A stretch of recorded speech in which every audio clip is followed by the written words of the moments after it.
All right, there we go. Welcome, ladies and gentlemen. We are here. We are back in Houston. It is live Dragon's Lair in. Oh, your name didn't come up. Why did your name not come? There we go. We'll get fixed. There we go. We're live at Dragon's Lair on the north side of Houston, Texas. We're bringing you a store showdown for Star Wars Unlimited. My name is Wes. You probably know me as Sea Raptor on Twitch and YouTube. Joining me, my buddy Trey. Hi. You know, Mendoza was more interesting. Oh, I'll be more interesting. Okay, now, good. Now I got a target. I got to be much more interesting. See, Than Mendoza. there you go. Naturally, it's Mendoza. He just kind of peters out at like a 3. Interesting. I got to go from 1 and ramp it up. All right. Well, listen, welcome in, everybody. We've got about 10, 15-ish minutes. This monitor is driving me crazy. You sure you can't hear me with this thing on? Give it a shot, man. Shut it on. All right, let's try it. I'm going to try it. We're messing around with the audio settings, guys, so be a little patient with it. I apologize. Okay, there we go. Can you hear me? You sound a little Charlie Brown teacher. But you can make out what I'm saying. Mostly. Okay, Just let's try this for a bit. Okay. And if we have problems, we'll mess around with it. Do it like this. That works. Is that better? That's way better. Okay, cool. Let's do that. All right. So we're back. It's set 2 store showdown time, and we're waiting. We're supposed to start at the top of the hour. Trey asked for some time. We wanted to do a little chat, get a little build up going into this. I love it. People looking, we can have a little conversation, not just hit the ground running. I love it. Man. You don't turn on the football game right at kickoff. Exactly. You turn on 5 minutes early. You see the guys chit-chatting in the booth. Yeah. It's kind of like what we're doing here. I want you to know, Alejandro came in here earlier. Before you got here. I was setting up, and he goes, you got Trey to do casting? I said, yeah. He goes, oh, thank goodness. I said, why? He goes, he's like the best player here. Now I don't have to play him. They were all excited that you're not playing today. Well, I was signed up, but I was not excited. Okay. You were telling me now. What was it you had planned to bring? Because you were the champion here when we did this tournament back in June. There's a story around this. Okay. So I get excited about decks. Like the main thing that I like to do is I want to win building the thing that I like I get interested in, rather than just picking the best thing. And that usually limits how good I can do. So I don't win a lot of tournaments. I do well in a lot of tournaments with something people go, holy crap, you brought that. And so in the first set, I did that a few times. I would play things. I built a Jin deck, and I won a box of cards with a Jin Urso deck. That's wild. Yeah. A deck that basically most people consider to be a constructed Jin. Deck. Most people are like, pfft. Yeah. So then we came up here for one evening for our regular open play time, and Fernando, one of the guys here, had brought I don't know where he got it. I'm sure he found it online somewhere, but he had brought like a mono green pop deck, and I was just like watching him play, and I got super excited. And if you've ever sat in a room with me while I watch people play, I get visibly excited about it. Yes. And then I interject way too much, and I'm like, why are you doing this? And True. Then that's where my, that's interesting comes from. And people think that means I'm telling you you're an idiot and you're playing it wrong, and that's not what it means at all. It means I didn't think of what you're doing, so now I want to pick your brain and find out why did you make that choice. So I didn't copy his list. I kind of rifled through it, and then I went home and I built like just my version of mono green palp, which is probably 90% of what. Pretty close, I'm sure, especially with only one set to work with. Yeah, but like my favorite thing to do in this type of game is steal your stuff and beat you with it. Yeah. So, no wonder you love Traitorous so much. Yeah. Traitorous is my favorite card, and I figured out I would just like in that particular mono green deck, I would. What's the yellow one? The steal your change of heart. Change of heart. I would just pay the penalty to play to play Change of Heart. We noticed that because I love that last time. I just love stealing your stuff to beat you with it. So Palp is like right up my alley. It's okay. one of the reasons. So I played it. And this is one where I like the thing I got interested in turned out to be one of the best ones. And so that's when I showed up and I just kind of crushed everybody at the turn. Well, except for one. Ian beat me. It was the only time Ian's one of our regulars up here. I need to give him a shout out. He beat me in that tournament. This is the only time he's ever beat me. I remember that you were not undefeated coming into those finals. I think it was the very first round I lost. To Ian, and he was on Red Leia that day. He was playing Leia Aggression that day. I remember. So he beat me, and kudos to him. Again, it's the only time he's ever beaten me. So anyway, I played it. I had a good time. I played it, but because I don't really have ADHD, but when I get excited, now I've played that, I understand it. Now I say, that's shiny, and I'm going to go play that over here. So the new set came out, and I'm very interested in a lot of different things. I built a deck. I don't even remember what they are off the top of my head. I built this deck. Oh, the first one I built was Bosk with blue, but Bosk blue. I played that deck. It wasn't the one like I built this. Like, this was the first deck that I built. It was not the one that is basically just the normal blue-red control Vader deck where they happen to put Bosk in. Mine was all like lower end stuff, and like I used remember the bounties, and so I did okay with that one. I had a good time. Anyway, I had a series of like at one point I was bringing my bag up here, and I had 9 different decks that I had built. You had a lot going on. I had a lot of decks built, but every time we would have one of those like $5 tournaments, I would play it. I would pick whatever I thought was the most competitive deck at the time, and I would play it and just get pasted. Like I would go like 1-4, and like I'm like, well, okay. Apparently, if the gloves come off, my decks for this set are terrible. So fast forward to about 2 weeks ago, and I'm like, and I got pasted again, and I was playing like a known decent deck. It was like the Gar-Saxon yellow deck, and I was like playing that deck, and I just crushed over and over and over. And so I decided, all right, I guess if I'm going to play in this store Showdown, I got to go back to this green Palp deck. So I went and rebuilt it. It's got a couple of changes, a couple of new cards from the new deck, the new set. And I brought it up here, and I've been playing it for 2 weeks, and just, I mean, it's me playing green Palp, which means I'm kind of annihilating people with it. And then I haven't played Sabine competitively, but we have like a guy up here that is like our competitive Sabine player. Very much so. Mark Evans. Last week we had a conversation about it. He was like, "So what do you do against Sabine?" And I was like, "Honestly, I don't know. Everything is theory crafted." But then I laid out all the things in my deck that were different than other ones with like all of the sentiment and the different things that I had done. And he was like, "Oh, I don't know if I can beat that." So did you try it? No, I didn't. It was the end of the night. He was ready to go. I don't even think he brought his decks, but so. You've hit upon something that I want to talk about while we've got a few minutes, because again, they're still getting people signed up, and we're still making sure we get everything ready to go. It doesn't feel like Set 2 has made as large an impact in the overall meta of the game as I think people anticipated. Would you agree with that statement? Yes, and I think it's worse than that. I think we have lost players because of it. That's unfortunate. Yeah, I think Set 1 came out, and this is kind of the way I feel every time a game comes out, and you look at the most the word I would choose is egregious, but it's not really egregious. But the most glaring example of this is the very first one with Magic. If you go back to the alpha, beta, the power level of some of those cards is insane. Right, but the power level of other cards is horrible. Yes, exactly. Like, it's not a bunch of 5s, and it's not a bunch of 4s to 7s. It's a bunch of 2s and a bunch and of 10s. Yeah, and that's because they didn't know how to make the game. Right. And that effect has shrunk over time because people just kind of know how to make CCGs now. Right. But anytime you make a new game, you come out with your first set. You know how to make a CCG, but you don't really know how to make this CCG. And it takes a few sets before you get your feet under you. So anytime a first set comes out, you're going to get some Boba Fetts that come out one too early. Yeah. And you're going to get some crappy cards that none spring to mind right now. Yeah. And so then they've kind of, it feels like they pulled back a little bit and they said, let's make it a more narrow, let's try to make everything more of a 4 to a 6. Yeah, like 4 to 8, kind of thing, right? Yeah, but then when you have the cards from the first set, you have the 7s, the 8s, the 9s. I don't think if anything's a 10, it's probably Boba. But you have the 7s, 8s, and 9s, and they're going to dominate what comes out later. Right. And just attendance has dropped off. I was talking to I forget who I was talking to. Might have been Ian before the. No, it was Jeff Kuhn. I was talking to Jeff Kuhn before the tournament began. Another guy who I haven't seen him since. Yeah, he hasn't been around very much. Yeah, but I was talking to him, and we were talking about how it feels like the leader pool. You know, we doubled the size of the leader pool, but how many of those leaders do you actually still really see? Very few, right? Yeah. You see people have dabbled in Rey, Kylo, Bosk, Kira, but like you don't see new Han, young Han, Red Han, right?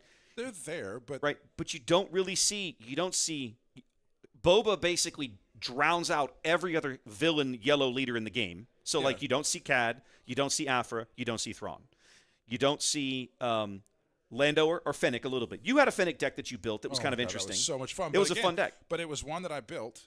This goes back to me not being excited about this. It was a deck that I built mostly with new cards. Right. Showed up one day in casual play. I just ran roughshod over everybody. Right. And I remember that. I was like bouncing off the walls, excited. Yeah.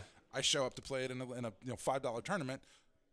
I lose over and over to things like Bosk. Yeah. Right. Not Bosk. I misspoke.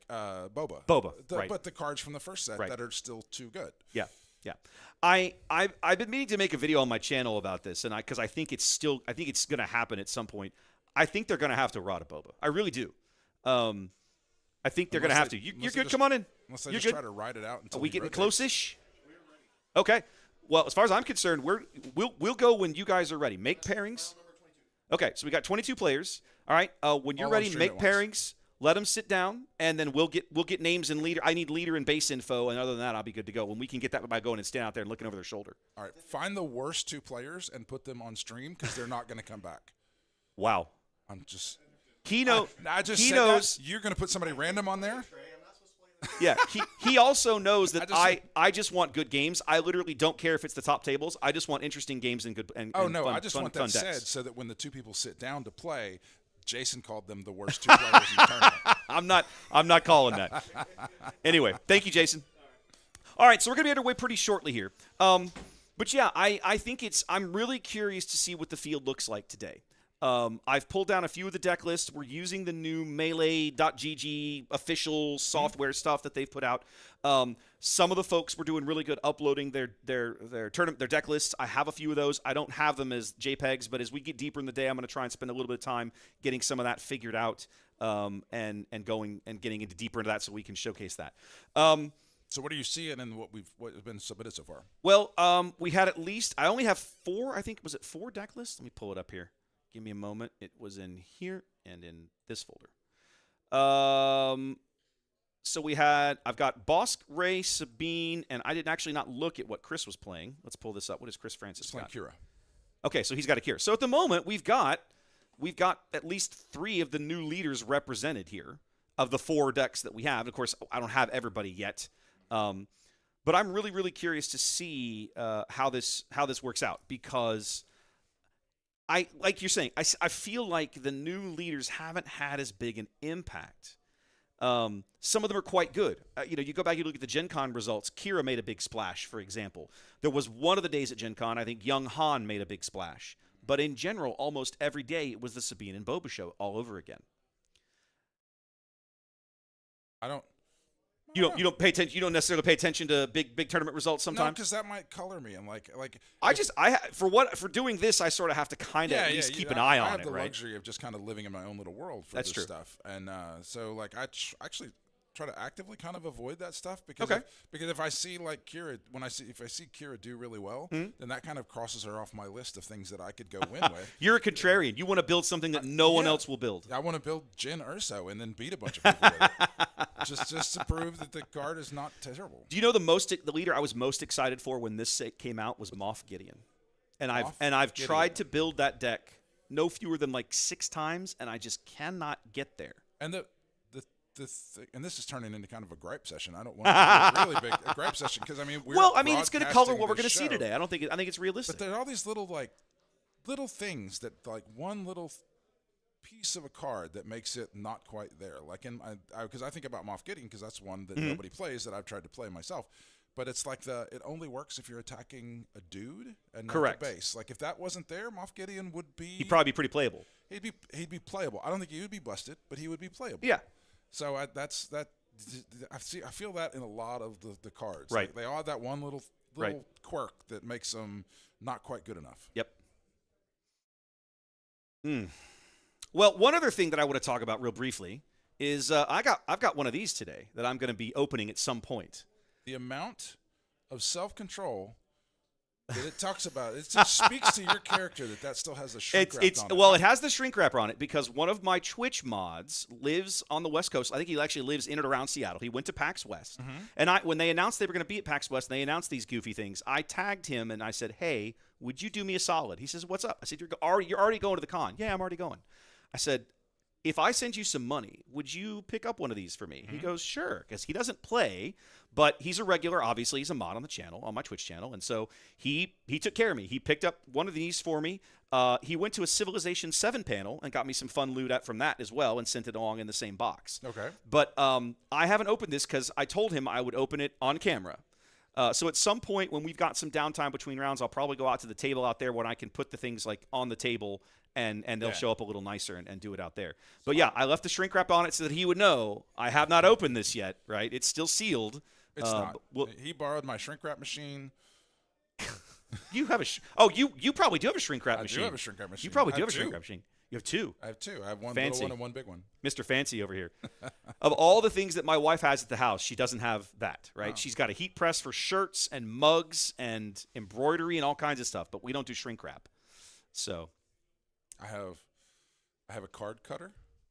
Well, you did a lot of printing of Destiny cards, right? Destiny and Game of Thrones. I print a lot of those cards. For, TC, not of the original ones that FFG released. I got.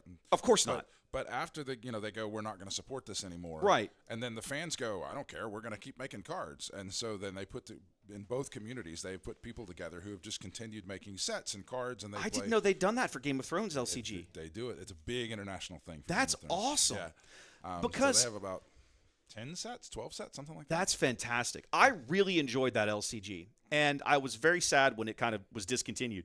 But I remember you're right. In Europe, it was a huge thing in Europe. They used to do this big, they probably still do, a big annual gathering. They actually play a Game of Thrones LCG tournament at a castle. Oh, that's They cool. get everybody together at an actual, honest-to-goodness medieval castle, and they play a Game of Thrones LCG tournament every year. That's cool. Yeah. They've been doing that for a long time. That game has a ton of history. That's cool. Yeah. I don't know. I found actually had one of my customers for some other game was like, hey, these guys released this. Can you make legit real cards for this? And right. So the hardest thing about printing cards is finding the right paper. I believe that. It's so hard to find paper, to find the right size. See, I had to do this. I had to go through this process. We're completely off track, by the way. But we're just waiting for people to sit down at the table. Somebody needs to sit down. Somebody needs to sit down so we can start talking about what they're going to play. He's trying to figure out who the worst players are. No, I doubt that. But I played the Babylon 5 CCG, which has been out of print for like 25 years. Mm-hmm. But when the game ended in 2001, the very last set had been finalized and was like off to the printers and was being printed when they pulled the license. One of the old playtesters still had his PDF files, and about 2 or 3 years ago, he spent the time to get them cleaned up and release them for free to the community. Mm-hmm. And so, basically, as like kind of the last official expansion of the game, I went to Julio over at Aegis, right here across, a few minutes away, because he had been doing like you've been printing cards for the Destiny stuff and other what? Yeah, I didn't know you did that. Relax. Anyway. But he helped me out, and I actually now have physical sets of Babylon 5 cards for a game that's been extinct for like 25 years. Yeah. Of this new set, and my buddies and I are going to get together and play it some soon because I bought multiple sets to give to them for their decks. Cool. Yeah, that's right. We used to play in college. It was we had a blast. We had a blast. It was actually a lot of fun trying that exploration of I want to make real cards. How would I do that? And then I got a machine from China. I found the right paper. I went to several different paper companies. That's not easy either. And then the one person was like, "Here, try this," and it was this super high-end, completely synthetic polyester paper that I get it printed on. And then I had to find the printer that I have to use to get these prints done is like $1 million printer. So I have to find somebody locally because I don't have $1 million to spend on a printer. Nope. So yeah, that was a fun thing. All right. Well, apparently we're making pairing. Actually, you know what? I can actually cheat. I have access to the Melee site over here as a tournament organizer. I bet if I come look, I can look at pairings. I can see pairings now. Look at that. So their pairings up for round one. We just don't know who they're going to sit at the table. One of the things that Jason mentioned was that Jeff's name shows up, but it's actually Cody that's playing. So anywhere we see his name, it's actually Cody that's playing. They're not both playing? No, not both playing. Okay. Jeff is not playing, only Cody. We have a father and 2 of his sons routinely show up to these kinds of events, but the father is the one registered on the website, but the oldest son is playing and the younger son is not here today. We'll just call Cody Jeff the whole day. Yeah, there you go. Close enough. Richard and Alejandro would be a good match to watch. Yes, it would. So would Chris and Dom. This would be a good one too. Dom's been on a lot of Boba Blue lately. I'm curious to see if he's brought that back. I played him once on Boba Yellow, but I know he did Boba Blue at one point. It looks like we're getting. Is that Ian? Oh, we've got people crawling on the screen. No, it is. We do have the younger Coon on the right. Cody Jeff. Yep. And who's Cody Jeff playing? Let's find out. It would be Jonathan Rodriguez. So come over here. Not Wes. No, I got to fix this up. And do some of I'm that. See the sausage made here. There we go. Editing text files on the fly. All right. Awesome. And then, excellent. We can even see leaders. Awesome. Ooh, it's a Hera. Hera. Oh, this is going to be good stuff, ladies and gentlemen. Exciting. Okay. So player one. If you're not we're on super familiar with the game, I got it. We're good. Some of the leaders. Yes, are I can. much Yep. more often When used Cody than sat down, I others. knew exactly who I was looking at. Hera is Thank the you. leader from the first set that she lets you play basically any Spectre cards. So any of the cards that have Spectre in the type line, without paying the cost. Like you can play off-color ones in your deck, and nobody played her. I actually tried the deck once, and it just wasn't quite good enough because obviously I play everything that people think sucks, and she actually was a little bit not good enough. So this is exciting. This is exciting to see somebody bring a Hera deck. And it's a Hera blue, which is most of the time, because you could play anything off-color or any of your Spectres off-color, you just play Hera with a green base so that you can get the benefit of all the double green cards. Now, I'm stoked for this because this is how I wanted to build Hera. Okay, chat, a couple of notes before I switch screens. We have shotgun mics on the table. This is the first time I've ever attempted this. Please help us. Let us know if the audio levels are too high or too low or whatnot. You should be able to hear the players. When we speak, their voices will get a little quieter, and then when we shut up, you'll be able to hear them again. But I'm checking specifically. I want to make sure the background noise is not too high. So help me out, okay? Exactly. I don't know how I only got one game against like green, but I still got a game. I was pretty proud of that. I think takedown, like if you can get a takedown and just save it, like let them flip turret, and then you just take down. Other than that, I mean, just he gets one upgrade on top of that. So. Say what? Well, like I don't know what we're doing. You know what? I am going to have to turn the monitor on so we can hear each other now. Give me a minute. Like controlling, you have to defeat him without. Because even then, because if you run command, you can't. Okay, try again.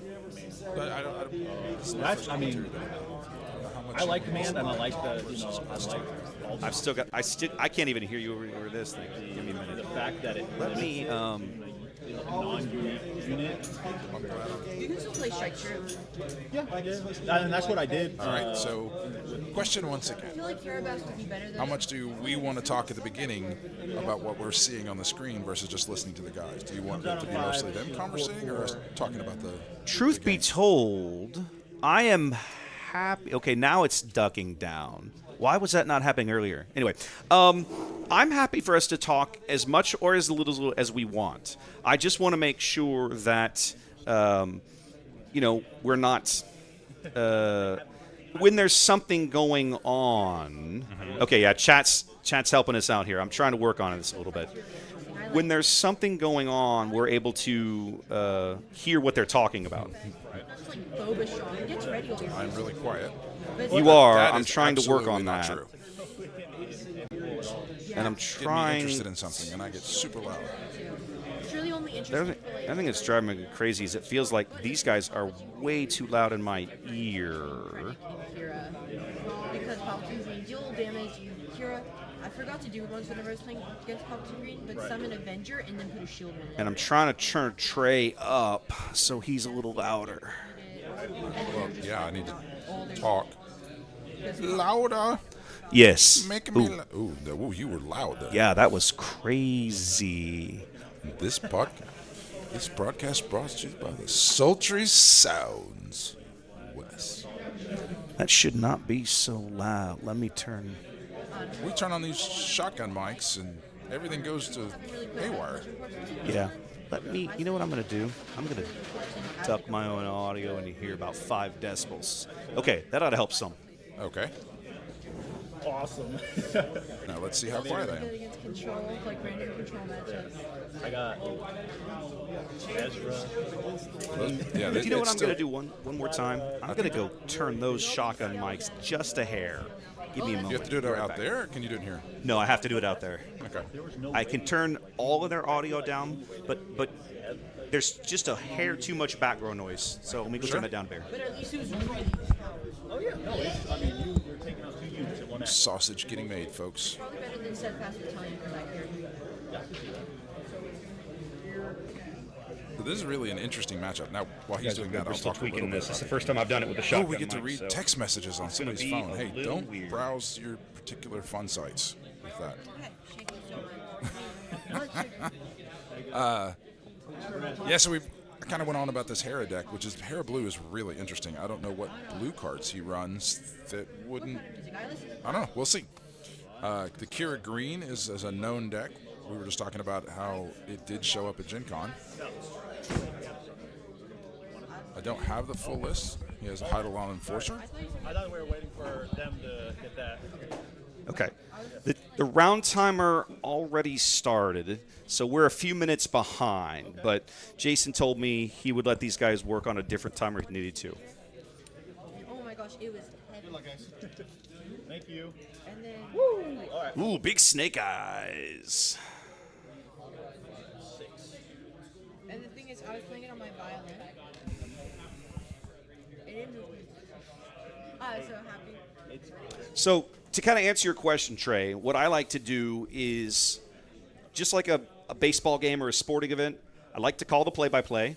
And then as these guys play cards, I will bring them up on their side of the board. We'll get to see those cards on the board or on the screen here so folks can read them in case they haven't seen it before. I think you just put down, was that a command? Oh, he's mulliganing. I Okay, did see yep. a Luke in there. So Luke is in the Hera green deck. I'm fascinated to see this because Hera Blue was how I originally built my Hera way back when. Why? Mainly Jedi lightsaber, because you're getting Kanan, Ezra right off the bat. Okay. Then with Blue, you can take Yoda, Obi, Luke. Okay. So there were a lot of good options outside of just the Spectre characters. All right, so you made it blue to take advantage of all of the bonus Force stuff. Right. All right. And then I haven't messed with it at all since Set 2 came out.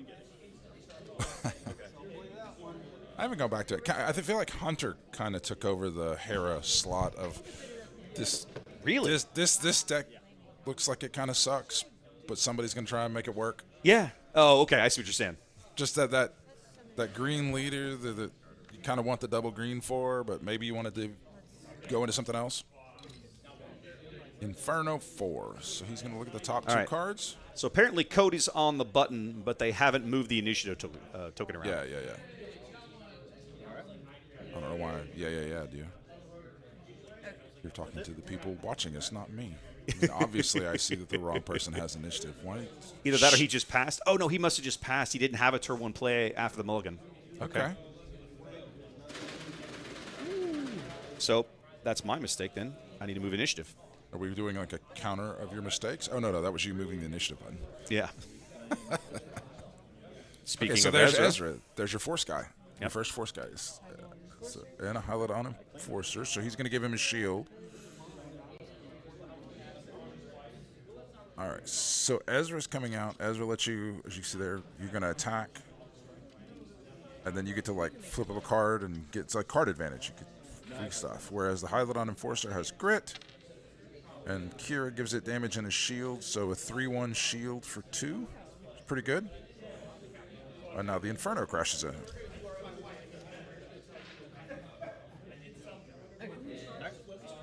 Kira's interesting because she's one you don't always want to flip her. She has like a very specific thing that happens when you flip her to the whole board. Her flip is more like a reaction or a specific play you make to get rid of something. I feel like a panic button. Like we're just going to play yeah. this, but we're going to play this game exactly like I want it to go, and then if I need to, I'll flip her over. Whereas other people like Harry, he's going to flip as soon as he can because she draws cards. Oh, that's interesting. Is he not aggressive? Knock the shield off the Enforcer. That's unusual. I'm surprised he didn't go to the base. I feel like I am at too. a 25-point base, if you're throwing out powerful guys, you can just race them. I don't know. We'll see.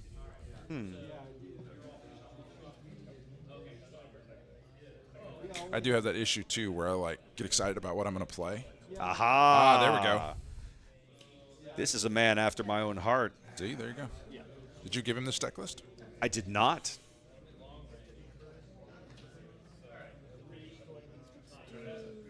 Why would you not play that first?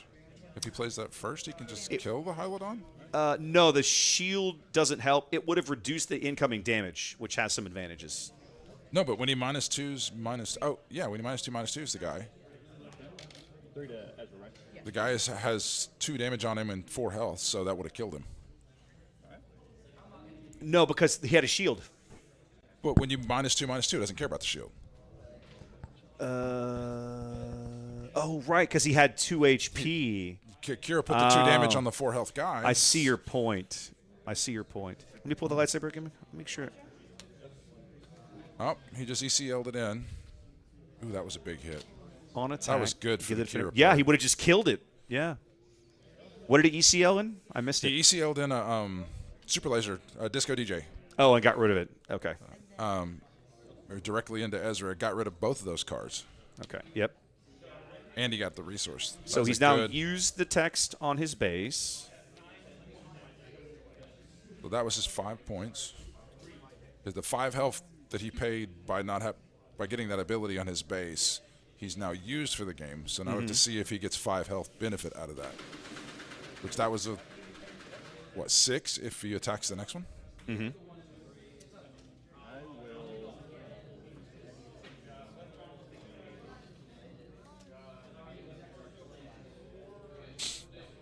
So he's got a 5 now? He's got 5 resources. Cody's on 6. Kira's ready to go. Oh, There's a I Zeb. love Zeb. I never can make him work, but he seems like he should be so good. Yeah. He just seems, I'm going to kill your guy and then randomly splat this other guy.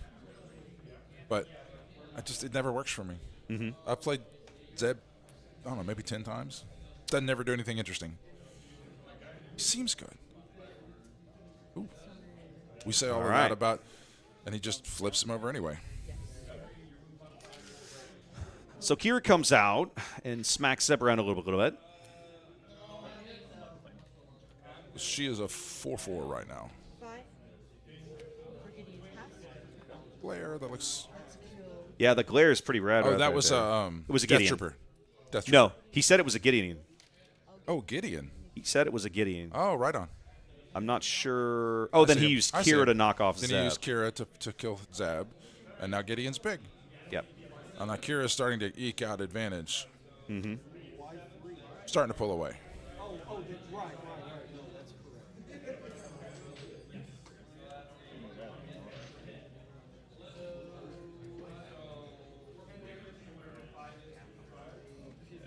Kind of want the game to go on because I want to see more cards out of the Hera deck. I do too. Well, the game's not over. I'm curious. We know he's got ghosts in there. I can see an OB. I'm curious. This is Hera's turn to come out now as well. But what is going to compete with a 6/6? Obi's just going to get run over, but Yeah, Obi's going to. Okay. Rivals Fall will Rivals compete Fall with will a do 6/6. I mean, that's his whole turn. very much on the back foot here, right? She's 4/6, but she doesn't. So she gives a token. Oh, She gives a token to another Spectre, Spectre, right? I think. Let's make a check. No, another unique, Yeah, just okay. give a unit. Okay. And then Vader coming in over here. So he's just throwing down big stuff. That's Kira's shebang. The client. That's interesting. Okay. That glare is brutal. Client is going to heal that 25-point base. Not that he needs any heals at all right now.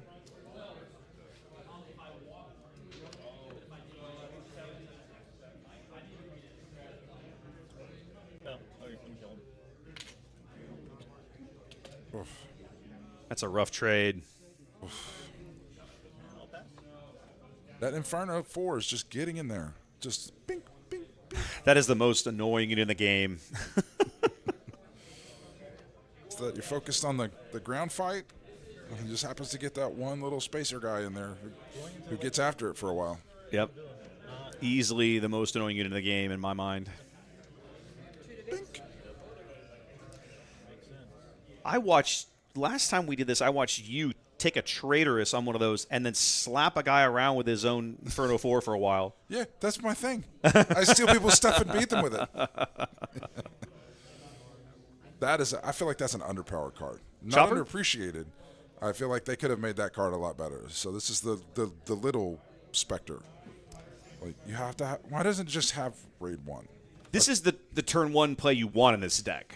Not really. It doesn't do anything. I don't know. He's not bad. I mean, he's a Spectre, and you can play him for 1 in a Hera deck, but that's kind of it. He doesn't hit for any damage. Just feels like one of the little things that makes the card not quite good enough. Like we were talking about with Moff Gideon, him having to have the Spectre out to get the Raid Wand. Why? Coming in with OB. And Obi takes 3.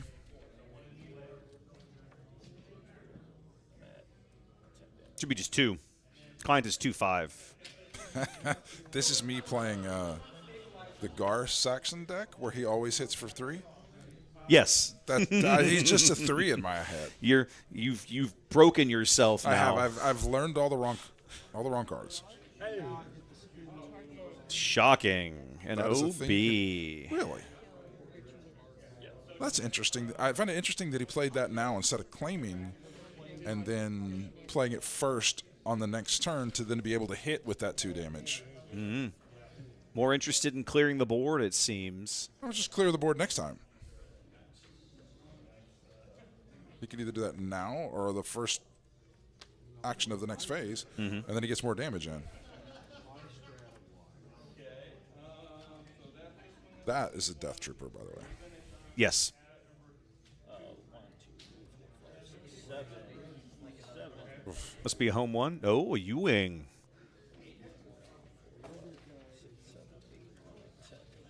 Hera digging deep here. Let's see what he can come up with. All right, Jonathan, what you got? 3 units for 7 or less.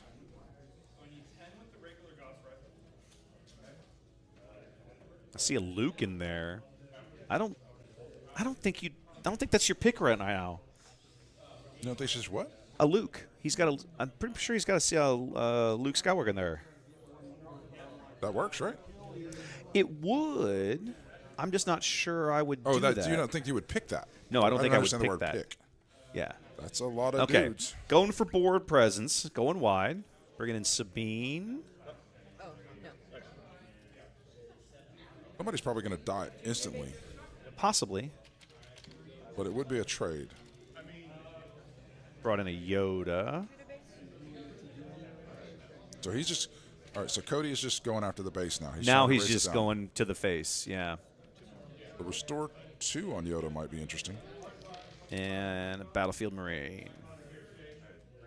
Might hit your base eventually. Sabine can pick off the Death Trooper. Yeah. That is a thing. He just attacked. He went all in and wiped the board. I mean, he didn't really go. He played 1 card. No, my point is everything into the base and then just wiped out all of his own Okay, units. okay. He didn't try to control anybody dude No. to dude. No. All right. I don't know So- that I would have done that. It's an interesting You were choice. way ahead. Yeah. And now everything is reset. I guess you're guessing you're saying your long game is better. But if he immediately hits another U-wing, his board's going to be big. It could be. We'll have to see what he's got. It's got a lot weirdly stacked resources. Looks like he stacks them in 3s. I do that too. I'll pass. Yes. Okay. That's an odd choice. What did I On the miss? button, pass for your first action. Cody just claims.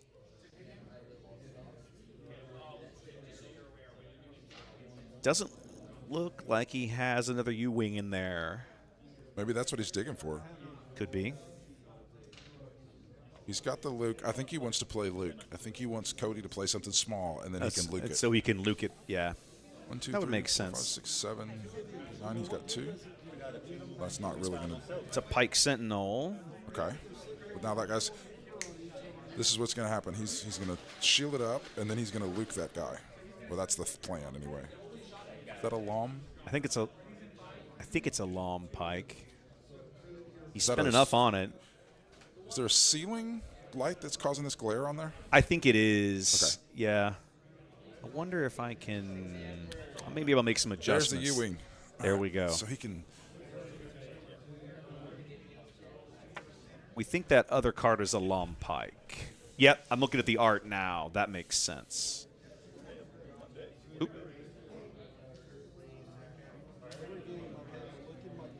Okay. Coming in with a U-wing again. That's a Luke. So he just So what is the winged Luke? right into a Luke. The dragon. Hey, come on now. Let me have So one card. Luke comes in, And then what do you get hit with? Oh, fell the rolls. dragon. Fell the dragon. Possibly that this Battlefield Marine knows how to use the force. He does have another Luke in his hand. He But does. I don't think Long Pike is going to fool with the Battlefield Marine when he can just hit the base. Say that, right? I think at this point, if you're Cody, you just keep going for the jugular. Yeah, you're just swinging. Even if you don't put units out as quickly, you have much less far to go. Yeah. I really need to actually. You have to do 13, and the other Jonathan has to do 25. Or the beatdown. I see a Razor Crest. I think he's got a That would get ghost the in there. Jedi lightsaber back. The Razor That'd be Crest, nice. I think. Hey-oh. Base damage. First blood. For him, anyway. All right. 4 to base from Four to Long base. Pike. I'm at 17, 4 to base. I'm at 25. One of them is a scrapper, so it's Yeah, thank you.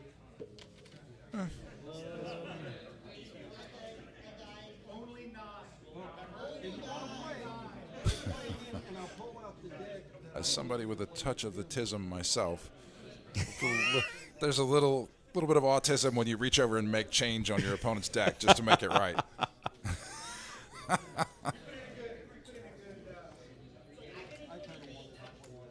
So we can grab the lightsaber. There's another, I think it's another Hylabon. Another shiny white sleeve. Yeah. That's unfortunate. This is the first time I've used the camera in this table location. Right. We didn't have this problem back in June. All right, so the Hylabon gets a shield. Activating Kira. Oh, that's interesting. He's got the, if you have a force guy out, shrink somebody. I've not seen that played. Even in casual. Seems pretty good against All these shields. Yeah, all this. Your dude had a lot of health and now has less health. and a shield. Power of the dark side. Yeah. Battlefield Marine. Get out of here. Yep. finding something that maybe Zeb. The return of Zeb. Again. better dice story. OB wipes him out. I got a unit to stay. Cody keeps using that overwhelming barrage in a defensive manner at the end of a round. No, I mean, it would take most of my next turn to do it, but I would still like to have the damage. He would have 2 more damage on there now, and then if he plays it first now, it would be 2 more even damage. So this Jonathan would have 25 damage on the base. So they would kind of be over. But I don't know. Maybe he has 1 less card out at that point.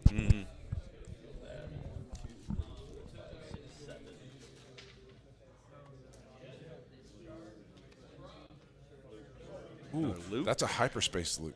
That's pretty. Ooh, that is I have pretty. one of those.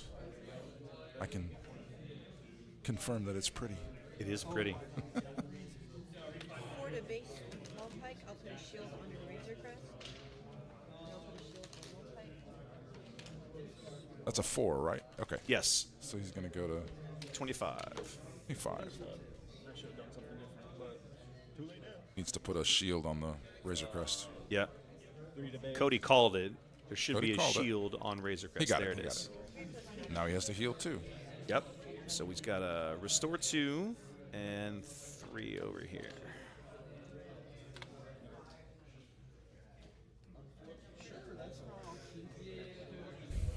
There's a lot of restore on Jonathan's board right now.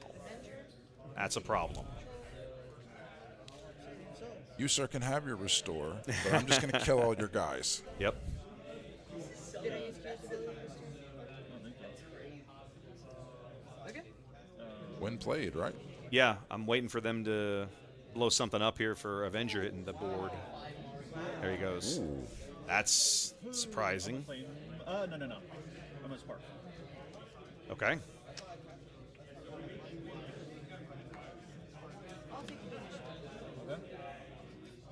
Cody down to one card in hand. All right. I like the Spectre events. But then, yeah, as soon as Cody takes an ish, that's the game. I could have. that's game one. That was just bad. Yeah. So did you see anything in there you would have done differently? Yeah, I know. It's always difficult to know without having full knowledge of somebody's hand. Sure. I think it's really odd watching Overwhelming Barrage be used at the end of a round to clear the board in prep for the next round when you don't get any value out of that +2 that you get on the attack. Yeah. That I is. was trying to have a unit stick to the board. Yeah, that. I had my first. I do want to see Hera take my first before I'm something. It'd be nice. Just because I'm the sucker for the bad leaders. I want him to win. Everybody knows Kira. Obviously, he's going to do well with a deck everybody knows. I just like. I don't think I'm sorry. I don't think Hera is a bad leader. I think she needs more. Man, if I just didn't misplay this, She needs more specters, right? Interesting. Yeah. I just meant like the deck with Hera in it Yeah. right now is not great. That's fair. In general, it's not regarded as a solid deck. Right. Soft spot in my heart for the underdogs. Mm-hmm. Avenger. And then also had that part of the dark side. Oh, it was the other one that I would have done differently is the first, or I guess the third turn play where he attacked and then dropped the lightsaber on instead of just swinging, playing the lightsaber first and then killing it with the -2/-2. Is difficult. 'Cause I can't. Yeah, you heal. But we are the guys in the booth who, for whatever reason, have decided that we don't want to put ourselves out there. It's easy to throw stones from here. Yeah. I mean, they're like 12 feet from us, so I can Right. just huck stones at them from here. Be like, idiot, don't do that. No, not really. If you summon No, these guys know their decks. like as a sentinel, I can just part the dark. Cody won at least a couple of championships back in set 1, right? Because you Yeah, guys he did. have probably gone against most Harris. You and your dad. I played Hera. Yeah. So you know where her strengths are. Her strength really is late mid-range game. Shoulder strain. We'll see what they're saying about it. That's why I'm kind of just sitting here listening. Yeah. Honestly, I didn't even think of like that. There's two actions I misplayed, and I'll tell you after what I could have done that would have completely changed it. But I don't know. Maybe it's the cameras. Completely changed it. Well, he's nervous. He's nervous on camera. You know, Ian told me that, right? Ian played a game Ian, on camera last Showdown. And he told me, he goes, I want to come over and play in the studio and get used to playing on camera so I'm not Turn one play. nervous is not the word. I'm not gonna mess that up. But whatever. Like, it was, he was like, he said it affected him. I was like, okay. I sometimes, I've been streaming for so long, I forget that not everybody's comfortable being on a camera. Right. So, It's like okay, public speaking. Gotta get back to, exactly. Let's get back to this.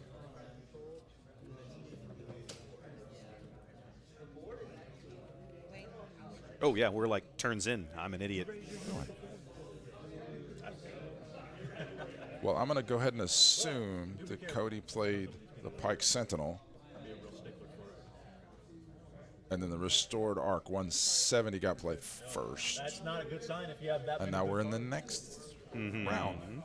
Don't have to. I don't think we've missed much. No. All right. I will for 3. Play Ezra. Get him, Ezra. Interesting. What was that? Oh, nope. Oh, resupply. Oh, Yeah. resupply. Yeah.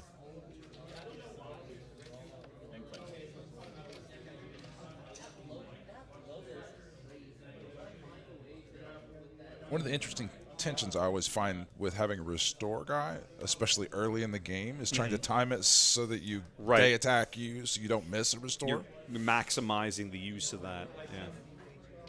2 attack, right? Second, come on, heart the cards, baby.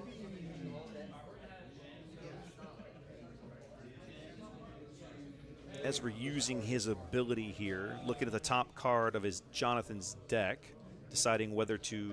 Oh, it's a tough decision. Could be good. He's going to ditch it. Choose sides. Interesting. Oh, I love that card. Ah. It's stealing your stuff. But at least it's giving something back, even if it's terrible. Long Pike. Long Going Pike. to ambush in. ECL Long Pike. To the base. Get that heal in. Now it's Jonathan's turn to kind of get that ping, ping, ping, ping, ping in with the space unit.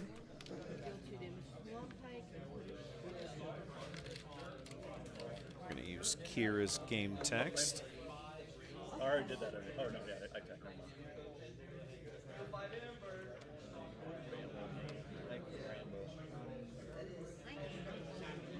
I don't know. I would that's like the most satisfying thing Bart ever says in The Simpsons.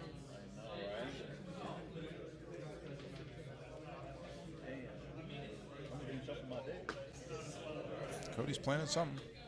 It's either good or really bad. Resources are carefully stacked in piles of 2. That's Susan itching my head.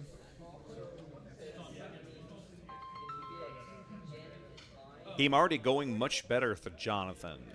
All that hard work. I restored our good.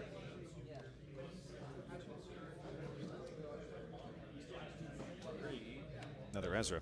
We haven't seen Kanan yet. I'm a little surprised. Maybe there just hasn't been a time. Could be. Okay, gonna plan Kier out. I'll put some damage on Ezra. Let's just. OB? Yep. I'll put Overwhelming Barrage on Kira. Do 6, which is enough. Clears the board, and now he'll get that big hit in with Kira. 1 on Kira. Now that he's playing it correctly according to us. Well, it's not correctly. It's just, I know, I'm just kidding. Unusual. Yeah, Kira just randomly pushes for absolutely no reason. Oh, that's a big big hit. girl. 7 plus 4 is 11. Where'd she get the 5th damage? I'm not sure where that damage came from. Jonathan has a spiky base. It deals 2 guess. damage when you attack it. Yeah, I know how she got She got the 3. the 4. I don't know Oh, how the she 4 got the from extra. herself.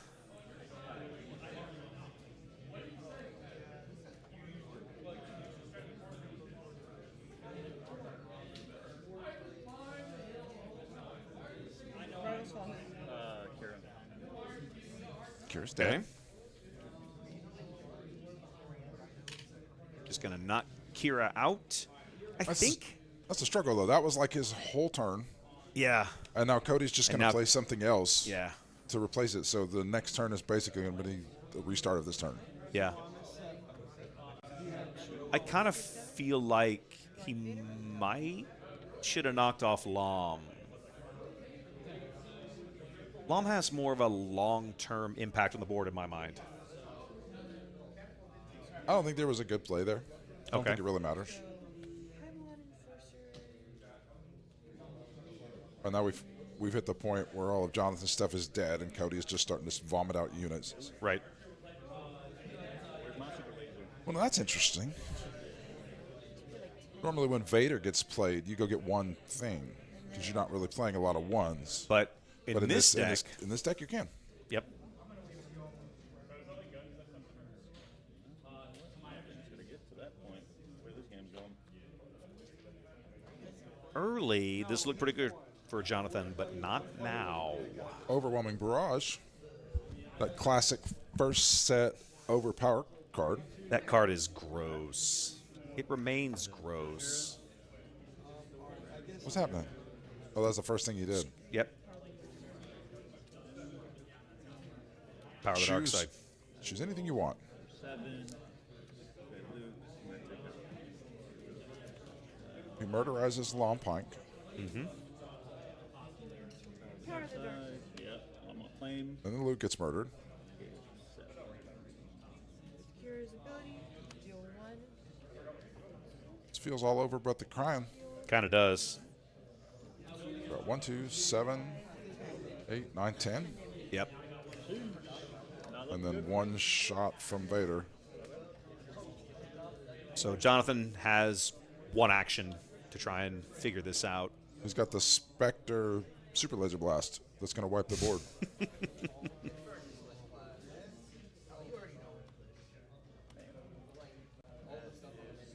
Once this is over, Jonathan said he was going to say what he was missing.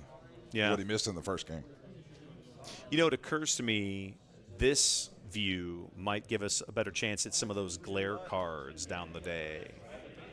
Keep an eye on that. No. Timely intervention. Immediately I heard him lays me. call it. What is it?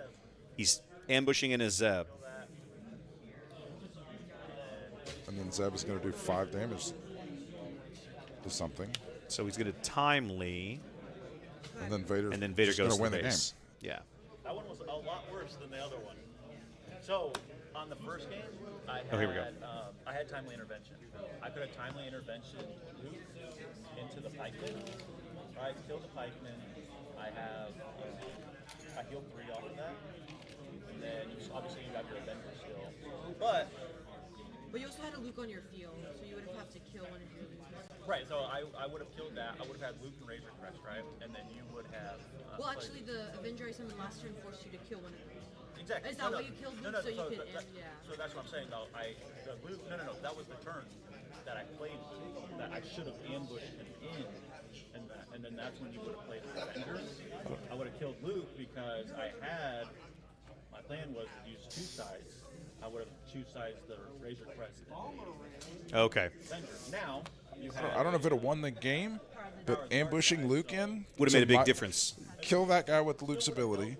Kill that Ambush guy in with Luke something attacking, out, and restore heal 3. damage. That would have been Yeah. spicy. Yeah, that would have been good.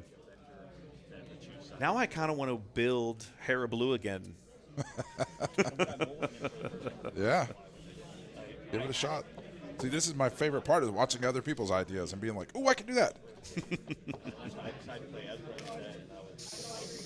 All right. Well, let's come back to here real briefly.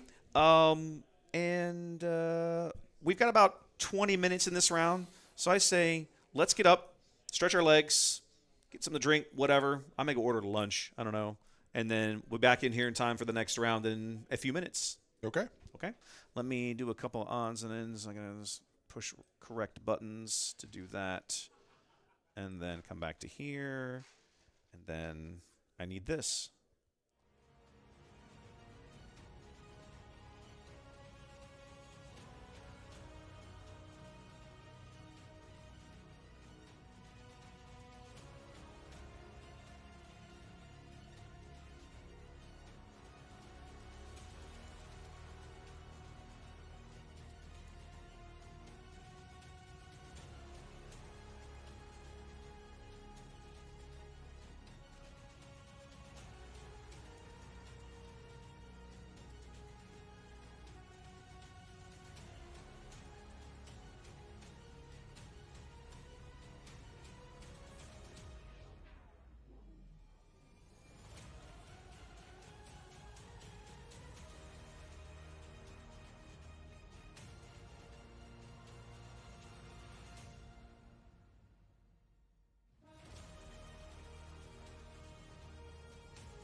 Go ahead.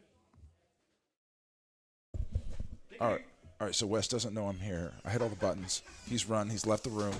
He's going to adjust things. So I'm going to tell you all the dirt on Wes. No.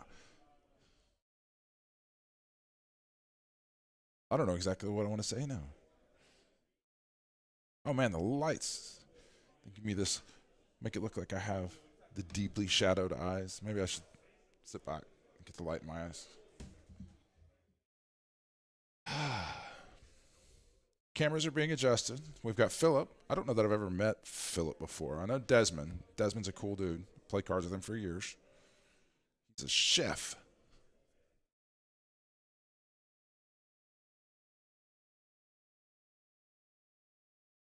Okay, Wes is back. Everybody be quiet. We're about to start the timer, and I got to get finished getting set up here. The good news is it won't take long. All right. Okay. I'm going to do that real quick, and then I need to finish setup. What were you talking about? Nothing. Uh-huh. I don't believe you. I don't think I've ever met Philip, which is cool. I like it when new people come. Hang on a minute. I got to get this up where I can see what they're doing. They're about to start. So it's Boba versus Boba. This is what I was expecting most of the day, the Boba show. Oh. Yay. This is the loser's bracket. Is it? Yeah, Desmond lost the first round. Oh, wrong base. There we go. Oh, no. Oh, this is exactly what it was. No. The last one. So Desmond played his Boba Blue against Boba Green last time. So Okay. now we have Boba Yellow.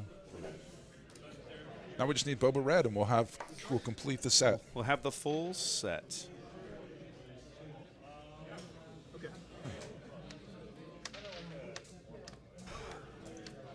So, you asked me kind of what I had learned between rounds. Yes. I took a spin, just kind of looking around. There's a lot of Boba in the field, as you would expect. I've seen green, yellow, and blue. There's a lot of Kira in the field. There's a little bit of Rey. Hilariously, a little bit of Tarkin, and a little bit of Bosk. I'm excited about Bosk. I am excited about Bosk. James has been on Bosk Red for a long time. So were you here last week for the draft? I was not. So I cannot beat James. Just Okay. straight up. I'm pretty good at the game. I can't beat him, and he beats me with that boss deck every time, and that's all he ever brings. And then we'll go to a draft, and somehow he ends up with Bosk, and drafts like the best boss deck every single time. So I've been playing James for months, and all he ever plays is Bosk, no matter whether he plays constructed or draft, and then he beats me every time. I have played Draft Bosk, and it's crazy good. Because nobody takes the stuff that goes in it, so you Yeah. just get like a constructed All right, deck. I missed how Desmond cleared the smuggler. He played a card, obviously. I don't see a discard pile. It is. It's way off the screen. Oh, there it is. You know what I'm gonna do? I'm gonna go bug him and be like, Jump "Stop back. that." Let's rewind it for everybody.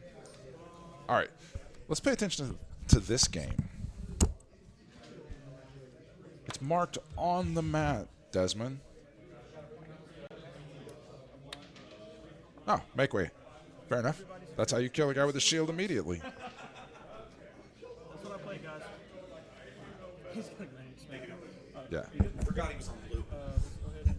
That's one way to deal with his shield. Oh, and trench. Okay. Ooh, That is a big bad man right there. indeed.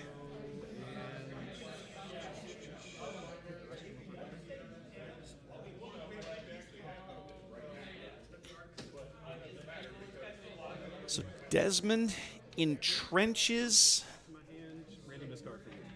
Okay, he entrenched Random, so I'll the pick. Phantom, The Phantom, and then which you can do. You just can't hit him with correct. damage. And then Philip comes in with a cunning to pull his own Phantom back, To gets kill rid of the you. entrenched, and makes Desmond discard a card. Somehow, I'm still Strong not play on. by Double Yellow. I'm sure it is just known which one of these is better than the other one. Like, if you play at competitive levels, you know that yellow Boba beats blue Boba or vice versa. You think so? I think so. I'm less convinced. I mean, there's probably the way I look at this game is there's matchups you're favored in or not. But in theory, anything can technically beat anything given the right draw or the right sequence of events. Mostly. And then that's kind of what I'm thinking about. Obviously, you have to play it out. But when I say this beats this, I mean it's 60-40, 70-30, whatever it is. Right. So, but all I'm pointing out is that Boba's so overpowered, I won't even look at it. So You're I right. have no idea what this matchup is like. The one time I played Boba in a store championship, I played Boba Yellow. And the one game that I lost, the one match that I lost, was one that I should have, to use your methodology, statistically lost, right? Yeah. Which is I played Boba Green, and, yep, I lost. Hey, look at that. It's both Bobas on the board. Although I think Philip has an edge right now because he's going to get the untap because he can just crash into Greedo. Or that's how you do it. Yep. Just gets rid of Greedo one way or another. It does, but well, I guess he's going to attack and get the. Oh, now we're Surprise attack and swapping trade. Greedos, and he gets the untap. I'm not Greedos, Bobas.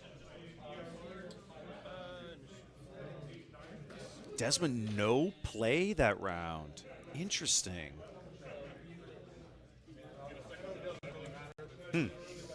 Both Bobas on the board, and then literally just as fast, both Bobas off the board.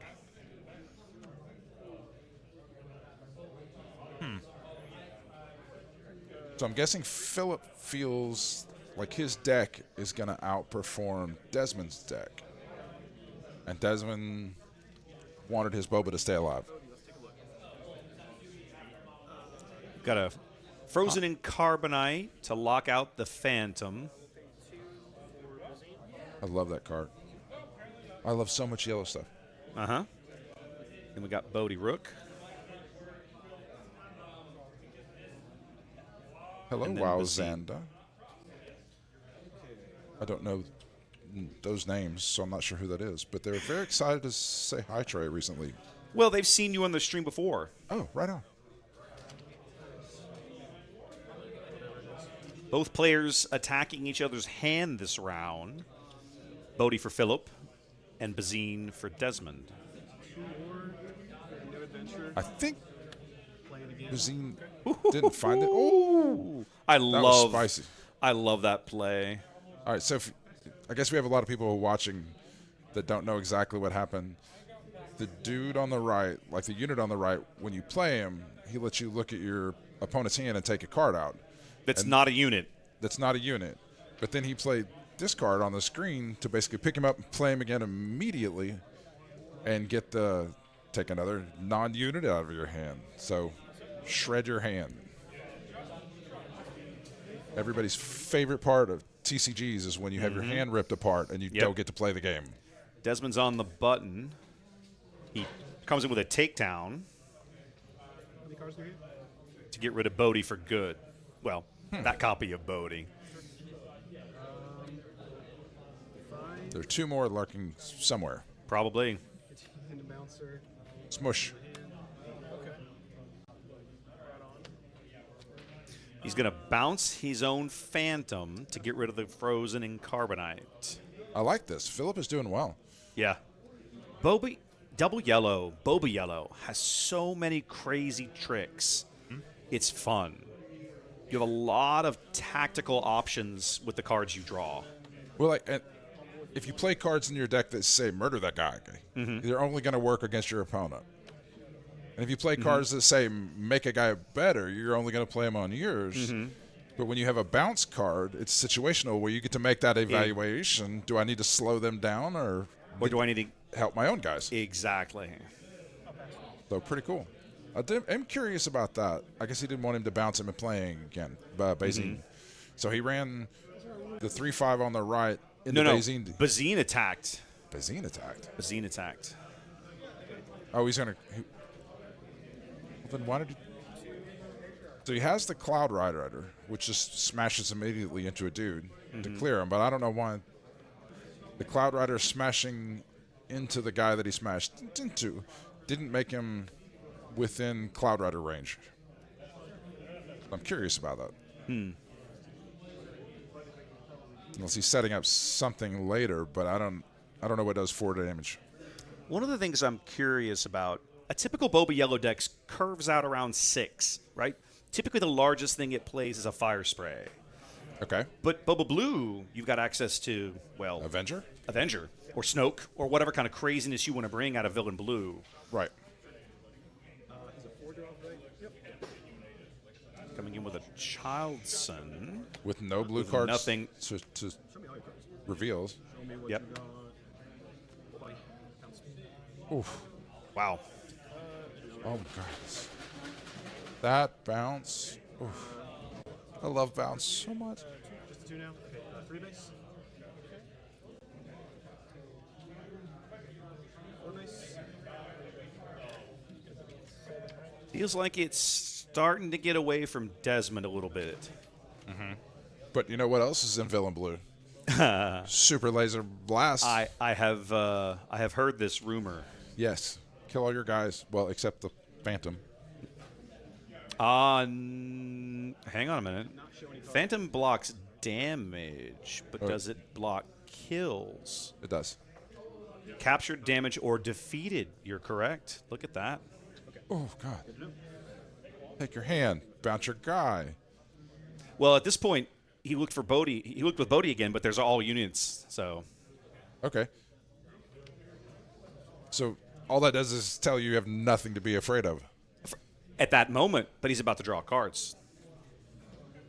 As soon as I can't do anything about it, I know you're going to. Like, even missing with Bodhi is fine. I mean, he's in very much the pole position right here. Right. He's got a board. He's got a health lead. Man. Okay, That get rid of guy. one of those guys at least.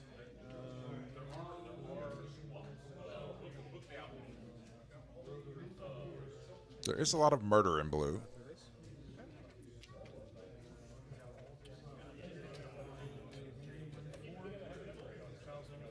Childson again. He's got another Childson in hand. So he's got a 3/3 Sentinel. I'm surprised about that attack from Philip. I think I would have hit the base with the Bodhi just because you have the one extra health to play with with the other guy. 3 base. 4 base. Getting dire for Desmond here. I don't know how he gets off the mat. He doesn't. Yeah. He scoops up and Yeah. goes to game 2. He scoops up and goes to game 2. So I wonder what, do we have the deck list? I do not. So I wonder what Desmond sides in this match. If this match goes as quick as it looks like it might, I'll spend the next break working on getting deck lists in here. Okay. Because I'll probably have some time. Yeah. Last time I was focused on getting food. Just don't care about your viewers. I care about being conscious and able to do the job first. And it's all just like piled up at the bottom. It's nice to have people that know the game and know their deck play because they just go and there's not a lot of hesitation. But it also makes it difficult to be like, wait, what just happened? Yes. And then the next 3 things have already happened. You're not wrong. You're not wrong. Chat's asking me if there's a chance that I might set all of this up and let like you and Matt are coming here and do commentary while I go play at some point in the future. We would put you on stream every match. I know. And just mock you And mock you. relentlessly. Yep. Yep. Be like, oh, It'd still be fun, that's though. totally the wrong. What are you doing? Oh. Have you ever watched the guy on YouTube named Uncle Roger? No. Do a YouTube search sometime for Uncle Roger. Okay. This is I think he's a British comedian, but he's Asian descent, and he mercilessly mocks people who try to cook Asian food, like Westerners who try to cook Asian food, because most of them do really badly. And it's hilarious. Okay. Yeah. I will take But a he look. has this thing where anytime he gets upset at watching these videos, he goes, "Hiya!" Right? So I could just see you guys sitting here looking over my shoulder going, "Hiya! Don't do that." So to answer the question, it would be difficult because there's all this equipment in here with buttons you have to hit. Like every time you see a card flip up on the screen, it's because Wes is like has a little pad in front of him, or he's just manipulating to make the card come up, or reset a name, or change the base health. but So he would have to teach Matt or I how to do it, and then trust us, which I wouldn't do. So I could teach you, right? Like, you don't need to know how the setup works to know that pushing the buttons does what they do. I could teach you how to push buttons. What's the line from Argo? I could teach a rhesus monkey how to be a director. Right? Whenever you want to, if you want to schedule some time on playing online, sure be happy to play with whatever. So Desmond lost the first round to another. I believe it was Boba Green. I said that earlier, but he lost to I another Boba. saw some of that game. Yeah. And now he's losing to Boba Yellow. And if you look at Desmond and think this guy's lost 3 games in a row, you can see the "why am I here today" on his face, which I've had on my face many times. I understand. I have seen that expression on your face. Yeah. I have seen that expression on your It face. usually looks more murdery when it's on my face. It is. Well, like we discussed several weeks ago, right? You kind of have that resting, I look like I'm going to murder people expression. Take your Bodhi out. Bazine coming in. He got tired of Bodhi. Doesn't want to see that. And he gets a random card off of it. Maybe it was better. Hey, that looks familiar. Let's get rid of I don't know what you're going to get rid of. that making up. Make an opening. Yeah. That's a real easy card to just murder those phantoms. The Phantoms, and then to a lesser extent, the crafty guys, the shielded tutus. Oh, yeah. The crafty smugglers.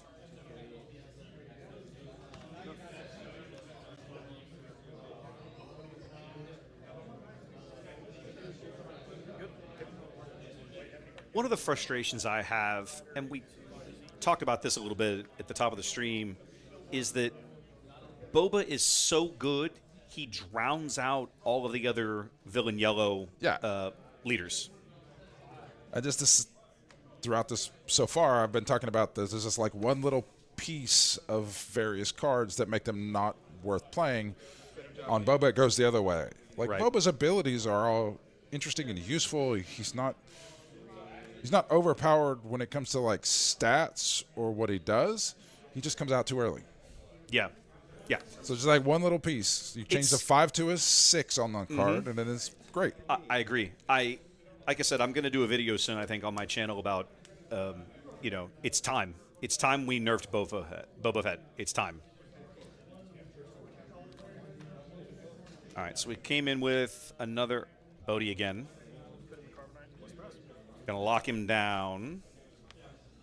Well, just Bodhi came in, and then he got immediately slammed into a block of carbonite. I think one of the struggles Desmond is having here is all of his, not all of it, but a lot of his removal stays on the board. Right. And, okay, you play Philip the guy. can bounce it. I knocked it down, but it's still there, so Philip can bounce it back. he can bounce it, and now I'm slower, but I get to use him again, like the rip a card out of your hand gets used again, and then he's back and attacking, Yep. which is kind of where we ended up last time. In the last game, he just kind of bounced a few guys, and then those guys came back, and that Desmond was out of cards to deal with them. Huh. The old Blackies. Wow. Just smash in there. I guess he has a make a hole or whatever it is left. He didn't have the resources for make an opening. No, Can't but even see he'll what set it that up next is. time. Oh, it's another smuggler. Okay. Oh. Just bum. bam. Yeah. Boba comes out. You can see in his movements, Desmond is snapping Boba up goes that away. thing and moving over. You know, it's not. This is frustrating. It is, but my point is, when you play it, everybody, okay, except you, everybody has played Boba, and which means that sooner or later everybody has played against Boba, which means that you basically have to have a plan for what you're going to do against Boba when you sit down to play any deck in the game. You're going to see him, and a lot of players, I do this, like you draw into an early overwhelming barrage or surprise strike like that, you'll just sit on it. You know the Boba flip turn is coming, and you're just waiting to murder him.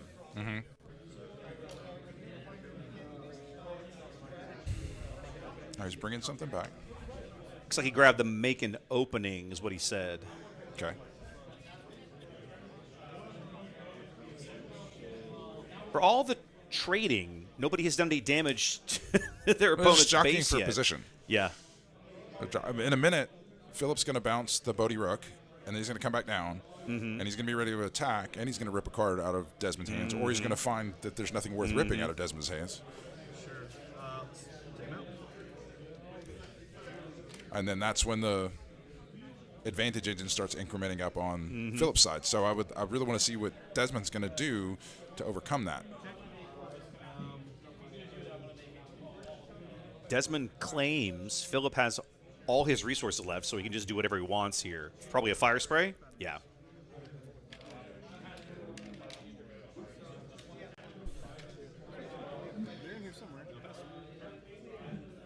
And there is our first base damage of the game. Do we know how many cards are in hand for Desmond? Like, what's he got left? It's difficult. One of the points that I make, I've made little signs for the table this time, and I tell people, if it's over the edge of the mat, we're going to see it on camera. Okay. So if you want to play with your hand out there, that's on you. If you don't, that's fine too. He's got. So if you look in where it shows his picture down Right. there, he's He's shuffling got- through cards. He's with his got hand. 4 or 5, I think. There's a hand there. He's got a hand.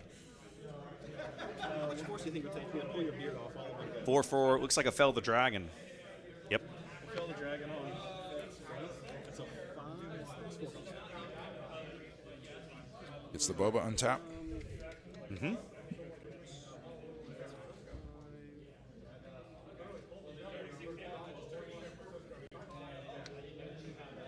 Desmond's deck so far seems really good at keeping units off the board. At not dying. Well, right, but I haven't figured out how he wins yet. He can't get Yeah, that's anything what to I'm saying. stick long enough to do damage. He just kills all your stuff and then eventually runs out of gas and dies. Okay. But we'll see. That's what we want to see. I mean, I wonder if he has some giants buried in there somewhere, an Avenger know. or a Snoke. I bet he has a Snoke. He does, I think. He just came into a Chilson, and I think he has a Snoke and a Super Laser Blast in his hand. He just showed his hand. There we go. Initiative change. He showed 2 cards out of his hand. I don't know how many cards are in his hand. One of them, I'm almost positive, is a Super Laser Blast that he drew when Off of Bazine? off of off of Bazine.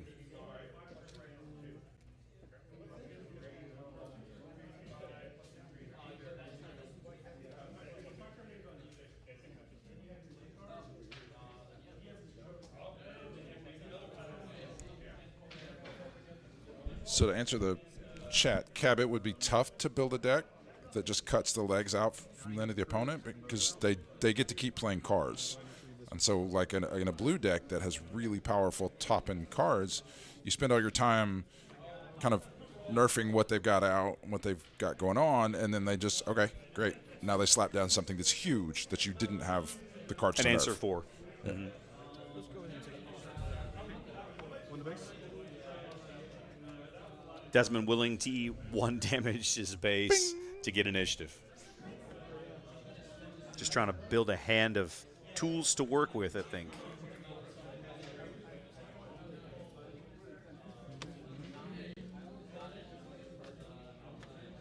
The way that type of deck, that nerf deck you're talking about, normally works is you spend your early game kind of wiping out everything they do, and then you get to when you have a lot more resources and you can play a lot more powerful stuff, you run your opponent out of gas.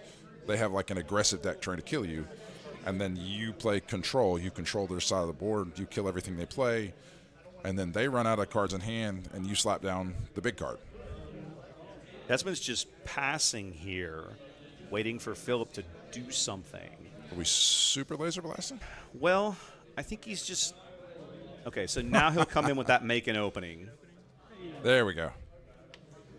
I wonder if he was baiting that out. Did he not put him on that? I mean, Philip might have remembered it was in there. He pulled it out of his discard pile earlier. Okay, so he knew it was there. That's a strong card to do that with.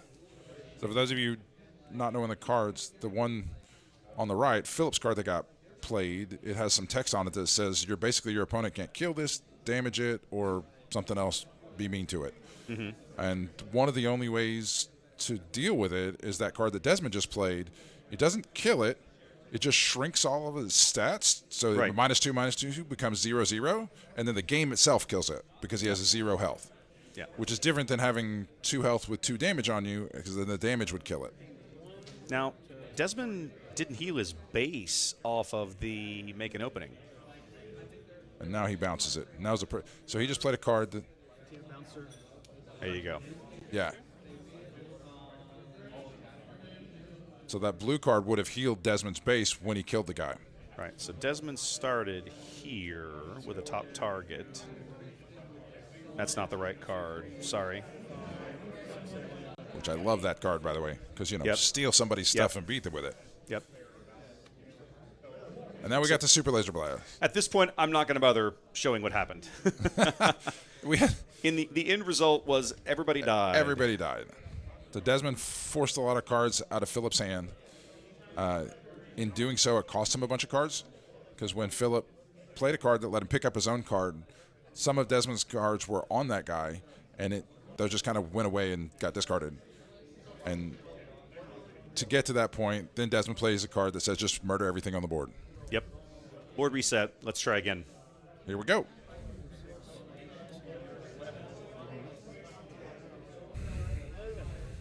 So we're definitely now getting into a range where these blue villain decks start to get to their tools. Right. Snoke, Avenger, Super Laser Blast, which we just saw. Which we didn't see last time. No. Because Philip was able to just bounce, move, Right. replay. In card games, it's called tempo. Right. And then he was able to get it before Desmond played the blue cards that are the big smash, windmill Okay. slam onto the table. Because I won. So Desmond coming in with the Bounty Hunting crew, taking a Vigilance out of his discard pile.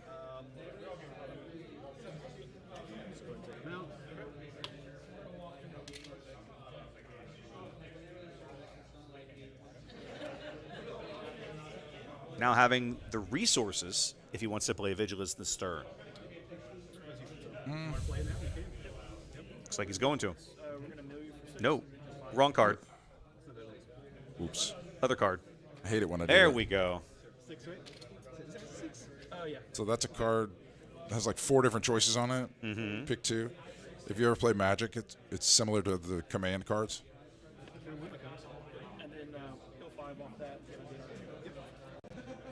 So Desmond healing 5 and milling 6 off of Philip's deck.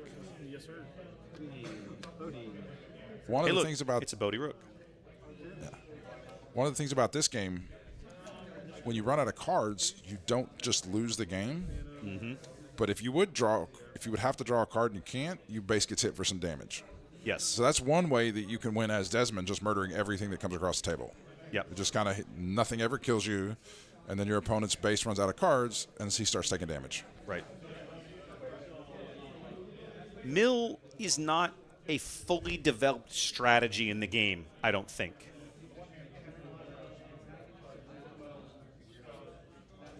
Huh. I see the question.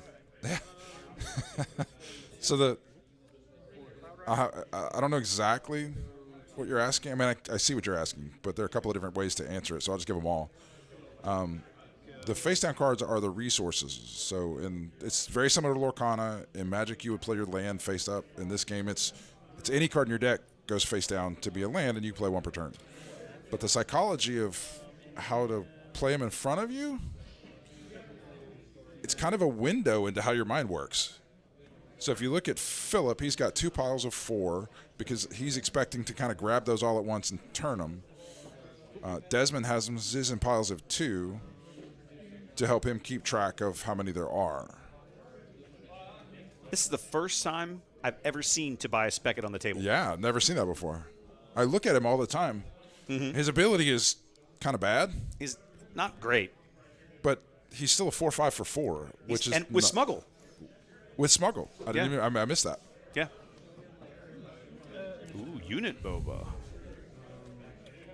So he has to have Boba's armor in there somewhere. I mean, if you're going to play Boba Yellow, you probably do. I don't know why you wouldn't. Ooh, surprise strike on the Phantom. That's a big hit. And so in the 7. first match, we had kind of a similar thing where there was a big fight on the ground, and one person got out one space unit that just kind of went ping, ping, ping, ping, ping, and until it did a lot of damage.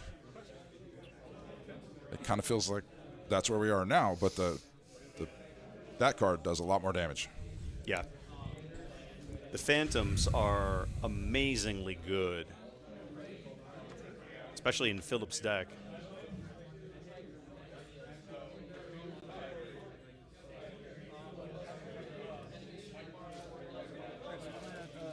Ability.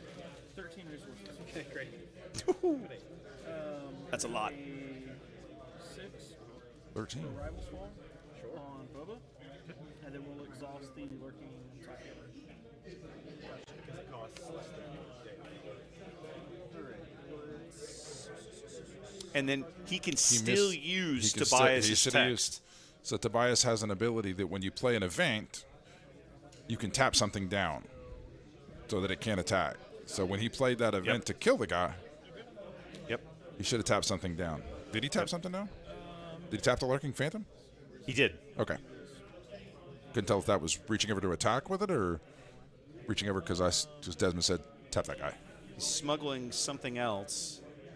Another one. Ooh. Get rid of your Well carbonite done. frozen thing. So he overwrites his own unit, which gets rid of the... So if you look up there where it says Tobias Beckett, the little diamond to the left of it, that means it's a unique unit because it's somebody's name, and you can't have 2 Tobias Becketts in the world. So you play one. If you already have one out, you have to pick one, and the other one goes away. Or pick one to go away. Cloud Rider, no attack, pass.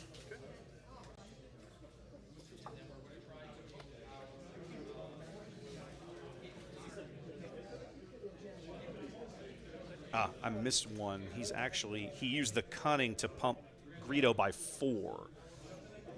So it's 19 damage now on Desmond's base. Desmond's trying. Philip's got 2 cards in his hand. Desmond's only got 2 as well. We're gonna. That guy's about to go down. Oh, he's gonna Just gets frozen in freeze. carbonite. Yep. Cloud Rider. For your base? So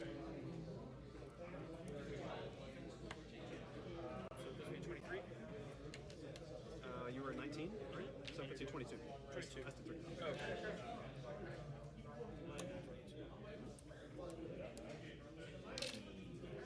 That's 25. That's 20. Come on. All right, so what did I miss? Okay. He played Frozen, which then exhausted Greedo, Okay. and then Cloud Rider swung him for 3. So now Tobias is going to knock off somebody. There we go.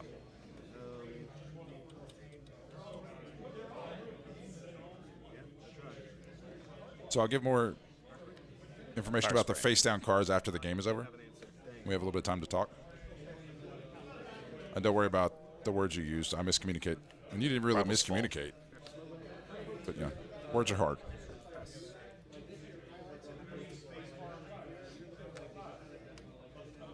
I do feel privileged to have seen Tobias Beckett tap some things down. His ability, I think, is, I guess now that I see it, I feel like it's a little underrated. It's a tempo-y thing. It is.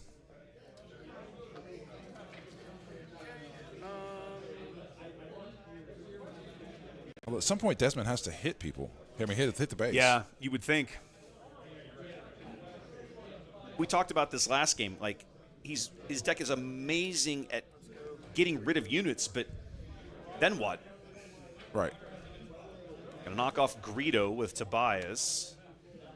And another Bodhi coming out. This hand disruption is brutal. Yeah. Well, it's one of the best ways to deal with control decks. Yeah. Discarding the Entrench.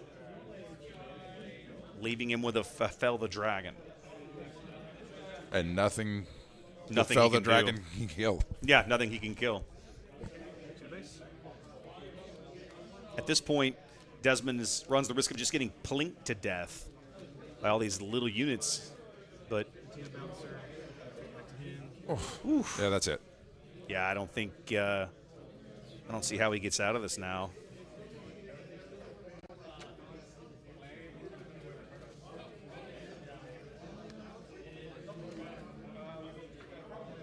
I mean, Philip's down to his draw deck's pretty thin over there, but Desmond would have to hang on for 2 or 3 more rounds for it to matter. Power of the dark side. Where is it? 24, so he's got to do 6. Mm-hmm. So Desmond has to also kill another guy in a minute, Yeah. and that's just to live, but to not die immediately. Yeah, they're both 3 attack. This is where I would hit with Bodhi Rook in case you need to attack something else with the 3/5.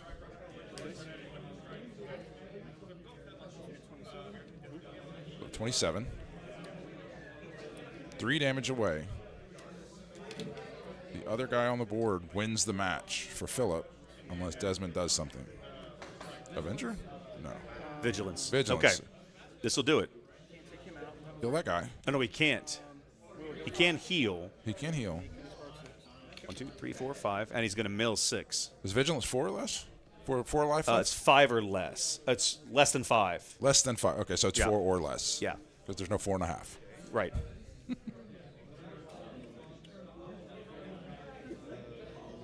Keeps Desmond in the game, but he still Just hasn't delayed done a it. single point of damage. Yeah. It's just slower. And then now. Play it again. Get rid of the Fell Fell the the Dragon. Dragon. Okay. So similar trick to what we saw in game 1. New adventure bounces Bodhi Rook. 3.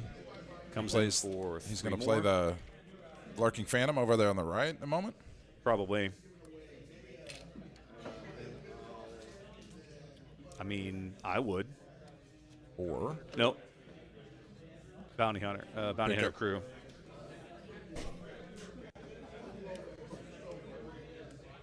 this leaves him open to Super Laser Blast. He's going to grab a Cunning. So Cunning is the yellow card, the yellow counterpart to the blue Vigilance. To Vigilance. And the yellow one has 4 things on it that you Philip, pick. if I'm looking at that right, he only has about 2 cards left in that deck. Oh, I think that's 1. Might be 1. It's 1 yeah, or 2. Yeah. I mean, no more than 2. A Super Laser Blast right now might do it.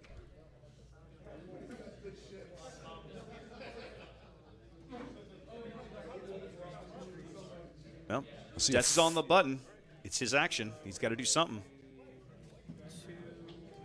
4, 6. He's going to heal Okay. for 5 more. Kill Bodhi instead of the 4. That means he has something else he wants to play. Otherwise, he'd kill the 4.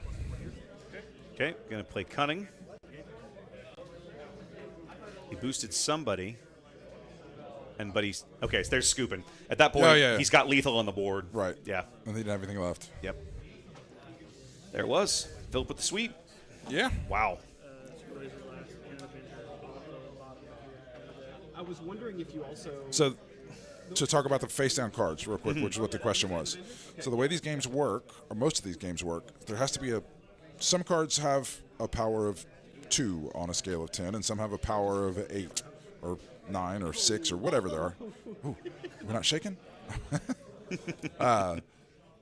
And you have to have some limiting mechanic so that you're just not immediately playing your 10 power card on the first turn, and then every card after that is 10. Otherwise, you would never play the 2 power cards. Not, just as a scale of how good the card is. Yeah. So there's a limiting factor in most games is a resource mechanic. So on the first turn, Like every turn, you get to add to your resource pile, and this is in Magic, this is in Lorcana, this is in Unlimited. What's the World of Warcraft one? You're literally From Blizz. the World of Warcraft TCG. Well, there's Hearthstone. that. Hearthstone. That's the one I was Yes. thinking. So basically, you get to add to your resource pool every turn. So the first turn you have 1 or 2. In the case of this game, 2, and then you can play at most something that costs 2. And so things that have a lower power on the overall scale of how powerful cards are going to be costed more cheaply. And so you spend 2, you play your 2, you have something that's an 8 in your hand, and you can't play that now because you don't have 2. So the next turn you add 1. Now you can play things up to 3, and then 4, and then 5, and so on. And so that's what these face-down cards represent. In this game, you have a handful of cards. Your deck is 50 cards. They all do stuff. You put your opening hand, and some of those that you look at, you're like, I'm not going to play that right now, so I'm going to take that and put it face down, and that becomes my resource for the rest of the game. Right, for playing stuff later. Okay, round's over. Let's Round is over. take 10, 15 minutes here, guys. We'll be back. I'm going to sit in here and work on deck list stuff, trying to get that together. Cool. I was what I just can do. messing with you, and we don't have to have the deck list. I'm But going now to want since- them eventually. Okay, fair enough. So, if nothing else, what I need to do is go gather the data, because when I post this stuff to YouTube later, I'm going to want to be able to put links to like the image of the deck. Yeah. So even if I don't have it today, I'm going to want it later, Right. so I'll figure it out. And what that has just reminded me of is that I never sent you my deck No, you links didn't. for I've had the- people asking for them, actually, in the comments on some of those videos, like, hey, Okay. I want to see this deck list. The Jabba Red deck, actually. A couple people were like, I Okay. want to see that list. All right. I'll send you an image. Okay. All right. No rush. Cool. Guys, back in a minute. See you then.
There we go. All right, we're back. Yay. We're back, ladies and gentlemen. How's it going? Just finishing out. Good call, Cap. I am not doing a great job of managing my ad rolls on Twitch. I will do that here in a moment. In fact, I think I'll do that right now while I'm thinking about it. That is a great reminder. With only the limited number of monitors I have, I get used to my triple monitor setup at home, and it is incredibly difficult to manage all of this off of just one monitor plus the TV where we can actually see what's going on. So give me a moment, and it's going to run this ad roll before the game starts pretty much no matter what I do. So I guess I'm just kind of stuck with it. It's not going to let me do anything with it. So sorry, guys. It just says starting soon, and I can't push the button.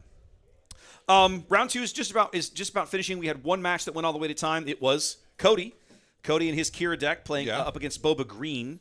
And they looked like, I think they were in Game 3. And that Boba Green was the one that beat Desmond in the first round. Yes, it was. Yeah. Yes, it was. So that was it all an weaves interesting together, folks. That's why you show up. And it's like a spaghetti. And stories within stories. So we did manage to grab. So I've got the handwritten deck list that got turned in. So we've got these if we want them. yeah, we're not going to do anything with them. We just want to wave paper. No, at but the if camera. if I need them or we want to talk about any of this stuff, we can. There seems to be only one Sabine in the field today. We have a Sabine. We have a Mando. We have a Krennic. We have 2 Tarkins. We have a Han, and I think this is Red Han. No. Michael Richard. Yeah, but I don't know. Han Solo AS is I don't remember what AS. I don't remember which one that is. I got to look it up. No, that's Administrator's Tower.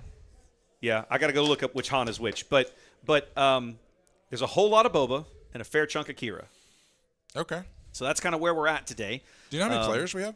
22. 22. 22 is what I was told. So basically, we've fielded a full football team. We have. On both sides of the ball. Indeed. Nick. And we have at least 2 or 3 Rays floating around, too. Because some of the ones that I downloaded out of PDF files earlier were Rays. All right. Looks like we're getting our match coming in. Let's see who we've got. I mean, it's Philip and Desmond. It says right there on the screen. But they can't see that yet because that's not correct. Oh, okay. Is that Ian? Looks like Ian. It is That is Ian. Ian. Awesome. We're going to get Got to see him on Tarkin. stream. I'm looking forward to this. So this is $35 deck. This is the Tarkin bargain bin deck that he was talking about. You played this deck against him earlier in this week. Or he played against you, I He should played say. against me earlier this week. Yeah. This is one of the ones that I built. see And when who I was he's talking earlier playing about the against. decks that I have, that this interested me, so I put it together, and then it promptly got destroyed at one of our local tournaments. I don't know, blue shirt. Let's call this guy blue shirt. That's Gabriel. That's our Sabine player in the field today. His deck list is in that pile next to you. All right. Let's see if we can let's do a fumble little bit over of some match setup. handwritten stuff here. Player 1 is on, looks like Sabine ECL. Gabriel. All right, so it's Sabine. Yep. Sabine Green. And Ian is on Tarkin Jabba. And if you know the decks, it's pretty straightforward. Just little beaters and some big finishers. The Sabine deck. Okay, so then when I push that button, no, I don't. Yeah, no, I'm not worried about that. They can't see that yet. No, right on. Are they looking at us? They're still looking at us, but my I'm about goodness. to change that because then we're Was going I to go not to this. supposed to do all the things? Oh, And shoot. now, No. why did that not update? Hey, Gabriel and Ian, the magician who lost his Okay, magic. hold on a minute. The gamble deck is mostly built around triple cards. Nice. So.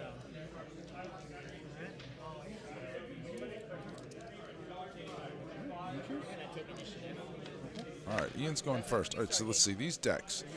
Looking at these decks. So these are both aggressive decks. So the Sabine player just wants to play really efficient threats. They're going to run out, and they're going to smash into Ian's deck as fast as they can. And then Sabine is one of those. She comes, so that unit flips a lot sooner than most, because if you control 4 or more resources, you can deploy it. So she flips a lot sooner than most of them. So you get your leader unit out there hitting harder quickly. The Tarkin one actually plays a lot of space units. So it gains advantage by playing a bunch of units in a place that doesn't normally have a lot of things to stop it. So we'll see what happens. I would guess Sabine is favored here. I would say yes. I would think that Ian's got his work cut out for him. But it can happen. Okay. So the Tarkin deck, one of the things the Tarkin deck does is it puts counters, it's +1/+1 counters on things, and so it takes more actions. So whereas Gabriel over here played a thing that he's just going to claim as soon as it's done, Ian is trying to do multiple things. So that means next turn, Gabriel's going to go first. Oh, that's interesting. I actually like That's a good ISB play. Agent in this deck. Yeah, it's good. It's just you can start dumping counters on it. Mm-hmm. That was a good play. So Ian could have put a counter On the TIE Fighter. on the tie and made it so that if Gabriel just attacked the tie, It was a trade. It was a trade. But then they both die, and you lose that counter. By playing the ISB agent and putting the 1 damage on the green squadron A-wing on the other side, it made it so that they traded, and just Ian trade. had a dude out. Right. All right, so Ian's going to start tarting up his ISB agent, putting the makeup on.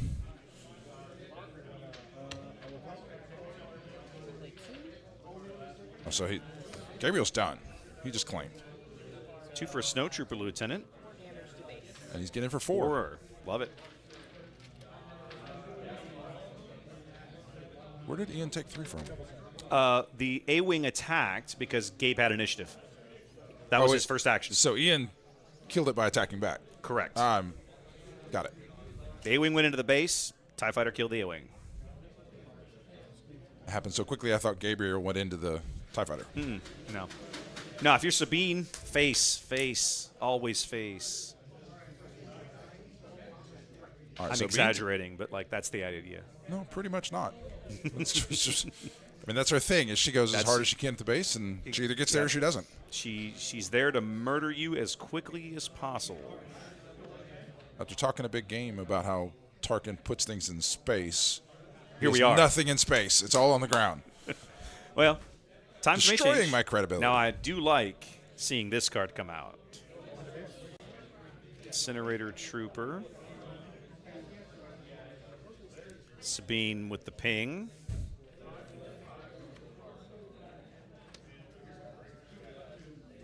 Outland Tie. Man, Ian is vomiting characters onto the board.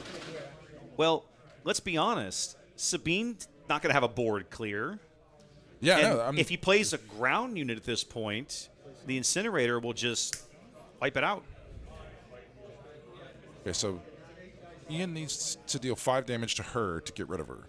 He So can't. We unless- can't do it right now. No, he can't do it right now.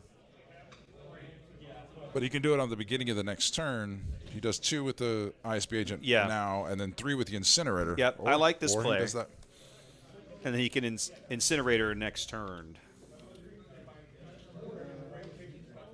Although, nope, it's a Darksaber. Womp womp. Now, Gabriel's got a big old dude. How does Ian counter this, or does Ian just get punched in the face a lot? I think Ian is sitting on a Triple Dark raid, Okay.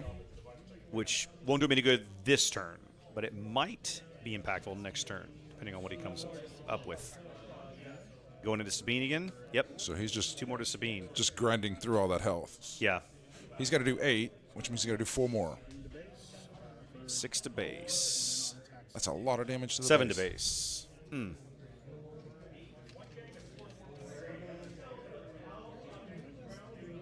That's what makes it difficult. Even if he deals with Sabine, Sabine's going to hit him for a lot in the interim.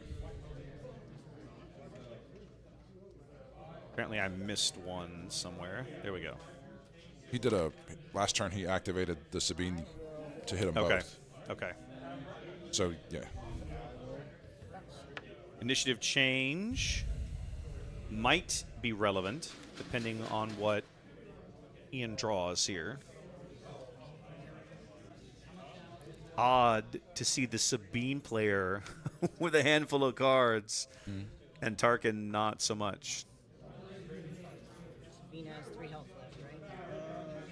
That was a huge threat on the other side of the table. Sabine has 4 health left. There's 4 health left. Ian's going to have to do something to deal with that if he wants to climb back into this. So one more hit. If he doesn't do this immediately, he's just going to take 7 back. Yeah, he can't instantly. afford to let her swing again. And I think he's sitting on a surprise strike, which is not an amazing play, but I think he should. Surprise strike would do it. I don't know if he has the. What's the one that's +1 in first strike? Oh, you're thinking of shoot first. Shoot first. Yeah, that one. Ooh, what are we doing? 5 for something. No, rethinking.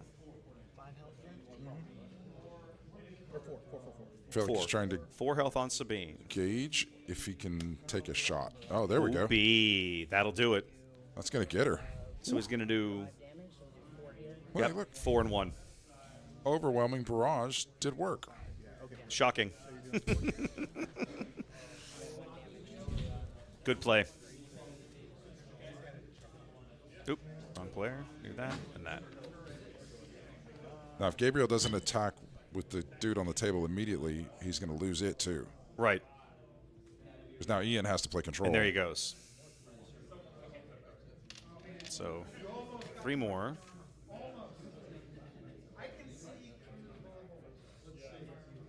Ty's got to knock him out. Yep. Make him do something. Can you pull up Tarkin? Sure. They're on 5. Tarkin, I think, comes out at. He comes Tarkin- out 5. Tarkin so comes he out on still 5. has the flip and the attack. Tarkin can come out this round.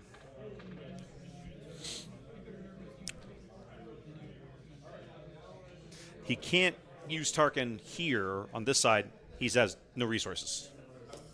No, he can't. But he can- Tarkin's going to hand out a token whenever he flips. So Yes. Tarkin, There he goes. he can give it to himself, right? He cannot. Oh, another one. Okay. Sundari Protector.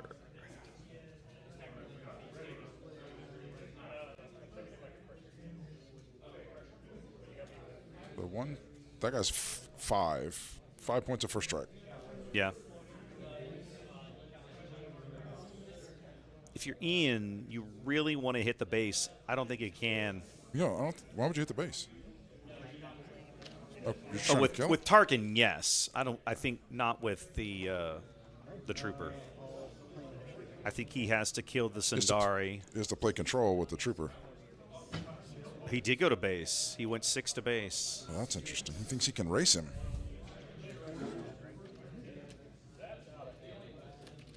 The bold strategy, Cotton. Let's see if it pays off. I wonder if he's Interesting. accounting for the restore. I'm not sure. I don't. That restore 2, I would have gotten that off the board. Don't like seeing that. But, you know, this is his deck. Well, it's his game. We're- I'm not we're- going to tell the man No, how what to I play. mean is, he's the one out there who knows his deck. Right, He's right. played a lot of it, so maybe he Absolutely. knows something we don't. I'm just saying my instinct when I see a Yeah, restore yeah. unit is murder. Yeah. Yeah, and he deals his damage first. On attack. Yeah. And he could have killed the Sundari Peacekeeper in one shot right there. He could have. Now he can't. Somebody's It's going to be a Poe. K2SO, K2. and I'll deal 3 damage with K2. No, it's a K2SO. Yeah, that's what I said. He's gonna ambush in K2 and get 3 out of it that way. For triple dark raid. Here comes All right. Ian's first triple Let's- dart. Let's spin the wheel of fish. Let's go fish. Search the top 7 for a vehicle. Hopefully find something really good. An ATST would be a nice pickup. A what? An ATST. That's a vehicle. It is. Does it have to? You think he The plays card it? doesn't say space unit. I know. You think does he have it in there? I don't know. I'm just saying the versions of this deck I've seen, play them. There you go. Because it's a good card. Cost me an additional. Fair enough. Alright, let's go ahead and do 3 to base, and I restore 2. What colors he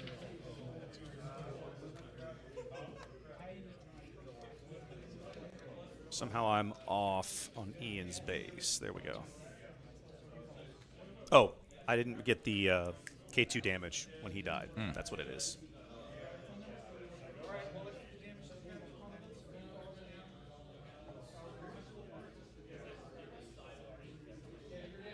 I wonder if Ian accounted for the ECL. 2 more damage. He may not have. 6 here. So that's 6 kills here, so that take- unit. and I take 3. You take 3. Yeah. Okay, so some overwhelm damage leaks through there. I'll spend 2.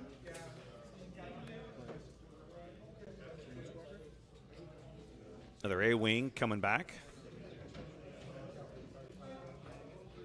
If he just attacks with Tarkin, he's going to lose the token the Tarkin makes. Yeah, it's not going to do him any good. If he was going to maximally maximize the turn, he probably should have attacked with Tarkin first, then with the Scout Walker to get that extra 1 overwhelm through. But he does go 2 more to the base with Tarkin. He did that to not take anything back from the guy. Now the ATSD goes back to Ian's hand. There it goes. Okay.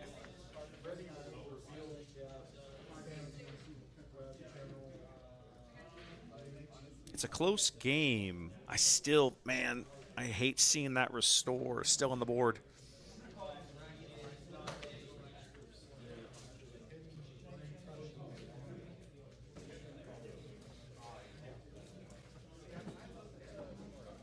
So here's a question. Would you rather have the base on the left be at 9 and not have this restore guy?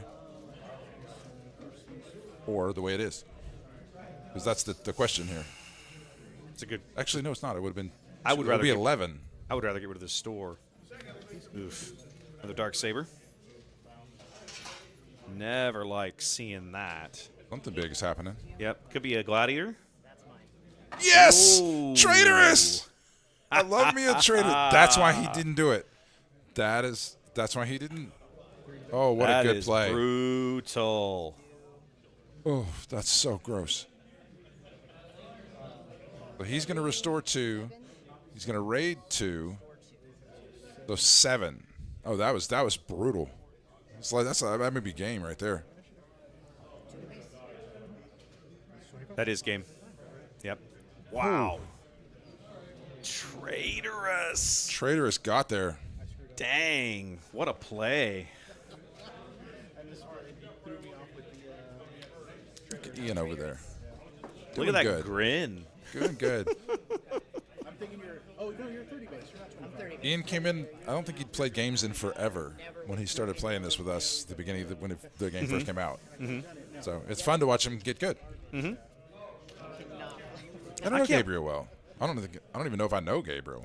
I don't think I do either. I was going to say, I can't wait to have Ian over to the studio, right? Yeah. He was telling me, and I mentioned this several times, he's kind of, he said last time he was nervous on camera, and I'm like, well, we'll fix that. Just come on over. He didn't look nervous there. He looked like he had a plan the whole time I agree. Right up until and made he us didn't. look. Right up up until he didn't. But like, makes us look fool. We should have killed the guy. No, I'm just gonna wait till he puts a dark saber on it. Then I'm gonna steal it and kill him with it. He says to the person who likes to repeatedly on Yeah, this that's thing true. said, "I like to steal your stuff and beat Yep. you with it." You're not wrong. You're not wrong. And I had an incinerator trooper that I had bumped up. And I forgot he was playing Palp Green. And he stole my incinerator trooper. And it He's was calling you out. What did he say? He's talking about a time that he had a pumped up incinerator trooper, and you stole it with a traitor. Oh yeah, I remember that. That was like 2 weeks ago. He told him, knows you're listening. Joke's on him. I'm back to kind of here. deaf and can't hear him. Looking at resourcing decisions here. Both players throwing it back, trying again. If you're not familiar, by the way, with the rules of Unlimited, both players are allowed 1 mulligan. You cannot keep any of the cards. You have to throw the entire hand away, reshuffle, and completely draw a brand new hand. A little different than Destiny, right, where you could selectively keep a few of those cards, as I recall, in Destiny. Yes. Yeah. So you would choose 1, 2, 3, 4, how many, and you would put them back, shuffle up, draw. Cab, I think you're correct. Let me pull it up again. Is that Barra Sophie on the card? Nope, that's the wrong card. Pardon me a moment. That is not Barra Sophie. That is not. Ignore this card. That's not the card you're looking for. That looks like No, Barris. no, that's a double black saber. That's not Asajj. Okay, then I guess it's Barris. I think it's Barris. Okay. I think it is. I've played that card literally hundreds of times and Never looked. Never looked. Never been. And I do like art. I look at art.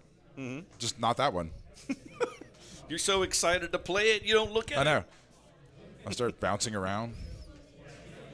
Total poker face.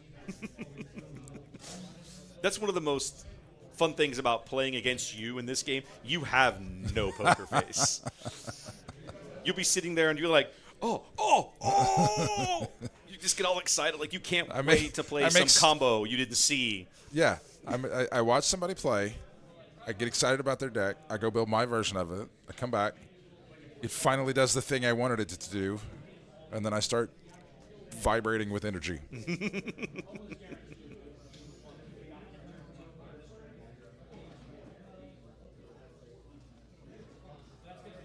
This is looking similar to last game's start. opening. This time, though, he can put the token on from Tarkin. Yes, he can. But she is Saboteur. She can just attack and immediately kill the token. She can because that's the way she's worded. Yes. Yeah. And because Ian doesn't have an initiative. Otherwise, he could possibly find a way to ping her or something. We just attack her because he was trying to keep the guy alive. Yeah, but it's Sabine. Like Sabine's going to go to the base. But he does clear the token.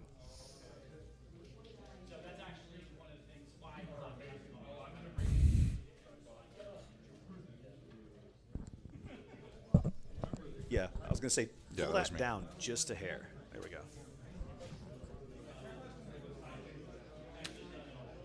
Incinerators.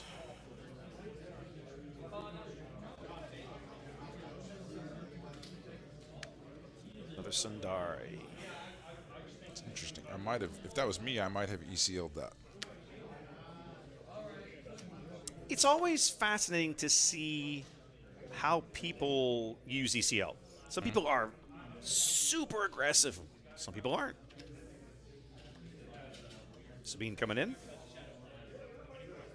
Straight off this unit here. So we're killing Ketsu. Okay. Stops the damage. And keeps the agent alive. He gets to keep his things on. Mm-hmm. Agent's a 2-4 at the moment. Oh, I've got the initiative marked wrong. There we go. All right, so we're resetting. We're going to the third turn with 4 resources, so Sabine is going to come out this turn. Mm-hmm. I think this is one of the few villain green decks that doesn't play ramp. Doesn't play any kind of resupply, super laser tech. Doesn't need it. Doesn't need it. Focuses on the small ball. Yeah.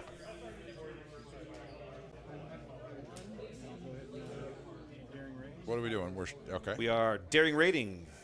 Daring raid. Murder your guy.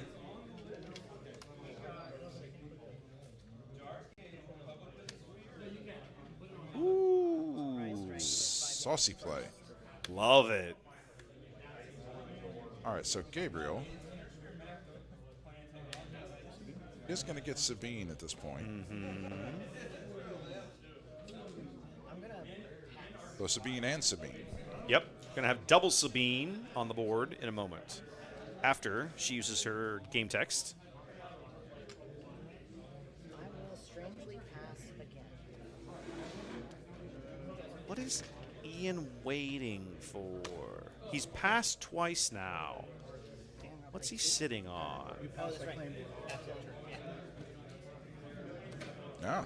Interesting. We got the interesting you pass. I pass, and then he you just claim. Yeah. Because it's different. In Destiny, it had to be a pass-pass. So if you pass and I claim, you can still go. And this one, claiming is the same as a passing. If it's so the second if you've passed and Gabe claims, then that was the round. But Gabe opting to take another turn and not bring Sabine out on 4. Mm-hmm. I don't think I've ever seen a Sabine player not bring her out on turn 3. Kill the Incinerator Trooper. Does take damage. There we go. 6-2. So we have Ian's on 5, but he doesn't have anybody to play. Well, now he does. Okay. I'll say this is a Overwhelming barrage Tarkin on. turn. 3 for a red 3. Got 5. Traitorous. Ooh, Ooh, I like it. nice. I like that. I want to be impartial, but traitorous, man. Come on. And a Battlefield Marine.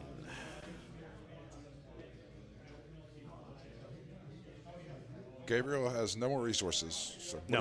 what he's got on the board is what he's got on the board. Sabine will flip. Yeah. He's going to lose. Yeah, you don't have it. Yes. He can absolutely kill her. Takes 3 back. 2 back, excuse me.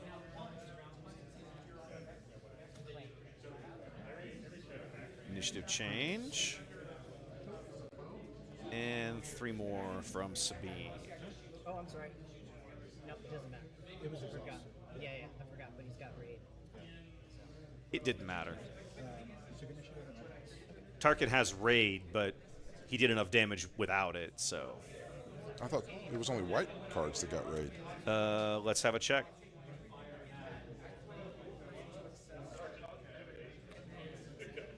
Yeah, Each of other the white friendly unit. hero unit. You are correct. Okay.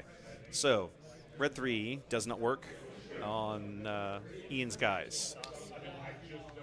Nope, Tap good her to down. me, dead. So I'm watching Ian play, and this is like a greatest hits of all the cards I've played against him. All right, disabling Fang Fighter clears the traitors. Got rid of the treacherous.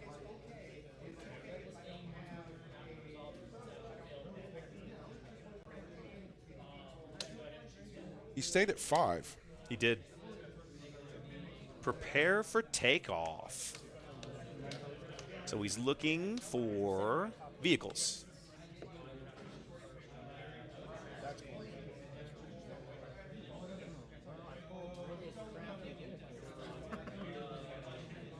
I feel like an Imperial vehicle deck should be a bigger archetype than it is. Because all the Imperial vehicles, there aren't any cheap ones, right? They all start at like 5 or 6, basically. Unless you're talking about like space vehicles. But they don't have cheap ground vehicles. Feels like they should, like speeder bikes or something. They have the speeder bikes. It's in blue. Yeah, but that's a dude, not a vehicle. He doesn't have the vehicle trait. Oh, that's fair enough. Battlefield Marine swings in. So, am I counting? So 12? Ian grabbed the walker that heals you. There we go. Oh, he grabbed a reinforced walker. Yeah, okay. and the Outland TIE Fighter. Okay, It's going to I pump like- up Tarkin. I like the Outland. He's got the resources for that. And then when Tarkin attacks, he'll return the favor. But I didn't pull it to sell. Okay. Yes. Like that. 3 more. Does the Rough. Outland TIE Fighter not put something on? Oh, cost 3 or less. Got it. Oh, you're right. He can't do it. But Tarkin can buff him. There we go. He went to base. Okay. A little surprised only by 2. that. Yeah.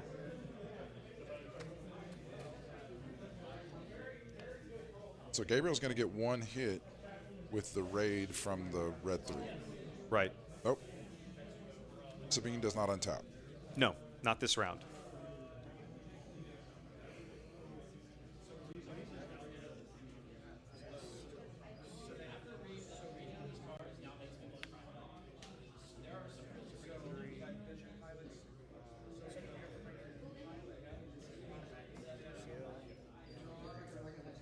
Coming in with the ECL.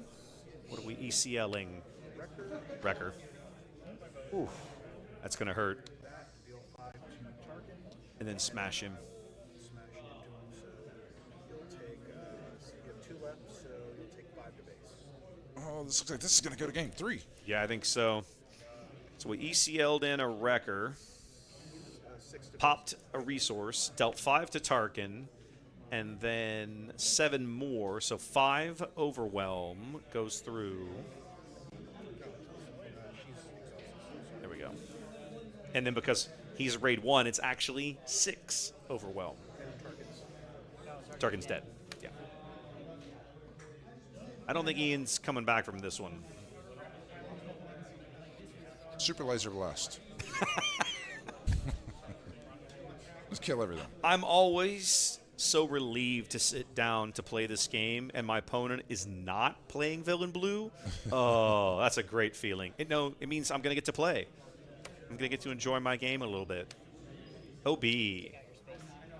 Yep, cleans the space board out.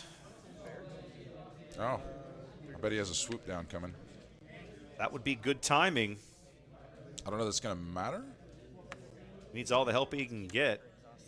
He's tapping that guy down. No good to me dead for Wrecker, so he's locked for a while. Gabriel has the initiative. Get out of this one. We're asking the same question, Ian.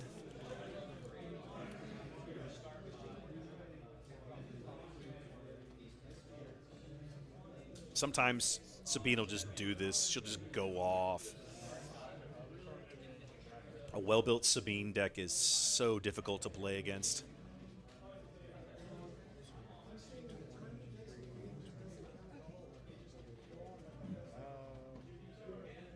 So at 24, Ian can't take, he gets 2 hits of 3.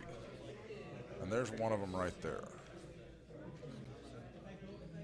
So he has to stop every single thing.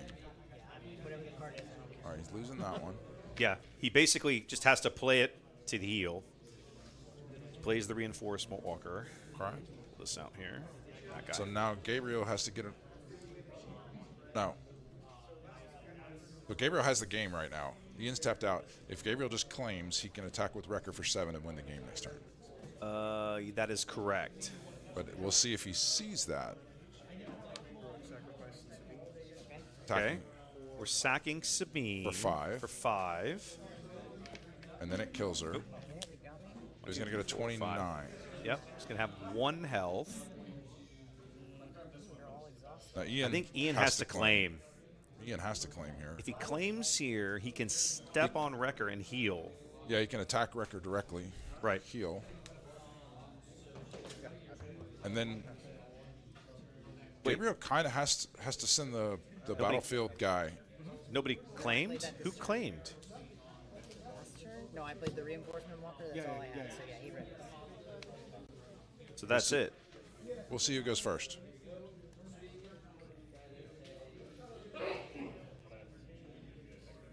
Did Ian claim and they just didn't move the token?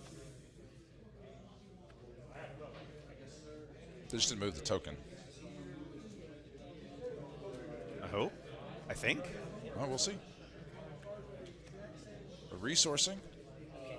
I will definitely start by. Yeah, Yes. They just didn't move it. Okay. So Ian's going to heal for 3. Yep. He pretty much, again, whatever it is, he has to just ditch it and heal. First, going to heal. Literally doesn't matter what it is. He can't risk it. Right. Okay. Back to 4. But he's going to try and get there.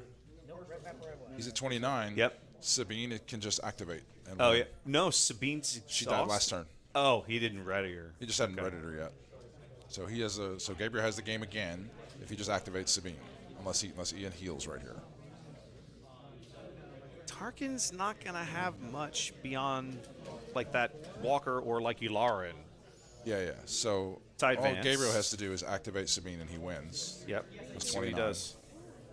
We'll see if he sees it.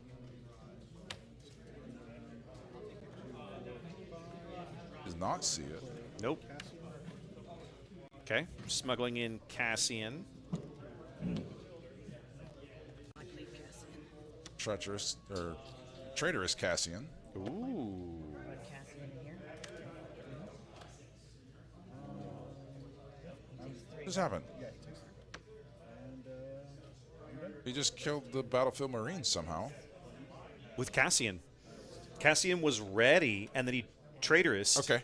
And then he attacked brought with him in Cassian. tapped them. Still. With only 1 health. Who has the initiative, though? Oh, Gabriel has initiative, but he hasn't seen the Sabine play yet. I guess he hasn't. That's surprising. If he doesn't activate Sabine here, I think Ian's going to pull this one out. Actually, Because he'll just immediately attack with the Walker to heal 3. Yeah, I mean, if Gabe's on the button, and it seems like he is. And he's not just snap tapping Sabine, so he doesn't see it. Either. Did Ian claim? Yeah. Gabriel's Oh. going first, and he's trying to play cards. Oh, no, Gabe's going first? Yeah. All he has to do is tap Sabine, and he wins the game. But I don't think he sees it, because otherwise he would just do it, because then the game would be over. Well, he just talked about how he didn't do it last turn. Oh, I didn't hear him say that. Yeah, he made a comment like, oh, I forgot to ping you. Okay. A-Wing. Well, that's how it goes sometimes. Sometimes you miss stuff. And he's got to do 5. 2, That, 3, 4, that's 5, 6. That should be game.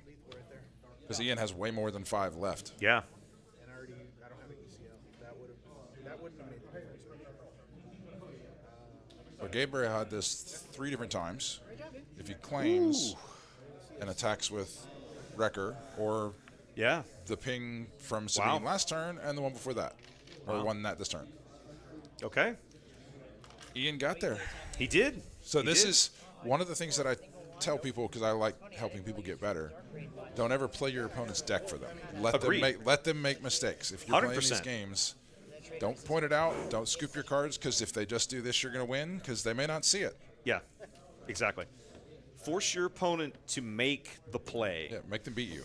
You see this in professional sports too, right? Like there's a reason that you always run out an infield ground ball in baseball. Sometimes What there's if- an error. Exactly. Yeah. What if the guy throws it away? What if he trips? What if he misses the play?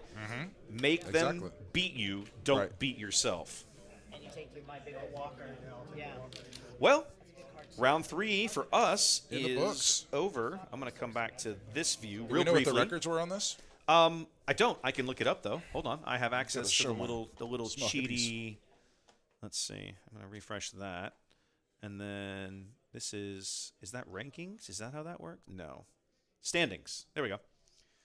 So There we go. Ian, where's Ian? Ian was 1-1. Okay, so this was a 1-on-1 match. That was a 1-1 match. So we They got were both. one- Yeah, 2-1 Gabriel and was 1 and 1-1 2 now. Yep. So Ian's Okay. 2-1 now. There you go. What I'm gonna do now? Oh, It's time. So I what I'm was gonna set do, aside guys? my hunger. Huh? I was getting hungry. I'm getting ready to go order Okay. some food. You go get some food. No, I'm no. gonna go out and sit at the table out there. Okay. And do it where I've got the overhead camera. Sounds awesome. And you're giving this away to somebody that's watching right now. Absolutely not. This one is mine. So what I'm going to do, guys, is going to be a little awkward. What I'm going to do is I'm going to set the camera up for a close-up view out there, and then I'm going to go sit out there and open this thing up. And I'm going to zoom in. I'm going to do the crazy zoom so you guys can see these because this will be fun. So anyways, and then when that's over, I'll come back in here and put the AFK screen up, and we'll be back in, when we're back. So And I will get food since everybody's very concerned about knowing what I'm going to do while you're doing this. Okay, sure. I'm sure they are. I need to put up this. No. Yeah, that. And then I need to put up that. Perfect. So you're on That's the what ground we unit need. side. Yeah, I'll do it on the ground It side. would be awful if you sat over there and opened this on the space unit side and just missed everything. That'd be terrible. Hang on a minute. There, turn that off. There we go. Sweet. All right.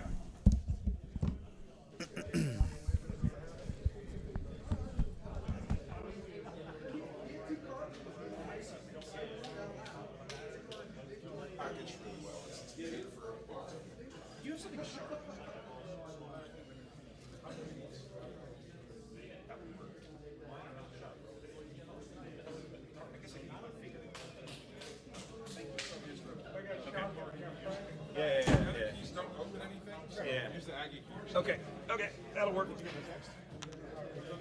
Hi guys, what's up? Let's open cards. Trying not to damage the packaging too much. Ian, well done, my friend.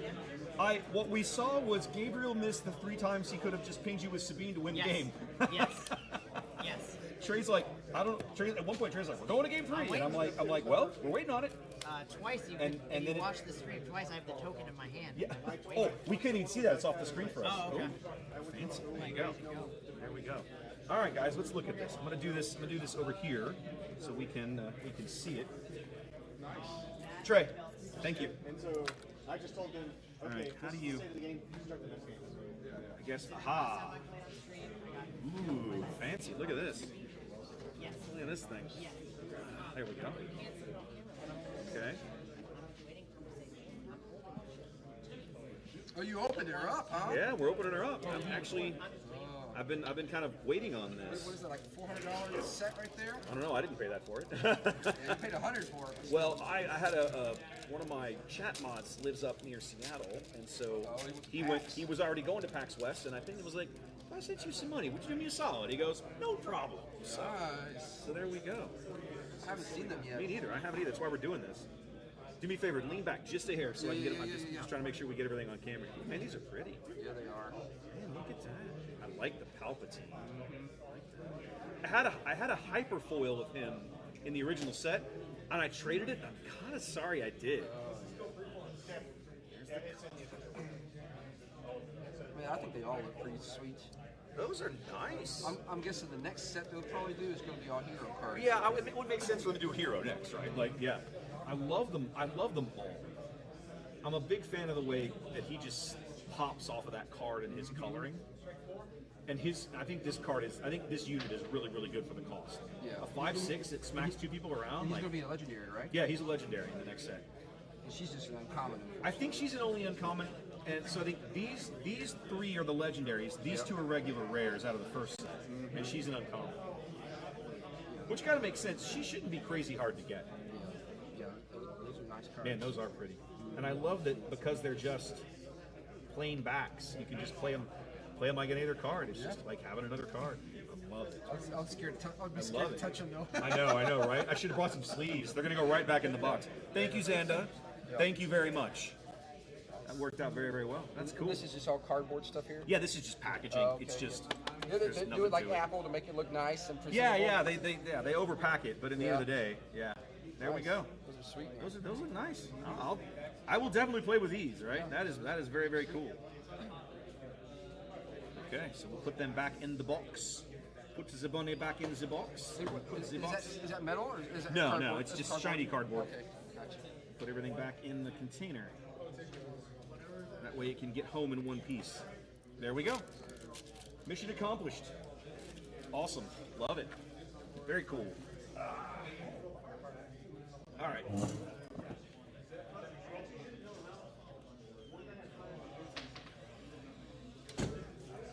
That looks pretty badass. I like those.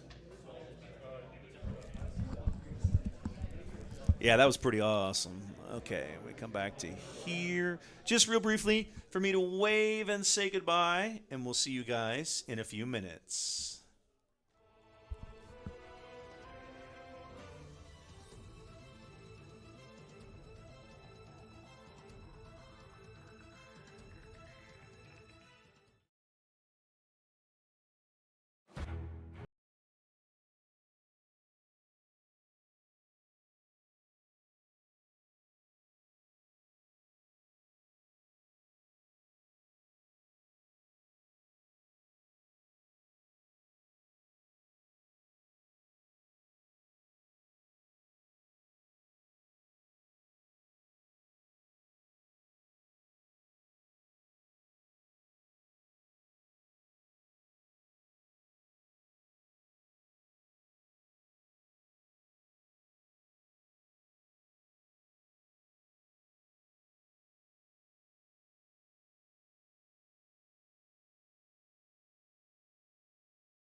limiting card game of unlimited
All right. Yeah, we're back. Okay, I can turn the monitor off for a minute, can't I? That'd be good. There we go. Okay. So, round 3 finishing up. We'll be on to round 4 in just a moment. Couple of oddities this round. Of course, we watched Desmond playing his Boba Blue deck in round 2. In round 2, yeah. He went on to round 3. His first game, he had a complete draw.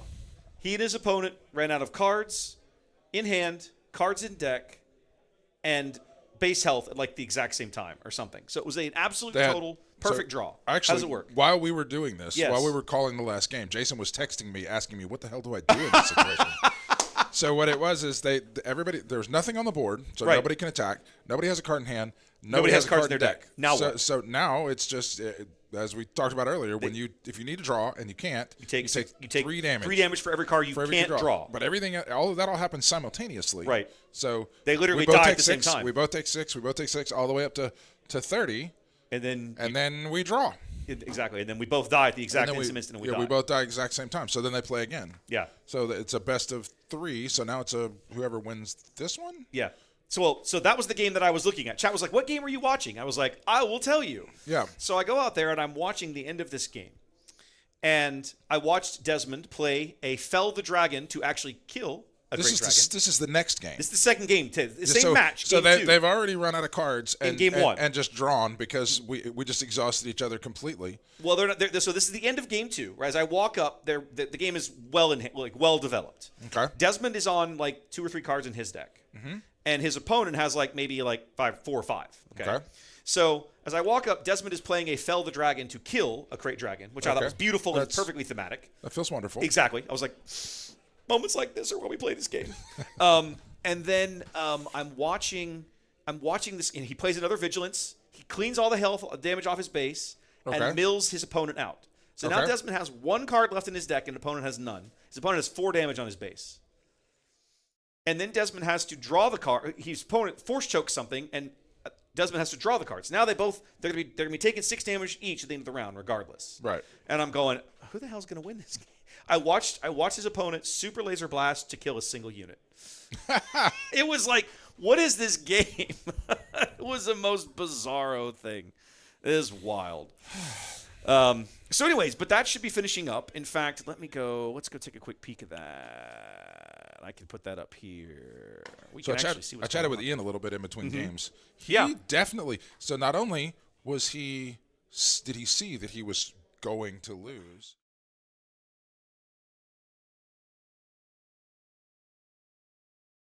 Stupid.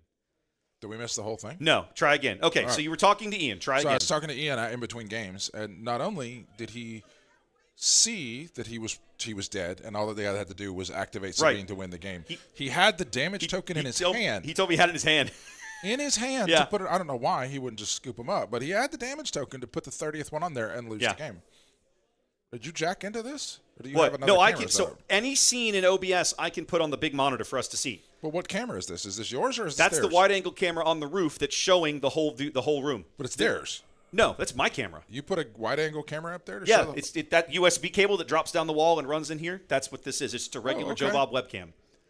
But for the room view, it's perfect. But this way, we can see, like, you can see Jason over there. Right. In the now, black shirt. Now, chat, we can see what's going on in the room without having to be out there. So now I can see the TO standing over the long, drawn-out, painful, agonizing what's happening. Boba Blue deck matchup, which was playing against Bosk Blue this particular round, and waiting for that one to wrap up in some fashion so that he can report and repair. So if anybody watching is curious about this, we are sitting these 2 brown tables end to end in front of us. If you walk towards the camera on those, we're in a door right on the other side of those. Yeah. And then the overhead where we're watching streaming from is kind of bottom right, where this guy's standing on the bottom right. It's right below him. Yeah, they actually can't see this view, but I'll put it up. Okay. Well, then all my description is for nothing. You're fine. What I would have to do is create a scene where we show just the room with our audio, and I don't have that, so sorry. This is amateur hour is what totally, it is. 100%. This is another one of these things that I didn't think about I was going to need. I was like, I don't need a scene for that. The whole point of this camera is for it to be background, right?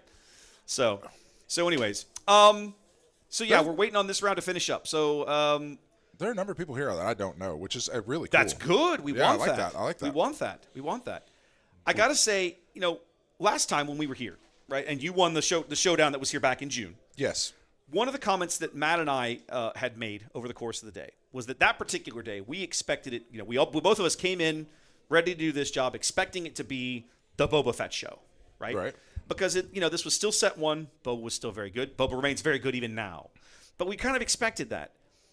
And yet, the two decks that made it all the way to the top, Krennic Green, Palp Green, Villain Green in general, pretty much carried the day. In fact, I think you made, Andrew was Krennic Green, you were Palp Green, we had a Sabine Green, that was Mark, that made the top four. You beat him on the way up, and I forget. No, Andrew beat him on the way up. I played against a Vader Green. You played Vader Green. Yeah, I beat that one. So a whole bunch of Villain Green and only one hero deck in the top four. So all of the Boba that Matt and I were expecting, we didn't see. It seems like we were 4 months too early, right? Because today you look out there and the decks that it feels like it really is the Boba show, right? It feels to me. It's the Boba show, but it's we've got another green deck, and Kira is 3-0. So if you look at the undefeated, there's a lot of Kira too.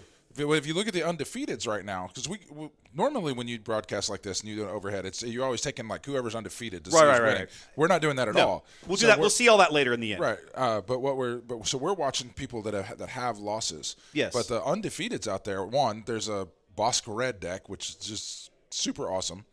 I can't wait to see James on camera. I hope we get him at some point. Yeah, and then the Kira Green deck, the one from Cody that we saw earlier, is the other undefeated. Okay. And there might be one more. I don't know, but I know those two are undefeated. Okay. And so I guess there weren't that many Boba here last time.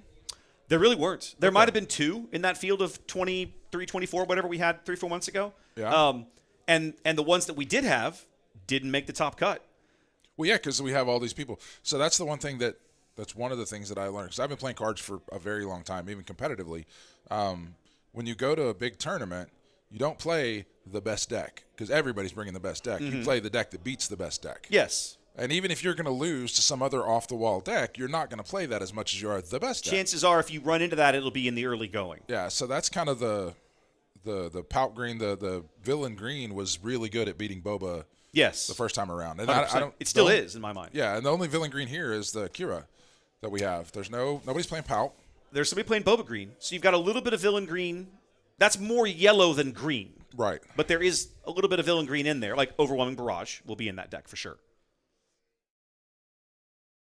Traitorous is in. Traitorous, 100%. Is in a good deck. Yeah.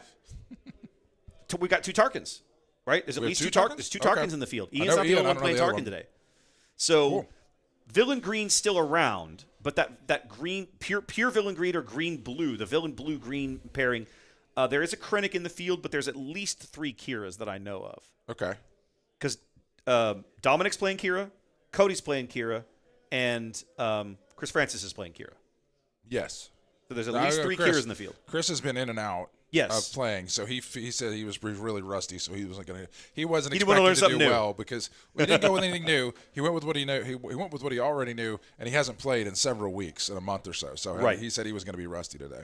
Yes. Apologies. Thank you, Xander. Yahari's Xander's correct. We're going to be starting round 4 here in just a minute.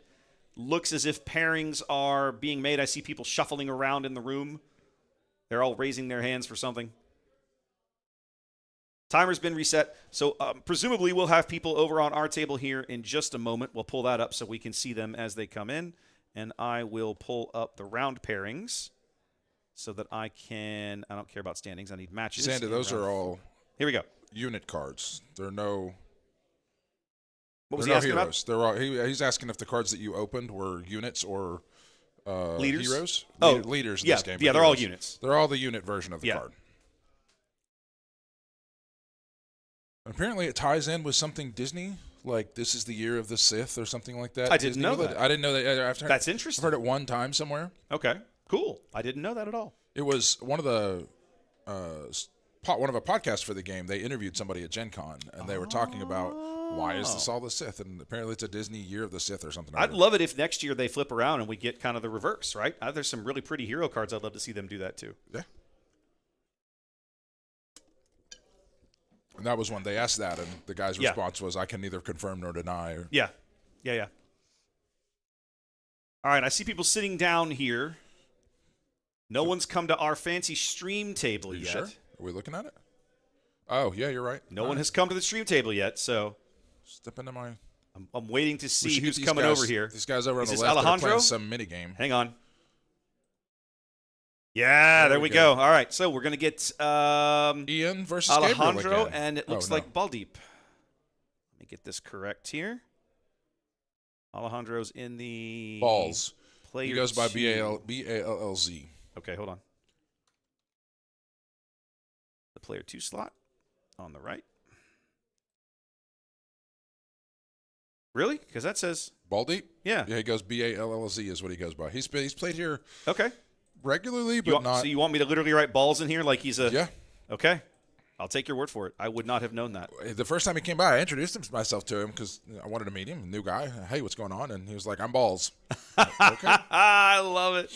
I love it. All right, match setup. We're looking at we've got a Ray Kira Red. Tarkentown. Love it. Ray Kira Red. and Tarkentown. And is it Kira on the right? Is that what Alejandro's playing? I'm sorry. No, I'm looking on the left. Ray Red. Yeah, you got Ray Red on the I left. don't know what Alejandro's playing. I can see his base. I can see his base is ECL. I don't know what leader he's playing yet. He's being sneaky about it. I know, right? It's black. I know it's black because he You know it's flipped villain? up. No, that was what he opened in the promo pack. Never mind. Okay. I got nothing. Okay. He's You know not- what? he's Hang not on. using Do I the have leader. do we have his deck list? It's not one of these ones, is it? It's not. And I don't think it's one that I downloaded. Let me check. It's red. He flipped over some red cards. He's got red sleeves and a red box. I actually don't have his deck list in here either. Who Let is me it red? check. Vader? I bet it's Let's Vader. cheat. No, it's Bosk. Bosk Green. Boss Green. There we go. I like it. Yeah, there it Gosh, is. I There's love the me PDF file. I'm going to I download this love right now. me some Bosk. So much fun to play. I've never even tried him with green. This is made my one of blue those deck. versions of the deck that I did not originally consider because I still kind of feel like the green bounties are maybe a little not amazing, but I think I've been proven wrong. So maybe I need to revisit this matchup, this particular pairing. Okay, so let's come back to. I here. think they're all kind of Here. meh, except for the Here. one that lets you play it. Go dig up a dude and play a dude for free. That one's pretty good. Okay. And by pretty good, I mean amazing. Yeah. Well, good luck, buddy. There we go. So there's our matchup. Both of them on 25-point bases, both of them playing some form of red, which means that we should get a fairly aggressive play here. I'm going to turn the monitor back on now. They both have to activate their leaders. There we go. Okay. Oh, another Ray, God forbid. You do. Hey, Ray. C-Raptor channel on YouTube. Stream it while you're on the stream. No, I'm not. Yeah. Yeah, please don't watch the stream while you're on the stream. Just in case you see something 100%. you shouldn't. Oh, there I am. If you want to get super recursive, lay your phone out, streaming the stream on the board. I mean, it can be done. It Yeah. can be done, but I really wish you wouldn't. She can watch it. Or she doesn't even know what the hell we're doing. I kind of want to go move Alejandro's camera just a mean? little bit. Oh, it needs to tilt up. Just Yeah, slightly. I think I'm gonna go do that. Unless Give you me a want to stare at second. his pockets. No. I'll be right back while you entertain the audience. If we move, Let's take a look at the chat. live, it's not What do we our got? fault. Pawn cards. I just right now what I want to do is Alejandro is just a little too tall for where this camera is. I just need to bring it up. No, you're fine. I should have had a measuring tape with me to make sure everybody's consistent height. That's never going to be a problem. And then Trey wrecks that curve anyway. All right, we're going to start off now. Oh, that's cool, ETS. Let's say something. Sealed is awesome. Let's roll into me. Playing your little sealed event. Limited is like my favorite way to play. Oh, I love draft and sealed in this game. It's so good. Oh, sorry. We're good. There we go. Not too much luck, though. Yes, we're no longer looking at Alejandro's pockets. What's in English? 11 TV.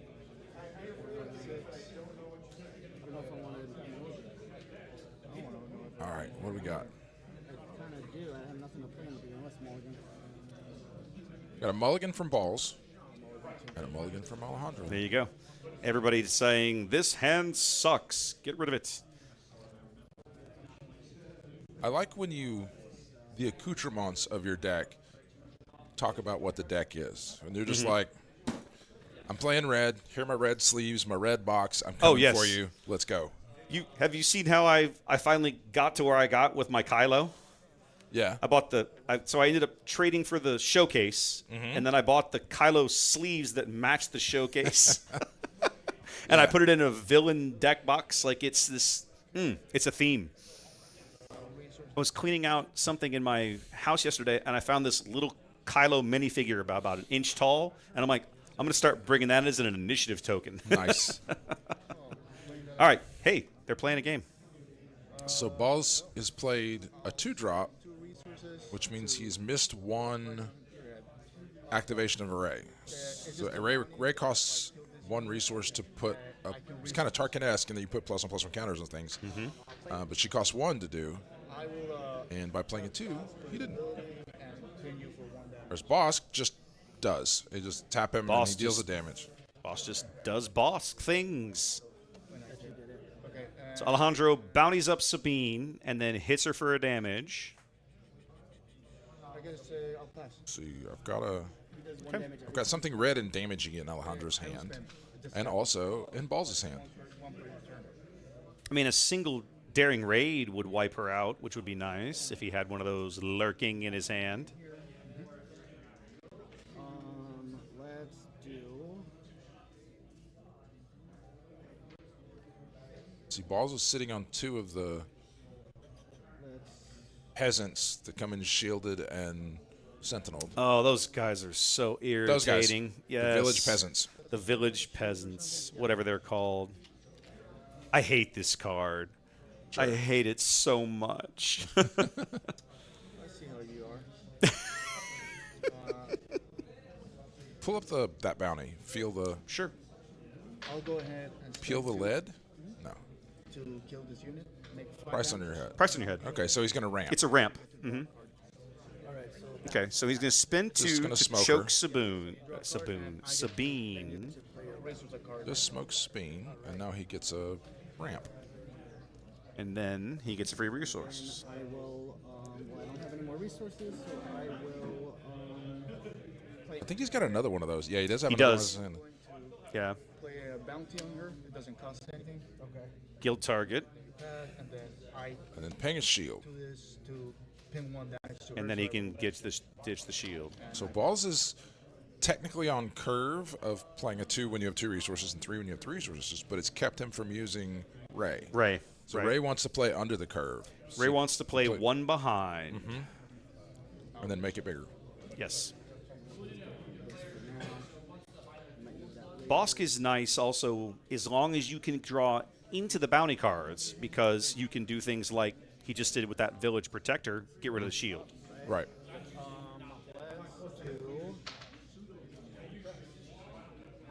And he could just take, 2 damage from her. Oh, you monster. He's got to discard 2 cards. Pillage, right? Yeah, pillage. Is that pillage? Oh, pillage. wow. So Alejandro has 3 cards in hand, and he's got to ship 2 of them. Ditch 2 of them. Why would he do that to me? Oh, pillage is in the new set, isn't it? Starting my beautiful upgrade, too. Yeah, there it is. Now I know what I need to side. Nope, that's not it. You dummy. I've never actually had to push this button before. It's got to be this one then. Wait for that to go away. Well, it's interesting that he didn't. There it is. You can only do damage to me, so let's do 2 to your base. The Balls definitely has card advantage right now. For sure. What did he just hit him with? Did he attack with? I assume he attacked with him and just didn't tap him. Oh, well, Okay. yeah, you just did. Yeah, And now we're going just 2 damage to to me. smush. And then we're going to do 4 damage to Balls' base. Yeah, I presume he's going to claim it twice, which is, of course, Okay, so Bosk's ability. Yeah, so these bounties 2 times 2. throw an upgrade on some unit, and then you either kill it, and there's another ability for capturing, which just kind of takes it away temporarily, and you collect the bounty and get some benefit.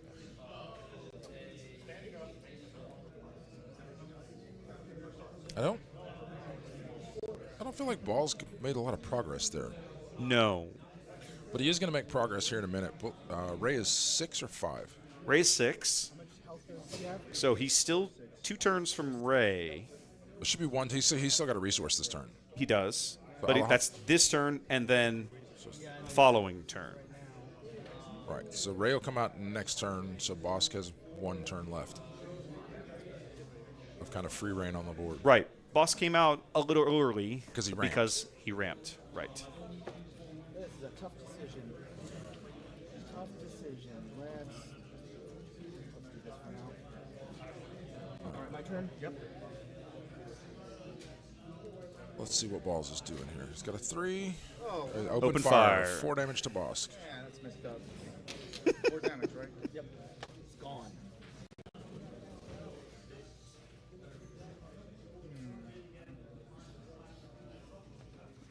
I can see he's an Obi. He's got an Obi in there. Redemption, another village peasants, and I don't see what maybe that's The a card Luke? behind Obi is another. Looks Looks like another Luke-ish. Jedi. 5, but I used 3, I only have 2. And then Alejandro has. I already passed. Okay. Well, shoot, I don't know what he discarded. Okay. He just didn't Alejandro play basically anything. Ugh. taking the whole round, build his hand up. I can see a Palpatine in there. That's nice. Papa's 8, right? Palp is 8, so he can bring out Palp next turn if he needs to. Looks like he's got 2. It's a Kylo ship, and Another Sentinel. Now they're these losers. Spend 6.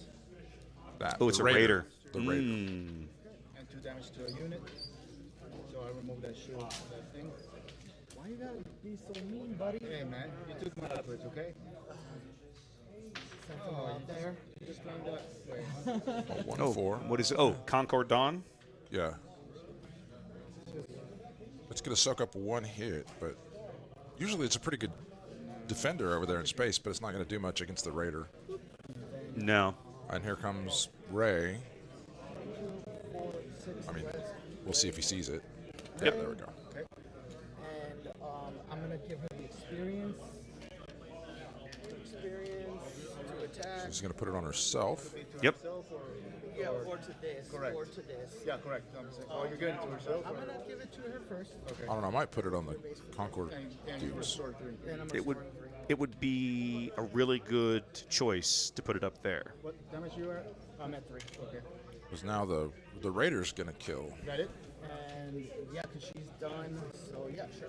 Well, the Raider will shoot the Concord, will smash the Concord Dawn, but then he'll probably use his base to finish off the Raider. He could. He still has ECL to use. Alejandro's got a lot of options here. But we do have I mean, 6 here. he's got all 8. He can't ECL in the Palpatine. But he can kill a lot of stuff. He with can Palpatine. do a lot of pain with Papa Palpatine.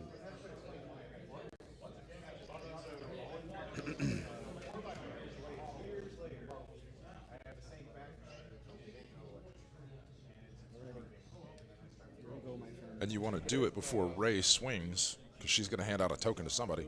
4, 6, Yeah, 8. he's probably going to. Yeah. He's going to wipe everything but Rey. Him. Yeah, he needs to. Damage dividers among enemy units. 2 and 4. Wipe him out. But I'll just kill this. Yep. Which that blew up Balls' plan to stop the Raider. Mm-hmm. Not fun. Not fun. 2, 4, 6, 7. Balls has. It was a Luke. He has a Luke. So let's Okay. do Obi coming out would be pretty strong for Balls. 6, 6. Oh, him 4, 6. He could also bring out Luke and just murder Palpatine right now. He could, but he doesn't really need to. If he brings out, I almost would rather bring out Obi, and then make Palpatine kill him next turn, make Rey bigger next turn, and then play the Luke. Or you just kill Luke now, whatever. I mean, kill Palpatine now. Ouch. And you're going to do your 4 damage. Very thematic. Yeah. Luke murdering Palpatine. Oh, There's yeah. a lot of really good 2, 3, card design synergy in this game that way. This one's going back and forth. This is a good game. I agree. 3 to your base, and there's restore 3. And he restores 3. What did I just have? 6 or 7? You're at 3 and 4, 7, so you're at 4. Okay. Take initiative. Taking initiative. Should have moved that already. I played blue already, so that's already used. Okay, I'll let the pass. The more I do this today, the more I hate the shotgun mics. I'd almost rather just have them have the little lapel Yeah, mics. I would prefer lavs. I'm not sure I'm going to get everybody to do that. We'll see. I'll mess around with it. Those units are so You haven't even seen anything yet. Oh, really? I got some more annoying ones coming. Cool. I'll spend 2 to put a bounty on Luke. I don't know if I want to use this yet, but let's Right, so in your head. let's 2. Let's get a sentinel. Balls is dropping some fat. Yeah. I pinned him.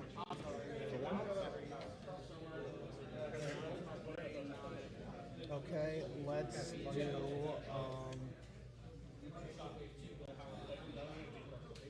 two. Let's bring out this bad boy here. Okay. 2, 4. Oh, I missed Obi. 5. Overwhelming barrage. Okay. Wow, overwhelming. He's going to kill Luke. So 6 to kill Luke. And I'll do 6 damage to Luke, so I can kill that monster. And then He's got to get that restore off the board. And then Ball's brought in and an OB. 2, 3. So this is an interesting, somewhat interesting. The raider on the right has to attack the A-wing, Yeah. so that it kills it. It's playing the A-wing basically just soaks up some damage one time because you have to kill that before it attacks back, because it gets bigger when it deals more damage when it's an attacking versus defending. That's not what he did, though. But he no. went 6 to base. I used all my stuff, I'll claim. See, now the A-wing can crash into the raider if he wanted to, and then finish it off with the Tarkentown, the base. Yep. And that never took any damage, huh? Nope, it hasn't yet. You're welcome to start hitting it. It's okay. Let's do. Got another Raider? Or no, it's two Two Kylos. Kylos. Yeah. Yeah, I don't see Alejandro. No, since we know what he has in his hand, I don't see the lot. 9. Coming up here. Oh, jeez. Womp, womp, womp, womp. Well, there she is, ladies and gentlemen. The bomb card of the set. You know what? This is gonna cost me 0. 0. Okay, what are we doing? When I kill a unit, that unit it does 2 damage if it's unique or not. Okay, let's do 2, 3 to your base. Let's What did he get play? He played Guild Target on the A-Wing, and then Ray swung in to buff the A-Wing and do more restore. I'm just gonna.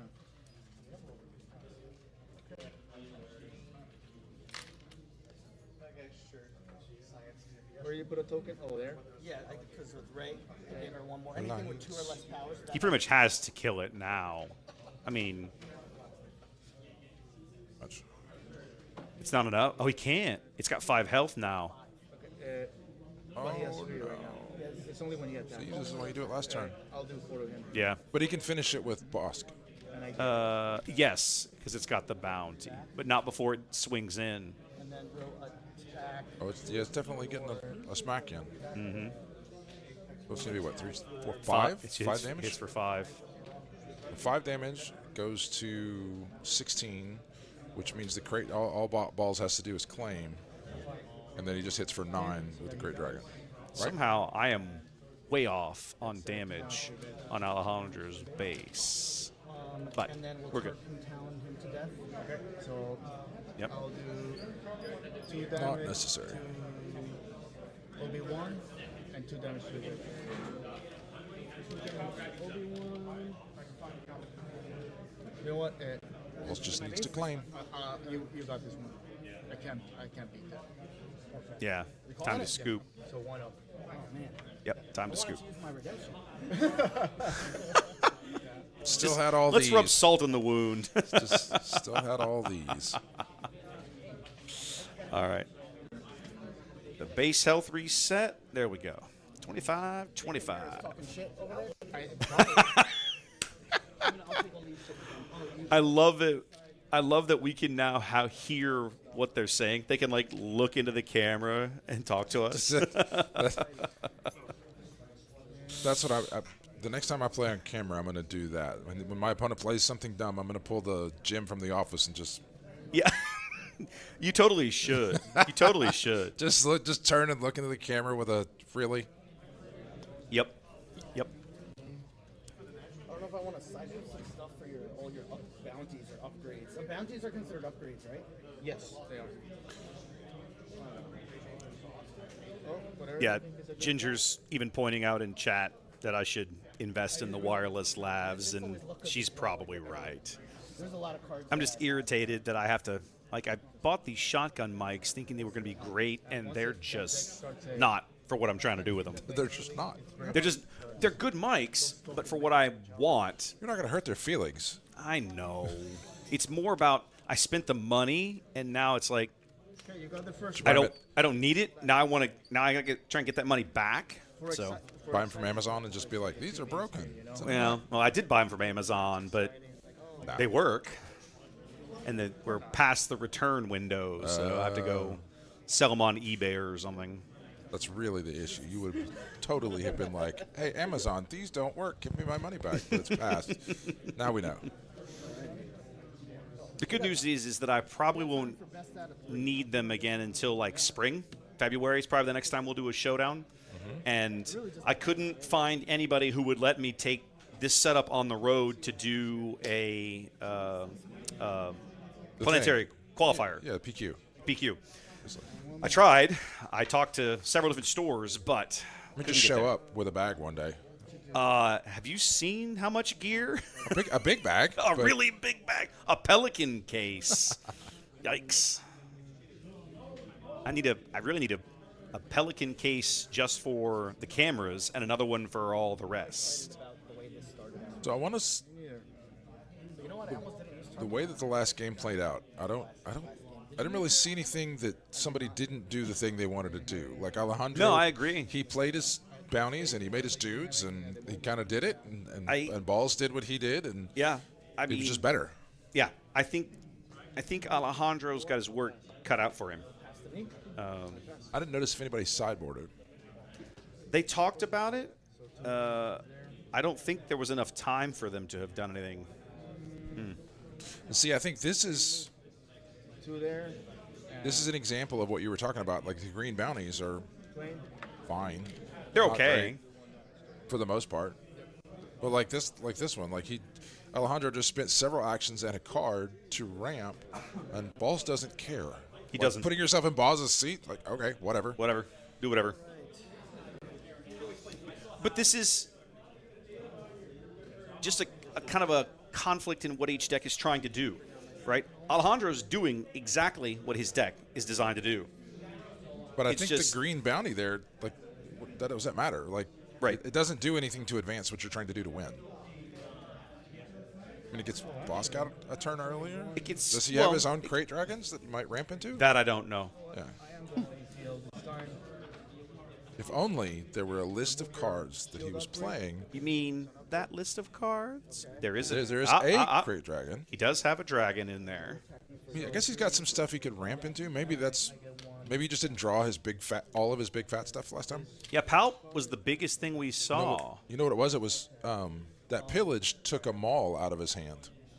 Oh. He had the maul. Okay. Well, he just ambushed in with his base, a Fang Fighter. And he ramped. Mm-hmm. Okay. I'll claim. You claim? Yeah. And then, of course, that maul would have been really good. I'll pass. I think perhaps that was a poor choice by Alejandro. not thinking far enough ahead that he's going to have to be taken down 7s with Maul, and so he ditched that and kept something else. He's got a super laser tag. He's got it, yeah. So he's got all the ramp he could ever want. And he's already one ahead. I will. Yeah, Bosk is coming now. Does he have something to do with Bosk now? No, he doesn't. I thought I saw a Maul and a Traitorous. Does he have Traitorous? I didn't see Traitorous. He doesn't. I saw a Maul, and then the Phase 3 Dark Trooper is in there. Okay. That's not bad. Got an A-Wing on the left. Something that kills something. Another Peasants. No, you're testing me. You can just smush him. Oh, yeah, at the base. Read a face. Love the A-Wing. That was, yeah, I would have just traded there. I think Just that get was it a off. misplay. I think he didn't see that. I mean, it's trade. I still would have done it because that's his second A-Wing. If you can get rid of it, he didn't have money left. Oh, we're timely reinforcing something. Oh, we're going to get... Why are you flipping something up? Oh, what am I showing you? Yeah. All right, so he's gonna ramp again to kill the Peasants. Timely intervene myself against And he needs to put another... And this becomes a ready resource. Okay. So he needs to replace the smuggled card. There you go.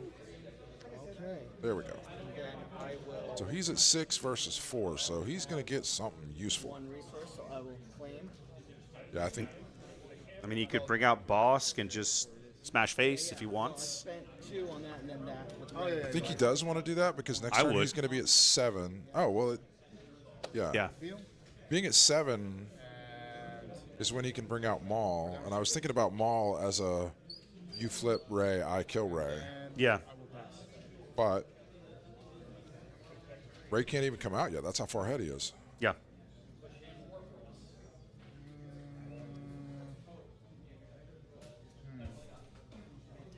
I think Alejandro is going to really regret not killing that A-Wing immediately. I agree.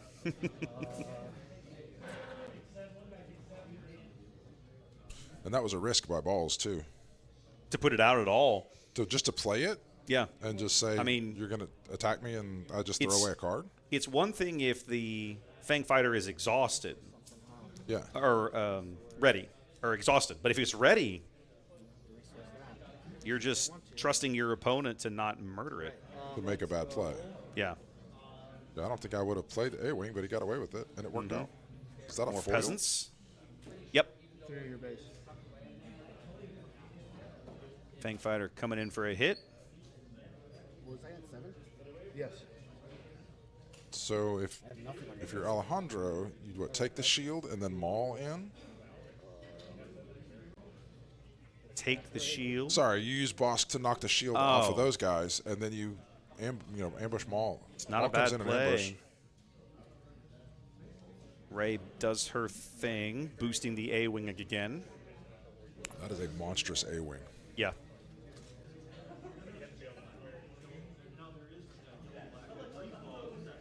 He is sitting on a Maul. Looks like he's got a Maul. That's a punishing one. Yeah. And another price on your head. That one? Huh?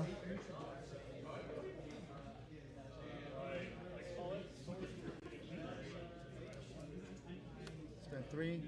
Punishing one. Punishing one. I think he's going to play the price and try to kill something here. Defeated, I can untap this. But what? What can he kill? Oh, sorry. Oh, thank you.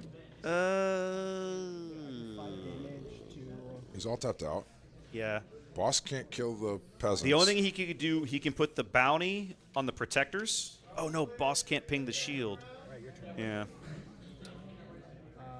UCL is burned. Mm-hmm.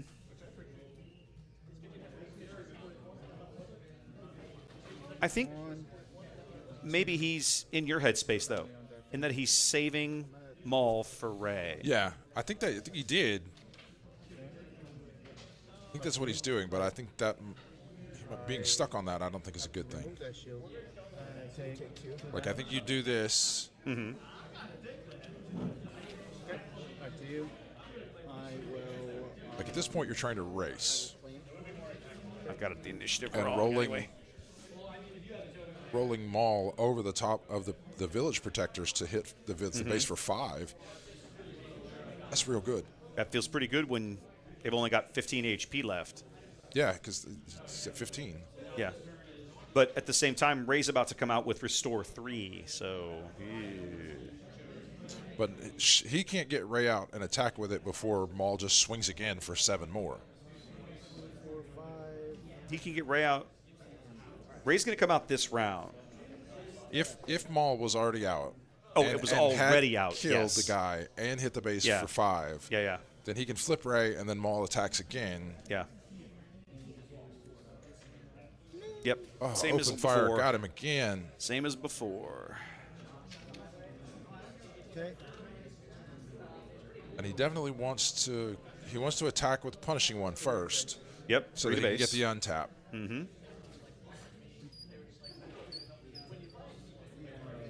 I'm tired of you. Now Balls needs to dither around.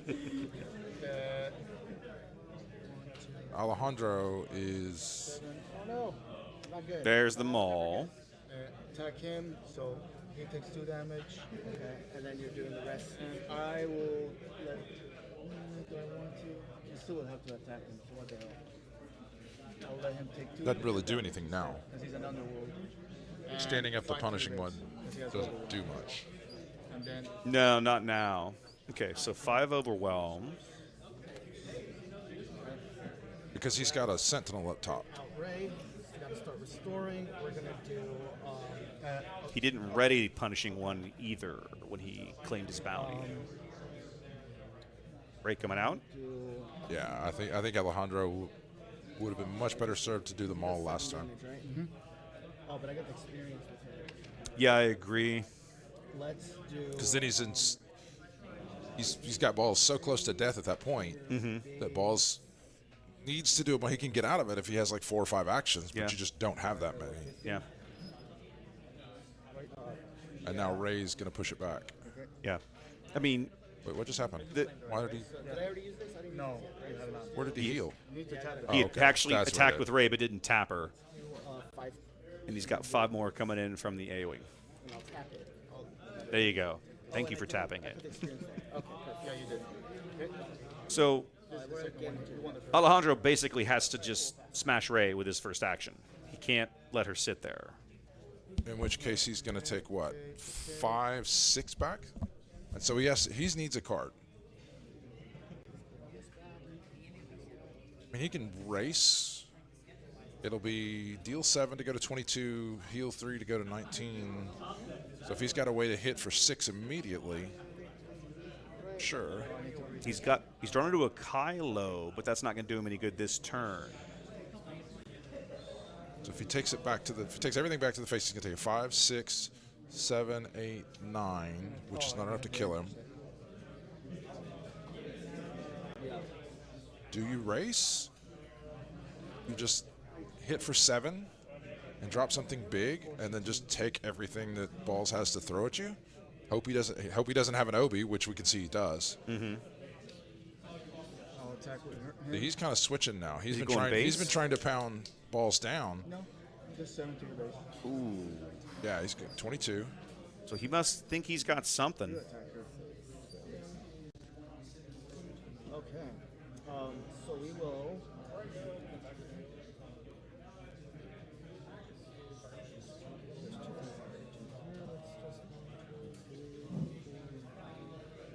Here comes the Obi. I don't think I would have No? played it. Luke? It's Luke. Luke. He's going Luke. Luke is going to. Get rid of that. Oh, wait. Okay, so he takes You minus know, 3. he can't kill him. You haven't lost a unit this You round. haven't lost a unit. I didn't want to play. Card late is card played. I don't mind. Oh, you want me to? No, I will let you, man. That doesn't matter. Because I was gonna. He could kill. He could kill Punishing One. Bad doing that. No, don't worry. I don't worry. It doesn't bother me. What are you gonna do? Nope, Oh, we're he taking let it back. He let him take it back. Yep. Oh no. Wrong card. Still the wrong card. Oh, okay. That's it. Oh no, he's going to play Rival's Fall. So now you know I have a Luke in my hand. All right. You have a look at your hand. Alejandro can still get there. Balls has him on the ropes, but Alejandro's close enough. But if he's Just got some big needs- beater, He's got to have something in his hand. he's got Kylo. That would be good. Here we go. There's a big one. Oh, this is. He's got his own there's the crate dragon. There it is. There it is. Now play your Luke. Exactly. 3. Let's do 3 to your base.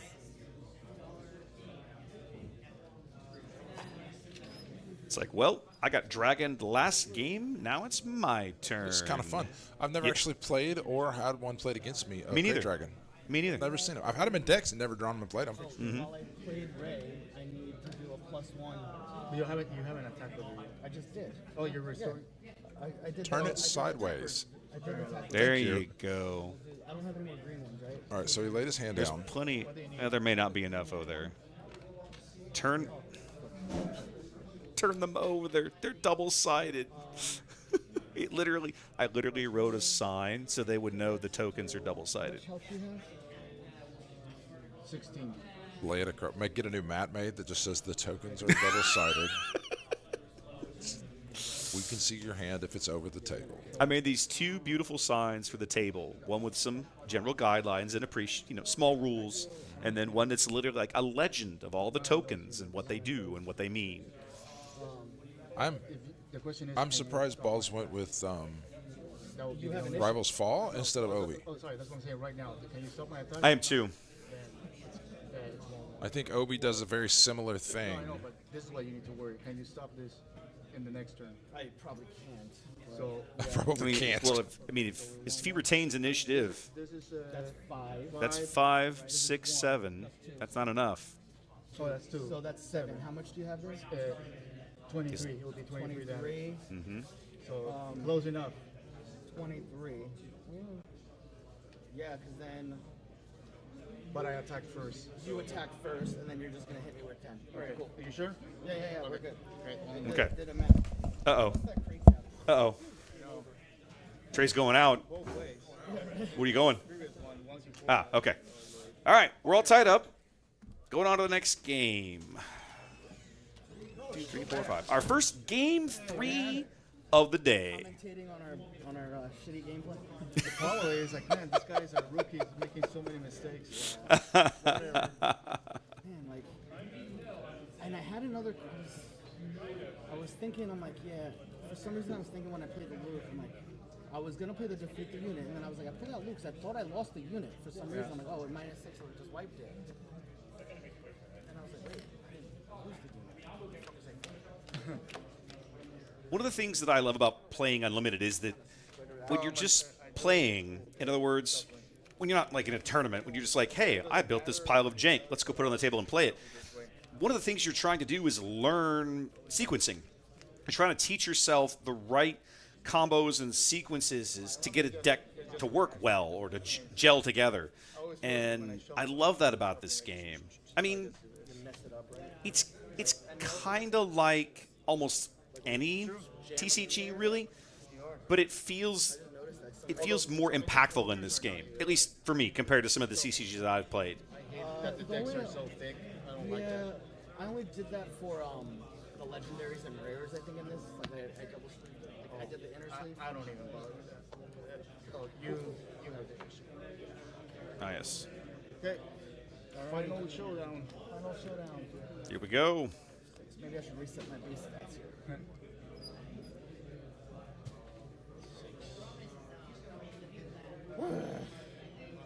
Good timing. I kind of want this hand, but I don't. At the same time. I know. 'Cause I don't have anything to play the first round.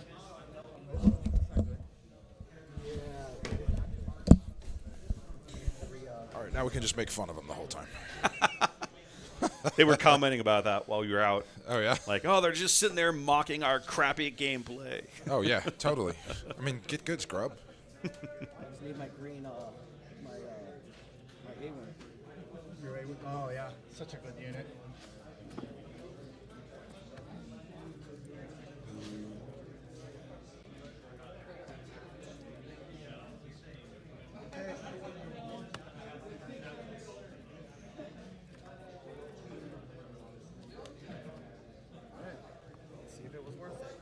All right, here we go. Ball's on the button.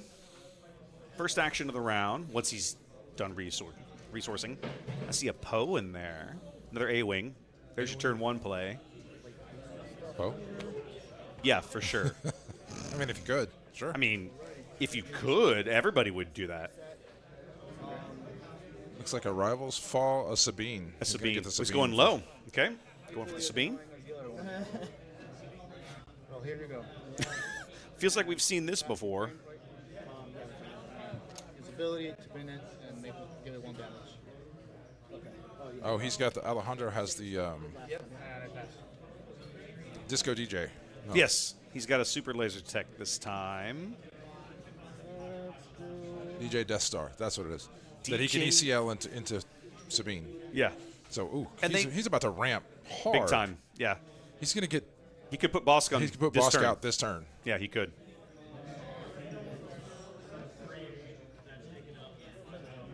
I mean, that's... If you're thinking ahead, this is one of the things you consider. Ooh, now he can't. Yeah, you can't just Well, hit it with Bosk he's got again. a ping and then the ECL. And Yeah, just do it one time. Ping it with Bosk. Not what I wanted you to do. I'm sure it wasn't. If you do... Well, you forced me to play this then. Ooh, Add 4 damage. changed his mind. Kills it, right? 'Cause Open yeah, fire? yeah. Yep. So I get to resource 1. Oh man. Okay, back to you. And there's the A-wing. So we came in with an open fire. Yeah, see, I think I would have done it. I would have done it the other way because now you have the open fire for the target when he's going to spend Ray Right. to pump up the A-wing here. Right. And then you've still got the ability to kill it next turn. Yeah. Ping with Bosk, and you run Super Laser Tech into Sabine. I know. Yeah, that was an explosive play he missed. But we Yeah, you still- could have had Bosk on turn 2. Yeah, it would have been awesome. That would have been pretty sexy. Would have made that gill target in his hand really awesome. Coming in with a Bounty Hunter's Pursuit. Or Bounty Hunter's Quarry. Bounty Hunter's Quarry, that's the one that gets a free dude. Correct. So he gets like, a free unit. Oh, come on. So if he does this, if he plays it the other way, now he has open fire to get 2 free dudes and still have Bosk out. I'll tap boss. Yeah, because Bosk would be on the board. He could claim it twice. Oh, that would have been amazing. What does that do? 2 damage when I kill it. 2 damage when you pull it. Yes, so just another upgrade. Let's see what balls can do to take advantage of it. And then Yep. Oh, of course you will. I will pin boss. Get rid of the shield. Yep. I think if I'm balls in that situation, I put it on the A-wing. I would too. You're susceptible to a second open fire. The odds of that are not great, but it's very. 3 damage to your base. That's the bounty he wants. That's the bounty Alejandro wants is the one that's on the A-wing. So you one just on the make it A-wing. hard for him to hit Yeah. that. He's sitting on a Django and something else. He's going to bring Bosk out. And back to you. Oh, initiative. Oh, yeah. Can't really do much else. ECL. Oh no. What does ECL give you? This now too. Yeah. And this unit enters. Oh, ambush, man. Oh, my. Kill it. Okay. Oh, I love this play. This is a good play. It doesn't kill him. Oh, no, he didn't. He Yeah, it didn't make does. bigger. Yeah, it does. He 'cause- buffed the yeah, Village Protector. So now he is getting 2 free dudes. Yep. So now he's going to ECL out, punishing 1 for a free ambush, murder the A-Wing, and then collect A unit that costs 3 or less for free. the Bounty Hunter's Quarry, and then left to see which one punishing he one is- collects twice. Punishing one is going to stand up again. Yes, it is. That was a good play. So this is the bounty he's cashing in, and then let's see which one. Dengar. Okay. Does it again. Doubling it with boss. Now he's going to do it again. Okay. That's a strong play. Yep. Oh, lucky you. Nothing came out. Oh. Ooh, whiffed on the second time. Oh, no. Unfortunate. Unfortunate. Okay. I wonder if he's going to remember to stand up the punishing one. He also spent 3 resources he hasn't exhausted. He's very excited about this play, which, in fairness, it was a very exciting play. Yeah, I'll do the Sentinel. So I take 3 damage. Okay. And then I die. And you die. And I do 2 to your base. Yep. And Whoa. he's putting Django. Yeah, but he didn't. How did those resources stand up? Oh, they got going too fast, and they made a mistake. Yeah. He didn't actually pay for punishing 1. He didn't pay for punishing 1, but then he didn't stand up punishing 1. No, he didn't. Oh, sorry. And this had untapped. And so I could attack. So 3 to your base. Oh, no, that case, you did that. When you played it. Well, But you didn't. But you Says didn't. you may. You ECL'd him in, but forgot. You got 7 resources that turn, so Yeah. Okay, so they're going to let him have it. Yeah. No, you should be at 6. 3, didn't attack. No, you're You right. attacked the You're my Sentinel. cheater. Yeah. Trying to cheat here? Oh, there I am. there's remarkable freedom with It's we're not going to speak up. It's amazing what happens when you just play cards without tapping them or tapping your resources. They're like, oh, I attack. Yeah, but you didn't exhaust the unit. You didn't pay the resources for it. On the other hand, it's both players' responsibility 100%. to keep track of the board state. So There is literally a sign on the table that says the caster crew will not report you to the judge. It is your problem. Gotta knock something off the board. and it's definitely not intentional. No, they're not intentionally doing it. Or let's take that guy out. That's the only thing I can Okay, do. coming in with a takedown. Oh, Dengar's the only one he can kill. Yes. Oh, no, I can't. Can I just... Oh, you have 5. Yeah, that's the... Oh, no, he go Bosk. He's going to get rid of Bosk. That's actually a good play. No! This is the friendliest, sloppiest on-game camera. They're going to watch Match. this game later and go, OMG. I mean, there's takebacks all over the board.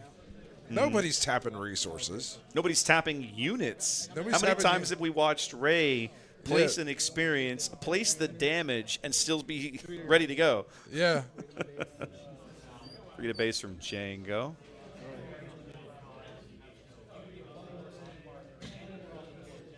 How did Punishing One die?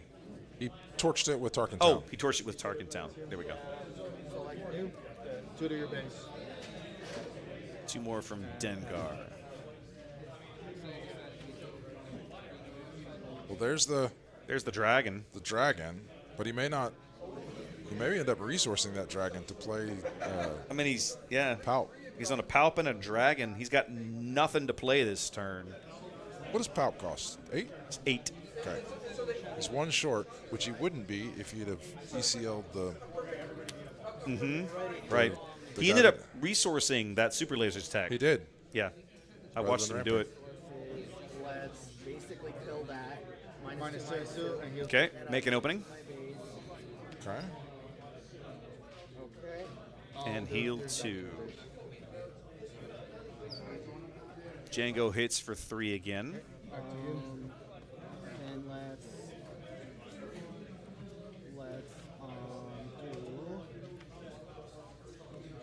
do out there. Let's see if we can figure out who that is. On that side for right That's a Concord Protectors. I'll take this. Really? He didn't have anything. His cards cost 9 he's and got 8. 8 and 9, yeah. Restore 3. So you're back at what? 11. Done? And Yeah, I did 30. yeah.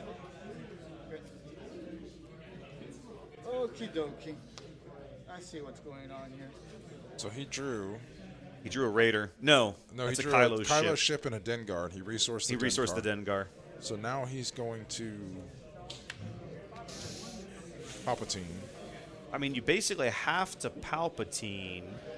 Palpatine immediately, and you kill. It's going to take 4, and then it leaves 2 for Rey. But then which means Django you would have can't 5. kill her. Django can't kill her. So do you just hit all 6 onto Rey and just I give up would. the damage? Yeah. You got to get rid of her. What are you attacking with? He's going to get one more restore no matter what. I'll give 6 to Ray. Yeah. 6 to Ray. Yeah, when played. So he has that, and then he has Crate Dragon next turn. I wonder if let's see if what Balls is holding.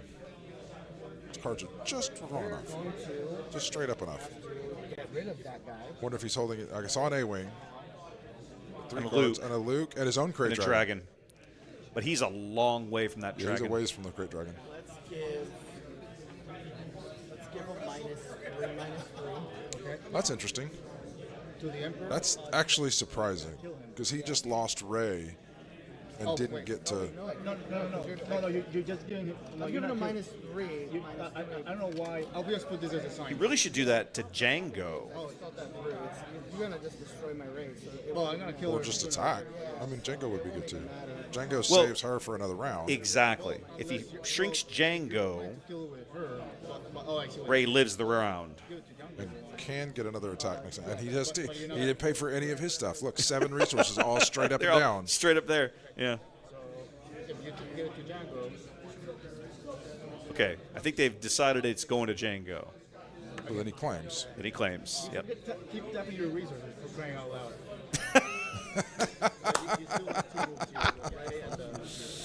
I mean, Alejandro doesn't really get to talk here. After No, he did it earlier. He didn't exhaust for that punishing one. No, you wouldn't kill it though. He has 6 resistance. -3. Yeah, Ray can kill him for sure.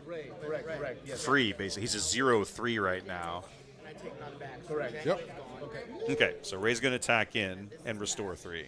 Goodness, turn it sideways. I give a token there. 1, 2, 3. And then I give my token. So do you play the Crate Dragon immediately?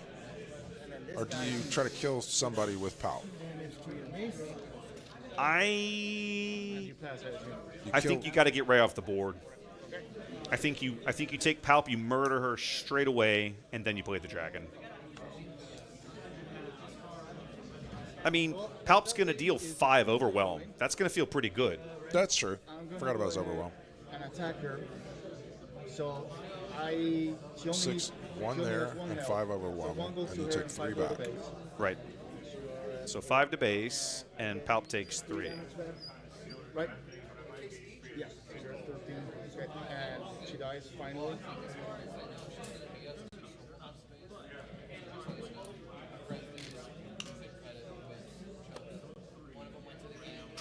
And then he takes 3 damage. Right. So let's see. He does what damage? 6. He's 6/6, correct. Let's get rid of. Wait, how much damage did you do? 3, 6, 8. 8. I'm off by 2. There we go. Fix that. I might as well, because we already used it. Oh, he would have attacked with the protectors last round. I missed it. Yeah, if I do that to your. You know what? Now, Let's get. actually turning it sideways and announcing it, that's not, it's beyond the scope of what we're I- allowing in this game. I feel like you're a little salty about this, Trey. I mean, it's weird, right? When I play one of these games, I try to be scrupulously adherent to those kinds of things so that my opponent always knows what I'm doing, so that there's never any question. Yeah, but you're a good person, and these guys Well, are not. one tries. All right, so Papa Palpatine's going out, 1 left. and Luke's going to restore 3 more So that does put Luke, on the brink of death. what, Bounty and Boss kill Luke. Yep, but he has no bounty. Well, no, but like next time, obviously he's playing Yeah. Crate Dragon yeah. now. I mean, he should play the dragon this round, especially since If his he does opponent it- hasn't played anything else. He's not going to do it. 1, 2, Short We're side. ambushing something. Hang on. Let's see what he does. 5. This guy I'm going to ambush IG. On attack,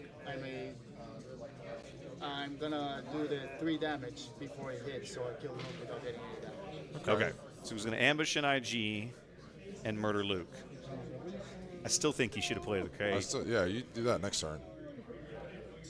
Because whoever plays the Crate Dragon first Whoever plays Crit Dragon first has an enormous advantage because they get to attack and they get the damage from the other guy playing the Crit Dragon. Well, then, right, the other guy basically almost can't play his without risking death. A-Wing. A-Wing number 3, I think. You know what? I'd rather have Yoda have it. Oh, and he's played for Yoda, too. See, that dragon would have been 4 more damage. Yeah. Possibly. Or he could have knocked off the protectors or something. And we have initiative, right? I have nothing to restore. Great. Great. It is also a shiny hyperspace Crit Dragon, and that makes Oh, it is better it? than you. Oh, fancy. Not a shiny one, but not a foil one. It's still pretty awesome. Alejandro on 10. Ball's going to 9. They can both play a dragon. He has to drop this now. Otherwise, Balls is going to play him with his own. Right. You know what's so fucked, man? I was about to do the same. I know.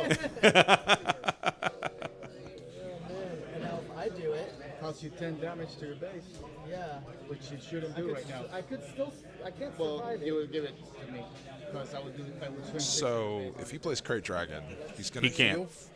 2, 3. Okay. I mean, as soon as he plays it, Alejandro goes, take it to your base, and swings with IG, and the game's over. Okay. So it locked it up in his hand because IG is untapped. Yep. Until he taps IG, he can't play it. Or until Yoda attacks and he can restore a little bit or something, which is looks to be what's happening. 8 and 6. Yoda's a restore 2, right? Yeah, restore 2. So 6 to your base. he's going to do 6 to his base and then just claim. He's just fixing it now. That's amazing. This match has been a roller coaster ride. So Alejandro should have Am I off? 12. He should have 12 left. Or the base, but obviously I'm gonna. He's got 13? You're correct. I got went the wrong 13 way. damage on Thank his you. base. You're correct. There we go. You know what? Let's risk it for the biscuit. Woo! Claim. Claim. Just claim right now. Just claim. No, 10 more. Oh, that's sorry. No, 23. 23. Yeah. 23. 1, 2, 3, 4, 5, 6, 7, 8, 9. And then I tapped all Yeah, mine. I take initiative. There you go. So now you can swing. This is the most bounce off the walls. This is 3 and 2, so 5 more to my base. Yeah. So 2, this 3, 4, 1, 5. there's 2 more. And I remove this. Where are you at now? Let me remove this 6. This will be 12. So let me get 10. Yep. And 2 more. 2 more. So that's 17. Yep. And then you pass. I pass. So what are these guys' records? Do we know? They were 1 and 2, I think. Let me check. Obviously, Near the bottom. obviously, I'm not gonna swing at it, so I just swing it great. Okay, man, that was close. Whew, it was a matter who would play that thing first. Whoever played it first. So that was round Oh man. 4 Hang on. or 5? Claimed early. Yeah, they were both 1 and 2 coming in here. Man, I knew you were gonna do How many that. 3 and O's were there? Give me a minute. Okay, so Alejandro's going to claim this match. That was a ride. All right. And then you wanted to look at standings real quick. Let's look at round 4 standings. No. So this is round 3 3. I just wanna standings. see You who- had 3 undefeated. So we did have 3 undefeated. Yep. We had 3 undefeated going into this round. So we'll have no more than 2 after this. Right. Okay. There we are. There we go. And very, very little time left in this round. So, guys, we're going to take a quick break. Let me bring it back here real briefly. We're going to take a quick break and probably not be gone very long. So get up, get a drink, stretch your legs, whatever, and we'll be right back. I'm going to hit, I need that button.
There's a trading card game of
in the galaxy.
All right, guys, welcome back. Give me a sec. Let me make a quick adaptation here. Okay, so good news. Round 5 will be starting shortly. Bad news. Trey has had to bail. He had a family emergency. Not really emergency, not like serious come up, but he's had to leave. So you're stuck with me all by myself the rest of the day. Sorry, just going to have to make it work, which is unfortunate because I was having a lot of fun calling games with Trey. Hopefully he was having as much fun as I was. So here's what I'm going to do. First of all, we need to see who our next matchup is. I've started compiling deck lists for what looks like a likely top cut. I've got one of those deck images ready. And then we're going to need to have a look at these round 5 pairings. No, I need matches. I need round 5. There we go. Okay. So I'm just waiting to see who shows up at the table because they are 100% going. Except nobody's at my. Hang on a minute. Hang on a minute. This makes me angry.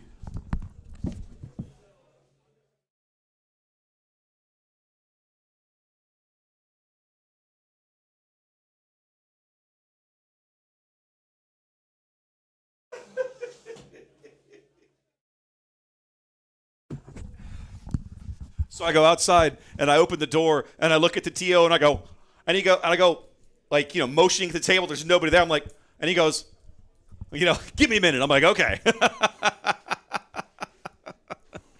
It's round 5. I think everybody's getting towards the end here. Okay. We're going to be looking at, if I understood this correctly, we're going to be looking at Travis and Michael. I have Michael's deck list here. That's a leader we haven't seen yet today. That'll be good. Travis is playing Boba Green, I know. So it's a question of who sits in what seat, and then I'll start setting everything up for the match. Looks like Travis is going to be in the player 1 seat. Yep, which means that Michael is going to be in the player 2 seat. Okay, and then a little bit of match setup here.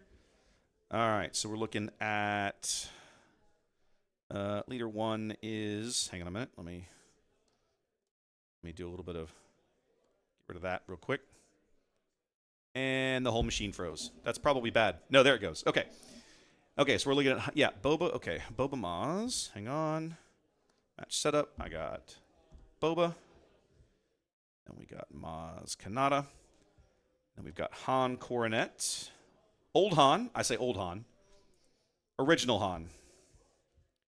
Han and Coronet. Brilliant. So when we come back to this screen, like so, I push that button and then that button. There we go. That's where we're at.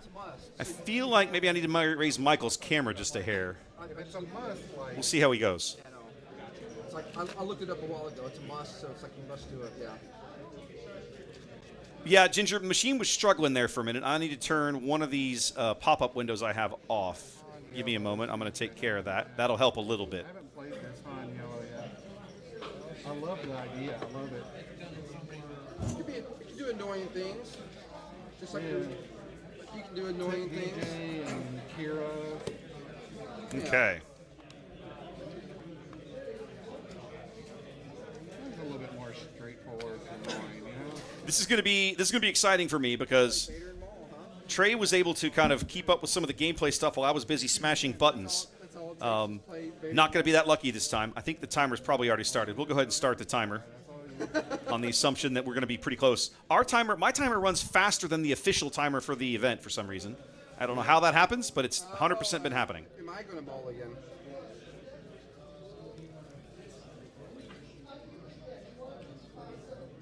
I don't know, your deck, it's like, do you have Kira? If no, Mulligan? Do you have a turn 1 play? Turn 1 play Oh, apparently he hadn't started the timer. My bad. Okay, we'll stop that for a minute. Actually, I guess you play those little, like, I'm gonna keep Jason. Those little bounty flyer units, probably. Maybe. Don't play. Tio's telling everybody to take a break. Put your hands down for a minute while he gets his clock figured out.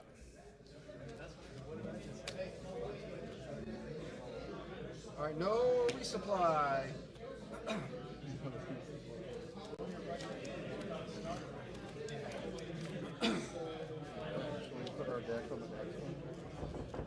Okay. All right, timer begins. These boys still have to resource. Yeah, technically you're supposed to know who goes first before you resource. Doesn't look good for Travis. There we go. I'll keep the initiative, but most likely it'll Okay, Michael's going to start on the button, he says. Nope, I had it right the first time. There we go.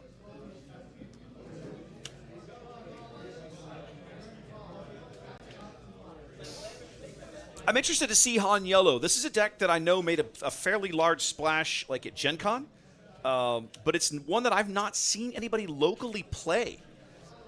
Boba Green, of course, is a deck that I've only recently kind of been messing around with. Han's ability. Okay. Whoop. You didn't see that, did you? Nope. Nothing to see here. Yeah. Only if you saw that one, I'm gonna put it down here then. Okay. Cloud Rider, nothing. Okay, so we'll start off with a quick look at what Han's ability does. And we're coming in on the left with a Cloud Rider. And then Han answers with an Ezra.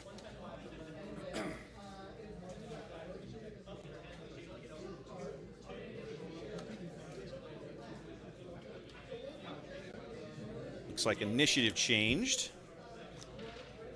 It's literally sitting in the middle of the board, so it's difficult for me to be certain, but that seems to be what has occurred.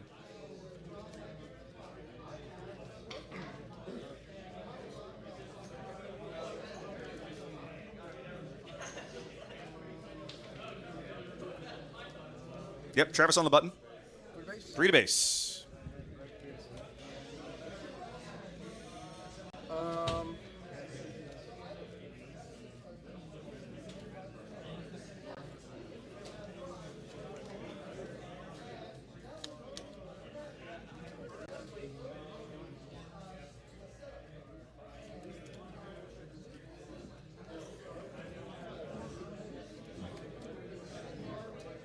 In Michael's shoes, I would probably go ahead and attack with Ezra and see what the top of my deck fed me before I use any of my resources. Just to see, you never know what might happen.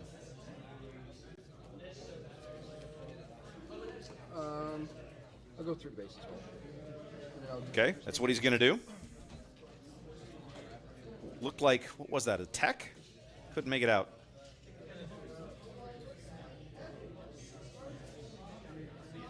It's obviously something he's considering. I'll go ahead and play him. Oh, it's an L3.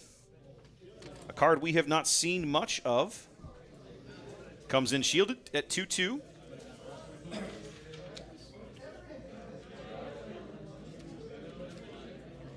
A patrolling V-Wing.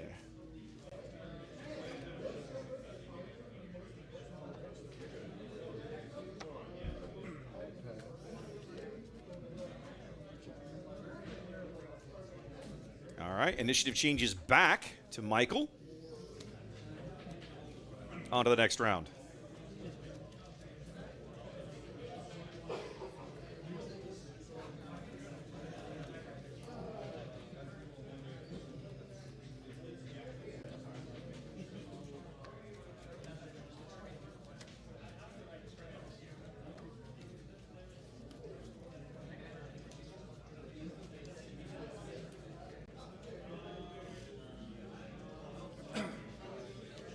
All right, everybody ready? Michael on the button. I saw a boat. He's got a Bodhi and a big Han in there, big boy Han. He's coming in with the Bodhi.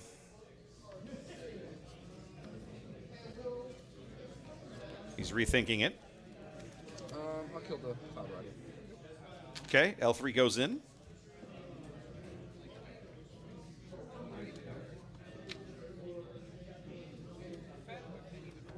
Nope. There it is, 4 for Bazine.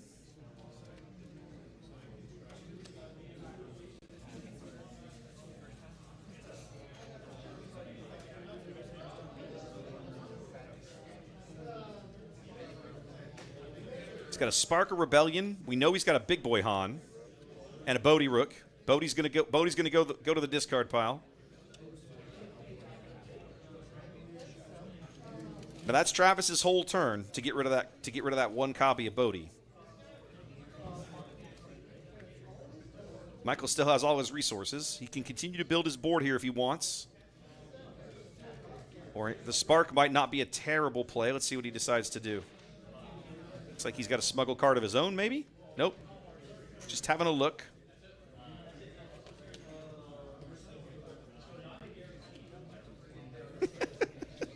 Through the base. Read a base with Big Ezra. Gonna see what the deck feeds him.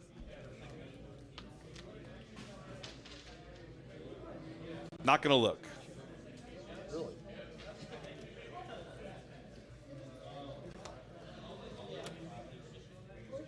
Looks like a 4, I think that's a Gamorrean Guards. Yes, it is.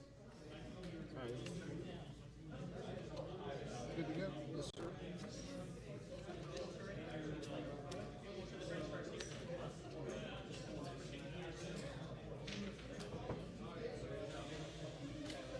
Michael looking pretty good here on board presence.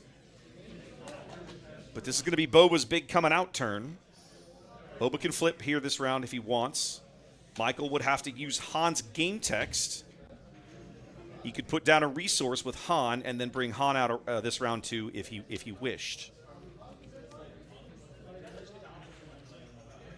Timothy, they're a little slow, I suppose.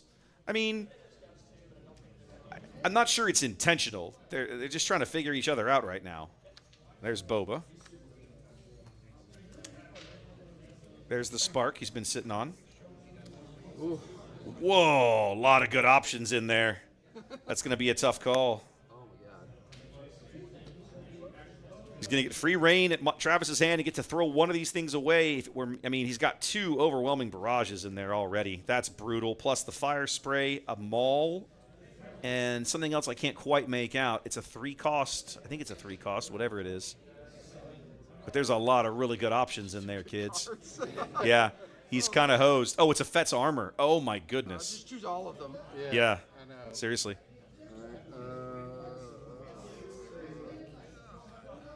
I think if it were me, I'd get rid of the Fett's armor right now. Kind of picking weird demon here. I think if you get rid of the Fett's armor, you make it a little easier to get Fett himself off the board. The other option you have is you could clear. He can play one of the. He's got. If he had 1 OB, I think you'd get rid of 1 OB. Yeah, I think that's the right call. If he had 1 overwhelming barrage, you just get rid of 1. But since he's got 2, getting rid of 1 does not get you anywhere. Yeah, that's 100% the next play. He's got 6 damage to shell out. It's a question of pigs in L3. Yep. Clear the Gamorreans in L3 off the board. That just leaves poor Ezra behind. I was expecting 1 overwhelming barrage, and I would have took that. But Yeah. since you have 2, and I'm just like, oh my God. Mm-hmm. I kept it because I was like, like, you should see what our resources keep it. I think he pretty much has to go in with Ezra here. He's gonna. He's likely to lose Ezra. Well, he doesn't have to. Brutal. Travis could go to base and still stand up 2 with Fett. I was like, man, I can't lose this overwhelming barrage. Yeah, I know. I knew you. That's the reason why you got rid of Bodhi. So does he go for Bazine or the base? I think you go for the base here. That's probably what I would do. I'm just gonna go 3 to your base. Yep. I like that play.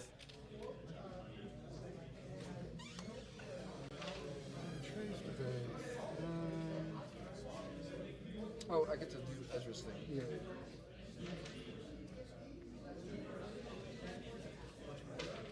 He forgot Ezra last round, but he does it this round. He's going to leave it on top, so he'll be drawing that and drawing into that card, whatever it is, in a moment. Boba is just going to kill Ezra. Okay. Ezra going out. Boba taking back 3. To kill the Ezra with it, but now that I don't have the Boba armor. Exactly right. Why not? Ooh, you can't do that. I can't do that. I have to do his ability first. There you go.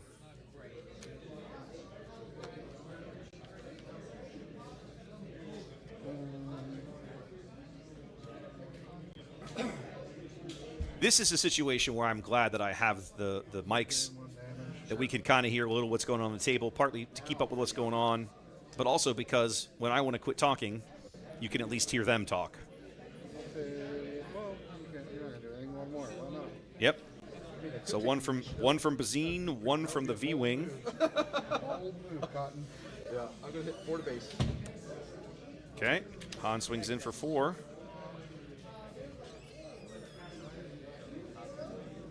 Yep. Pulled off 6, added back at 10. Correct. 9. You're a 9, right? I was at 9. He was at 9. 13, that's right. Yeah, I'm so used to using dice. It's an issue. All right, Travis back on the button. The initiative counter is hidden at the bottom of the screen. I bet if I do this, we can see it. There it is. Are we doing good? Oh, okay. Oh, you're doing something bad. It's just coming to watch. All right. And then, Yep. yes. 3 to base.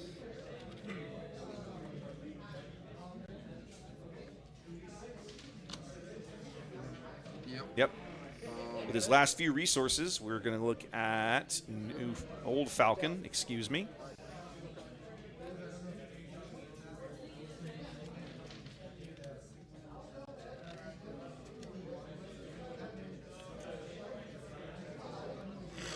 Now, Han has to flush some of these resources, because that's how his game text works.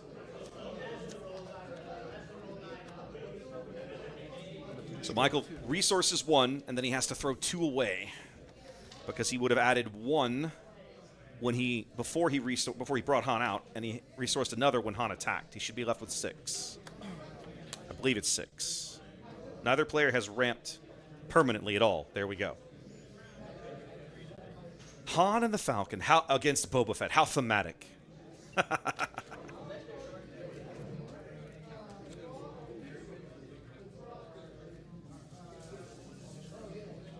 Michael's pushed a lot of damage through early, but I think his top-end game isn't quite as good. I'm looking through his deck list here. He does have a Fennec on the top end. Another overwhelming barrage. He also has some really good. He's playing both versions of the Falcon as well. Okay, so he's going to wipe out the Falcon. Spent the resource to keep me. Yeah, I had to destroy 2. Oh, yeah, that's Right. right. So the Falcon would have spent 1, and then it would have gotten destroyed to keep that around. There you go. Yep. Yep, overwhelming barrage. Boop. Zero on from over. Let's go do 4 to base. Han swings in for 4 more.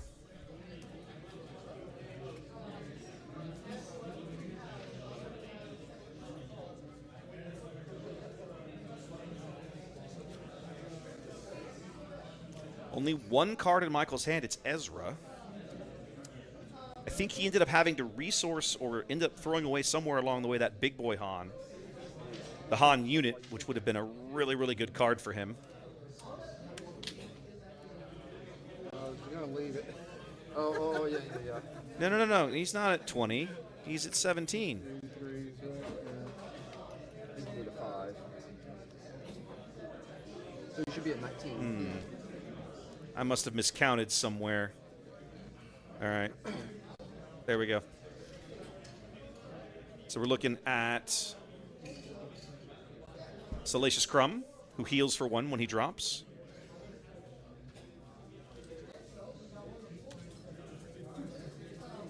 They cannot hear me, Xanda, no. I'm in a room with a closed door, and there's enough noise out there they can't hear me through it. There's Ezra.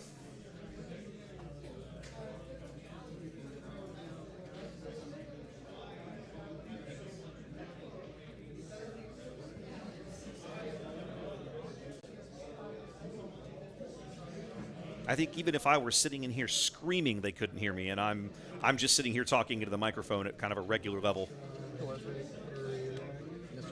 Fett's going to knock Ezra off the board. Feels like he's done that before. Oh, wait, he has. There's a tech.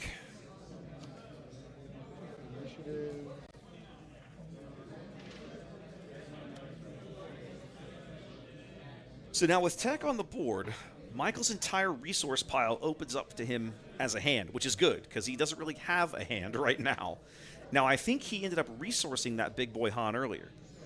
So that tech is incredibly handy now. It'll give him the opportunity to bring that card in if he wants.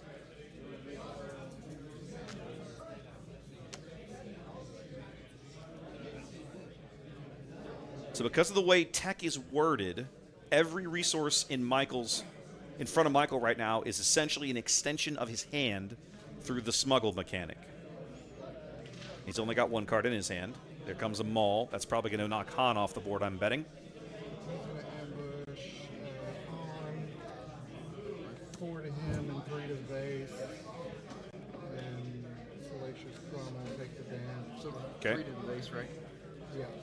Han goes out, 3 overwhelm damage to the base. Salacious actually eats the damage intended for Maul, which tells me that Travis probably has another copy of Salacious in his hand, and he doesn't want to gum it up by trying to float him around. Well, maybe not. He spent all his resources, so maybe not.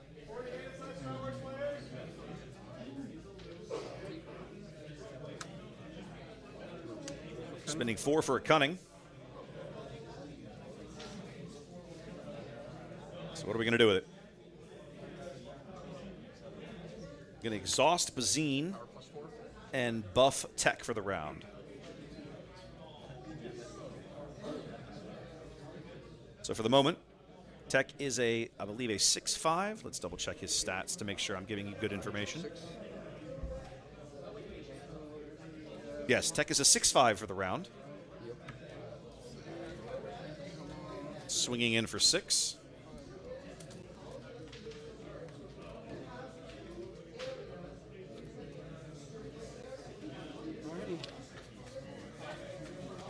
Okay. New round. This double yellow Han, I have definitely been curious about this deck. This is my first time seeing it in action. It's one of those decks that almost feels like, it offers you so many strategic and tactical options, it almost feels like it's too much. You have to have, I know somebody in chat earlier was talking about slow play, but I feel like with this deck, you have so many choices, so many options, that it's maybe not necessarily slow play. It's like, okay, what's the correct play, right? And I think that's not always necessarily an easy answer. We're going straight to face. We running over tech. I think we're running over tech here. Bet he sends the damage to Bazine. Yep, he's going to run over tech here and 2 overwhelm. Okay, so you're hitting tech? Yeah. Runs over tech for 2 overwhelm. Travis on a Leia in his hand. There was something else in there. With tech gone, he's back to just whatever in his resource pile is actually a smuggle card. He's playing several copies of the new Falcon that's beefier, and has a good smuggle ability, but don't see one down there right now.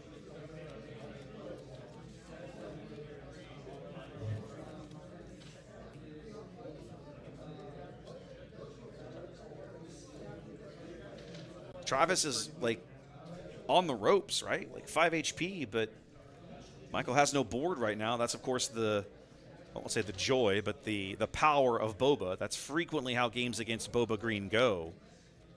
He's just able to keep you off the board. Between Overwhelming Barrage and Ambush and all the other shenanigans he's up to, or he can get up to. Yeah, we're going to ambush out a DJ. I'm going to steal... One of those is Cobb Vanth. I don't want him.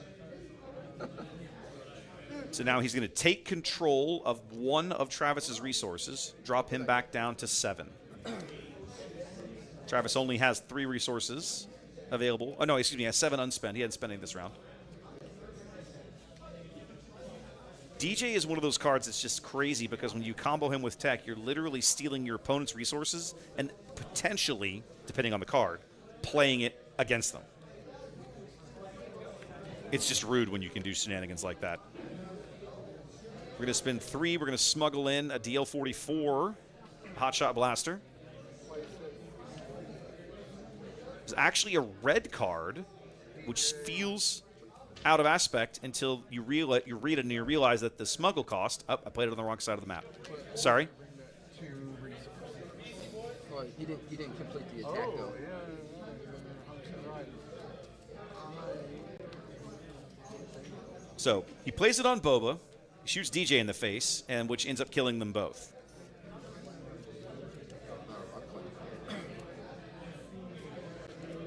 Initiative moves back to Michael's side of the board. As we look at another Salacious Crumb. 3 Boba Fett. And unit Boba. 2 damage. Yep.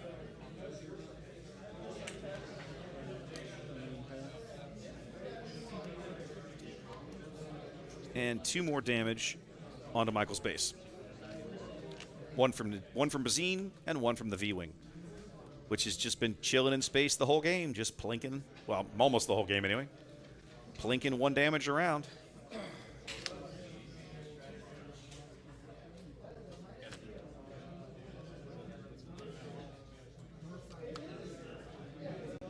And because DJ left play, the resource that had been stolen was returned to the other side of the board.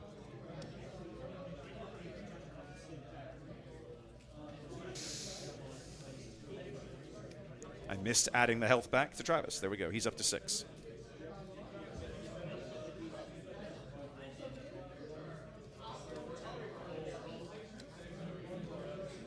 Michael on the button. First action is his. No board to speak of. 5 opposing units. Really curious to see how he can squeeze out this last 5 or 6 damage he's going to have to come up with. Maul's been just absolutely destroying him. Let you attack Maul. Okay, he's going to be able to exhaust Maul for this round, so he can skip out on that. Looks like a fire spray. Let's double check. Yep, that's what that is.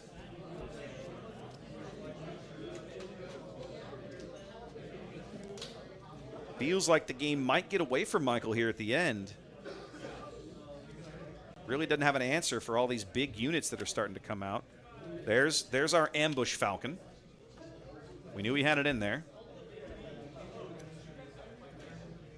Play it from your hand or smuggle? Smuggle. Smuggles it in, so it comes in tapped. Yeah, it's ambush. Yeah. If you play it from your hand, you don't have to smuggle.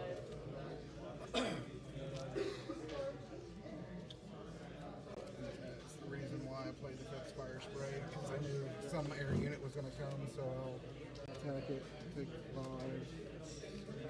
Immediately, fire spray is going to wipe it out. I was trying to do that fixed fire spray last turn with the Boba, but I totally forgot it. I did Yeah, complete exactly. the attack. Exactly. Yeah. I was like, it would have been perfect if he brought back the 2, and then I got the Fed out. Not to claim. You have a lot of stuff coming after me. Yeah. Michael retains the initiative. I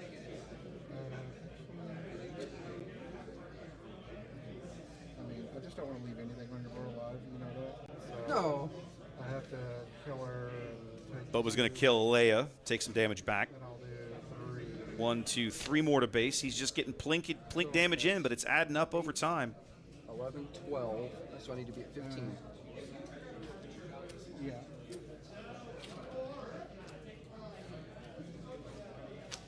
Already.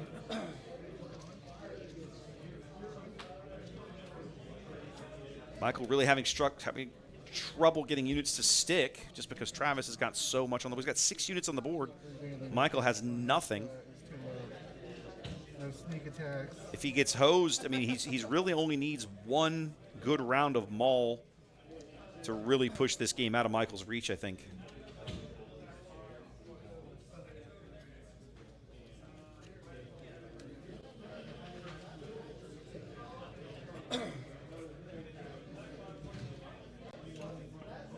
All right, Michael's sitting on a surprise strike, a cunning. He's got a unit there I can't quite make out. 2 units I can't quite make out.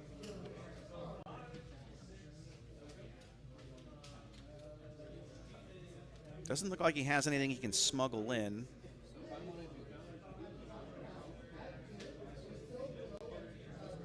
Mm-mm.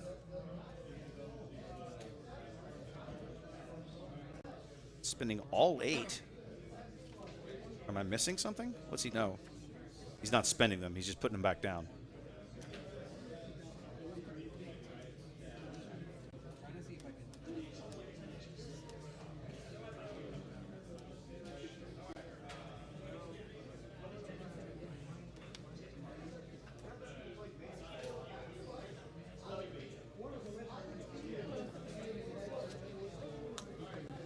Okay, so he's going to finally opt to resource something. Now we can begin the next round, and then it's a question of what's he going to do? First thing I got to do. He's going to spend 4.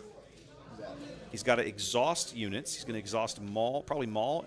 Yep, Maul and the fire spray. And bounce Boba back to you. And put Boba back. Okay, that's going to buy him time.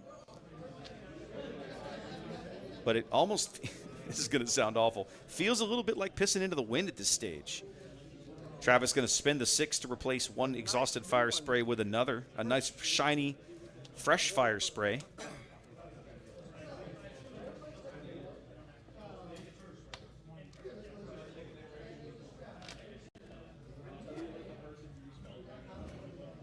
Looking at Ezra number 3 now coming in on the right-hand side of the board.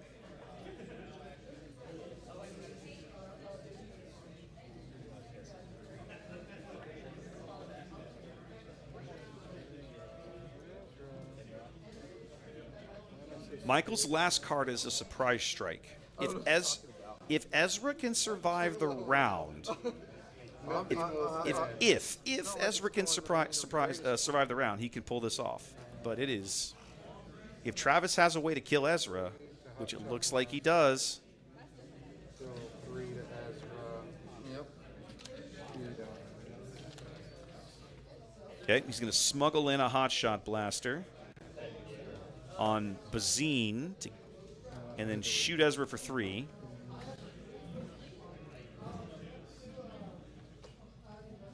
Michael probably going to claim here, I'm guessing, if he hasn't already.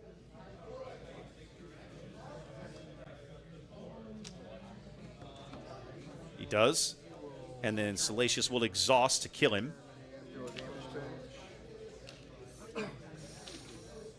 5, 6 to base. 2, 3, 4, 5, 6 from space. Man, Travis really did manage. He pulled this game out. He got all the way down to 5, stabilized the board, heals again there as he puts Salacious back down.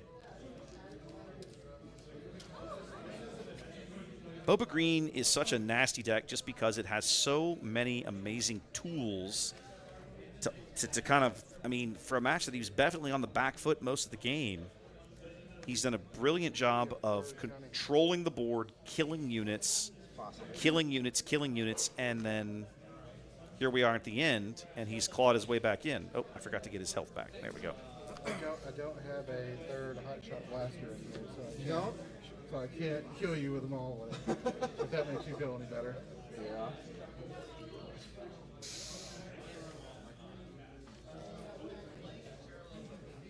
We're still in game 1, the round a little less than half over.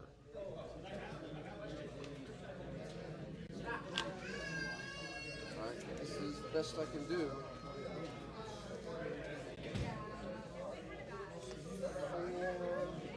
4, 5, 6, 7. Finish. Ambush her in. I'll show you. Oh, yeah. But do you have enough to do it without dying? Yeah. So we're going to ambush into Bias. How's he going to ambush? He can't ambush into Bias. Kill. 36. Fennec. What a champ. Oh, it's Fennec Shan. It's the one Fennec in his deck. Look at that. Look at this. He's pulled something, ladies and gentlemen.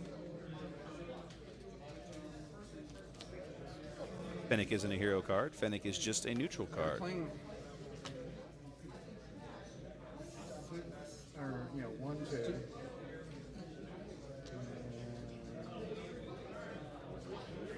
Fennec able to come in and clear out Maul.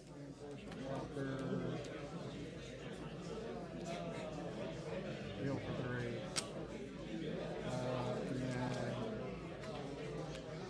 Boba.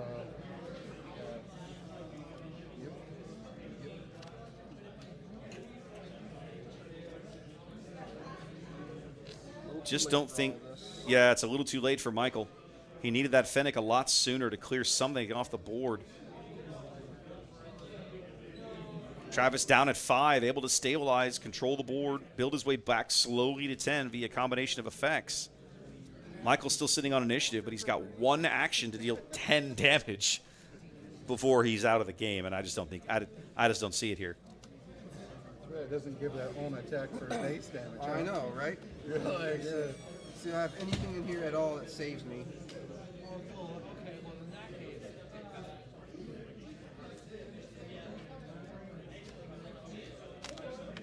Good game, man. All right, game 1 going to Boba Green there. Travis picking it up. That would hit for 7. That would hit you for 7. It took 2 turns to set up, but yeah. Yeah. Let these guys do a minute here and see if they want to This is why I was like, sideboard or anything. Because you're gonna wallop me if I, as soon as I got caught slipping between all the cuttings, the surprise strikes. I don't know what you're talking about. Michael definitely reaching for his sideboard. What's he got in here? He's got a Showdown, another Fennec. I think he's going to want the other Fennec. A couple of Grogu's. Those might be useful to exhaust some of these big units. He's got a Change of Heart.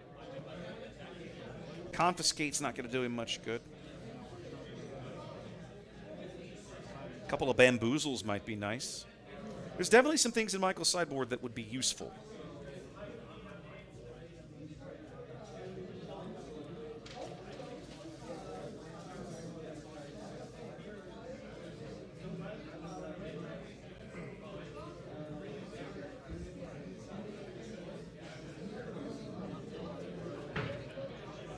I feel like that was the most defensive game I've had to be on all day. Really? Yeah, man. You got it, like it was so it came in pretty aggro. Yeah. You had 2 overwhelming barrages. I didn't have a choice. Yeah. Once I saw them, I'm like, I can't sit here and play for more. It's not going to happen. No, Michael's got a good point, right? Seeing the 2 OBs in Travis's hand early on, he knows he's not going to be able to get anything to stick. So he has to push damage while he can on the hopes that if he can get something to stick later, he can push it over the finish line. He just wasn't able to get there. You would have essentially got to play for free as well. Travis also realizing very, very obviously that if he can keep units off the board, then, you know, once OB puts him ahead in that department, all he has to do is keep pressing to maintain that advantage. And he pulled it off very well.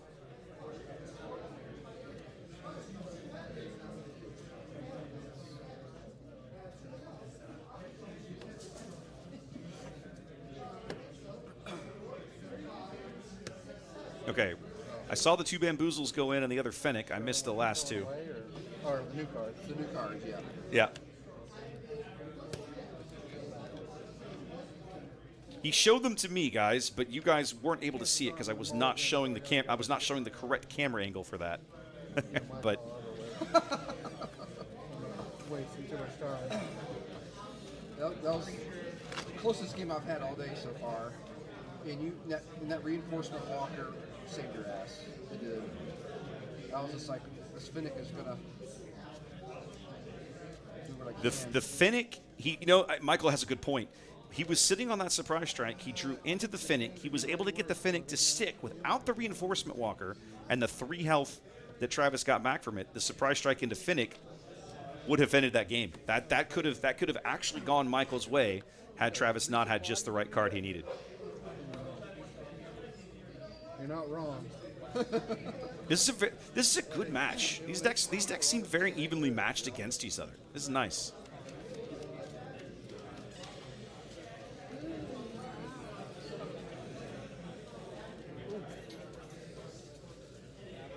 There's one of those Bamboozles we saw go in.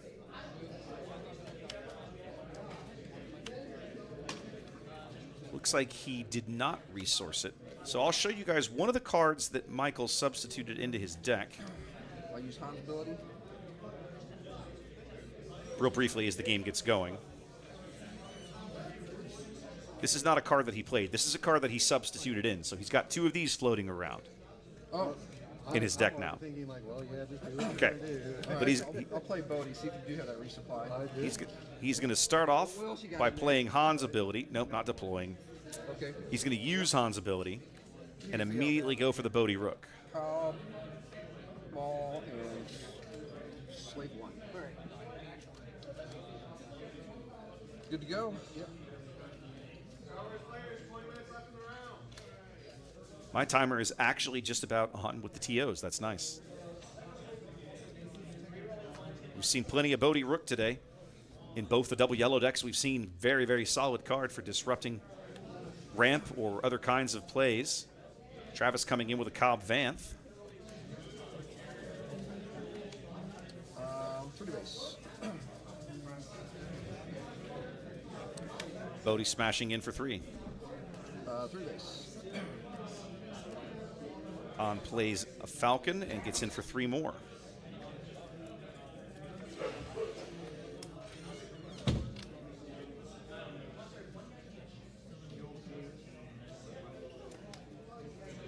Double aggro Boba, like double cunning Boba can sometimes play very aggressive. Like it'll occasionally, that deck will feel like an aggro deck, but it has the tricks to stay in longer matchups. There's no delay, Jimmy. There's no delay. But I also can't see Travis's hand, right? Travis is playing his hand off the table, so I can't see Travis's hand. Did Cobb Vanth? Yeah. So obviously he's going to kill. He goes discard. I search 10, right? I don't know. Yeah. Tell me. 10 cards, put 1 discard. So with Cobb dying, his when defeated thing kicks off here.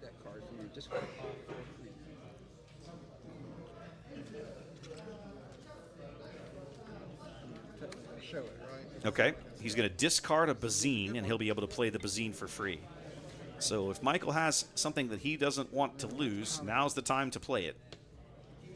In that case, I'm going to play a Bodhi Rook. Okay, he's going to throw another Bodhi out. You got the overrun barrage. I'll take it. That's really Yep, good. he's 100% going to get rid of that OB. That's one of the reasons you play cards like Bodhi. Get rid of powerful events from your opponent. Bazine's going to return the favor. I guess it's probably the Kira, right? I think she's pretty good. Opting to discard the Kira. Yeah. Just to show her to you. Exactly right, yeah. All right, I'll hit you for 3. That got discarded, by the way.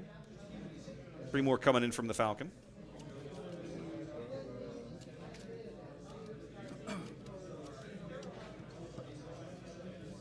As Boba unit hits the table.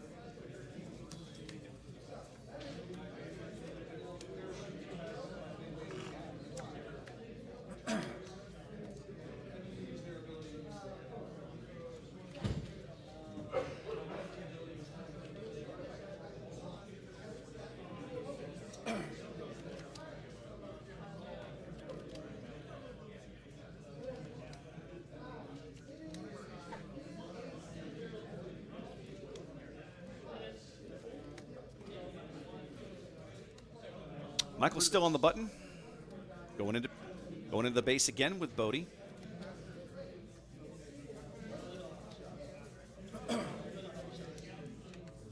Just trying to push damage as quickly as he can, but I think at this point the best that Michael can hope for is a draw. I don't think they're going to have time for a game 3, even if Michael can somehow rush to victory here.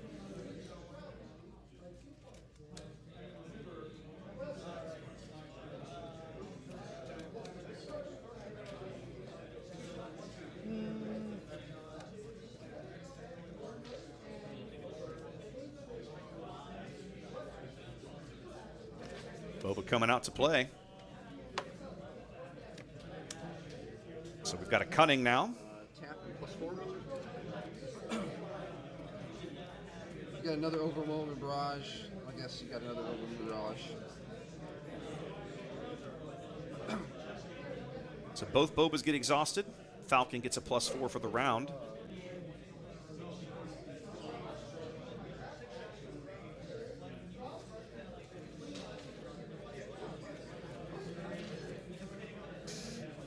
Well-timed cunning from Michael. Might keep him in this game. Falcon about to come swing in for 7. Hot shot blaster. Yep. Hot shot blaster on Bazine.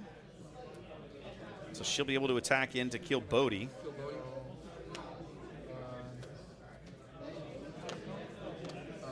Falcon for 7.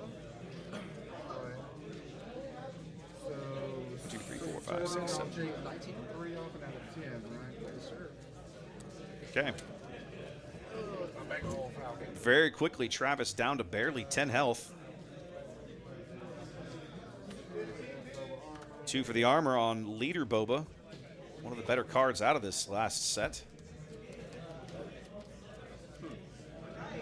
I'll use Hound ability.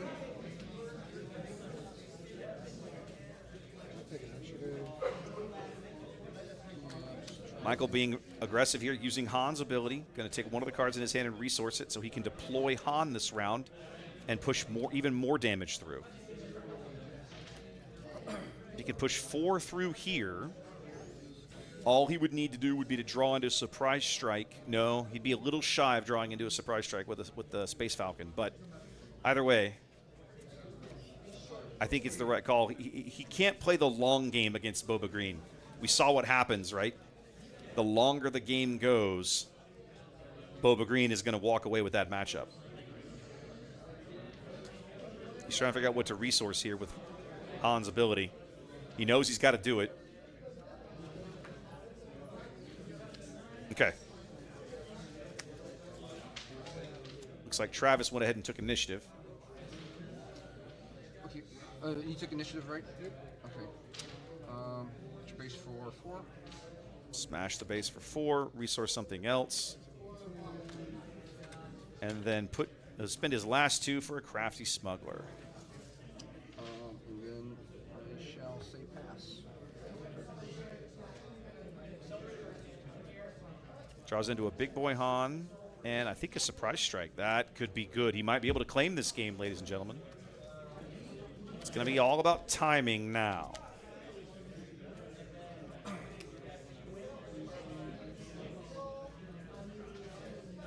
Timing and what Travis decides to attack in what order, because he's going to be coming into this round with the first action.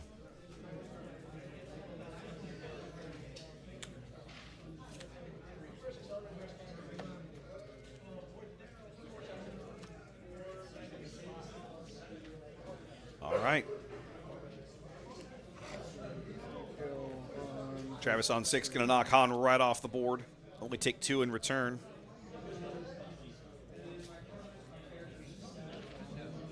The surprise strike plus the crafty smuggler means that Space Falcon can end this game with the next action.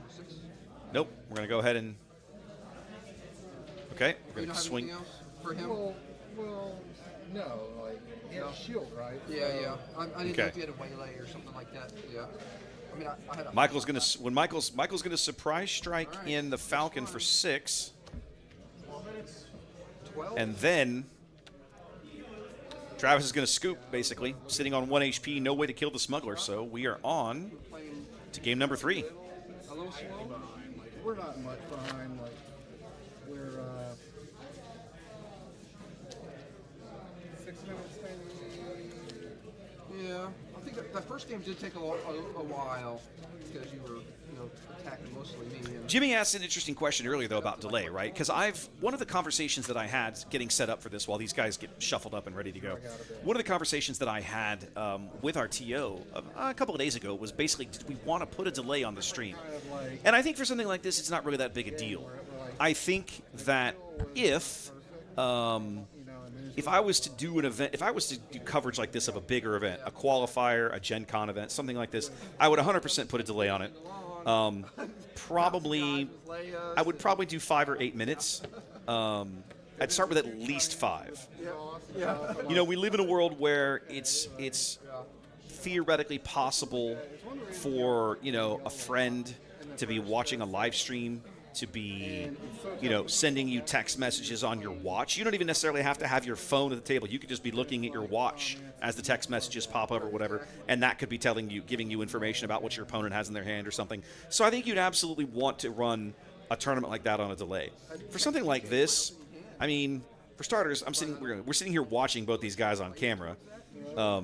It's a lot harder to get away with shenanigans when you're on camera. But you don't want to offer people the opportunity. Let's say. Did those? it's a little bit slow. Excuse me a minute. We've got other crap in the Twitch chat. I got to get cleaned up here. Yep. Oh, good. It wasn't published. Never mind.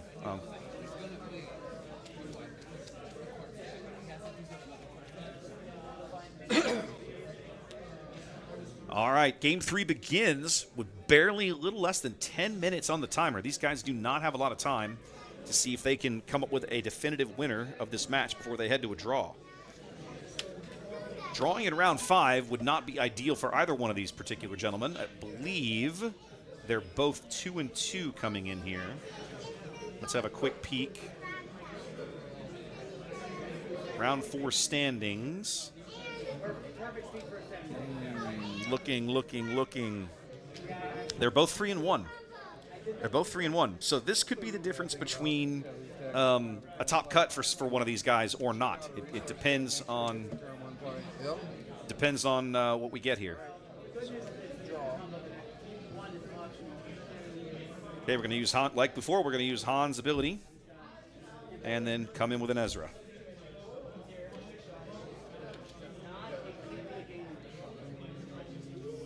Hold on a second. There you go. Travis having no turn 1 play. Looks like he just took the initiative. Nope, I had it right. Or he just kept the initiative, I should say. He would have come into it with that.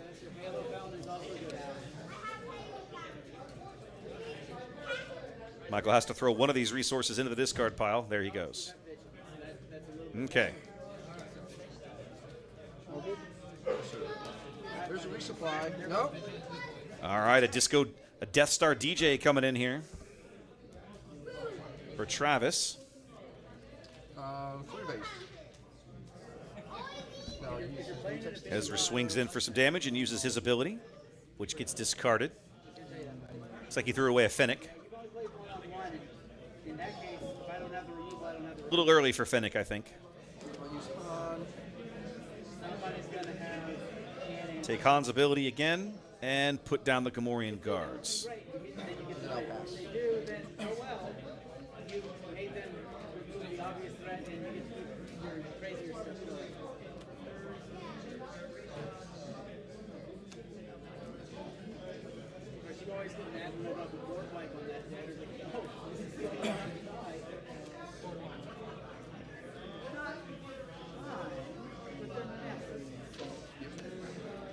That doesn't go to your discard pile.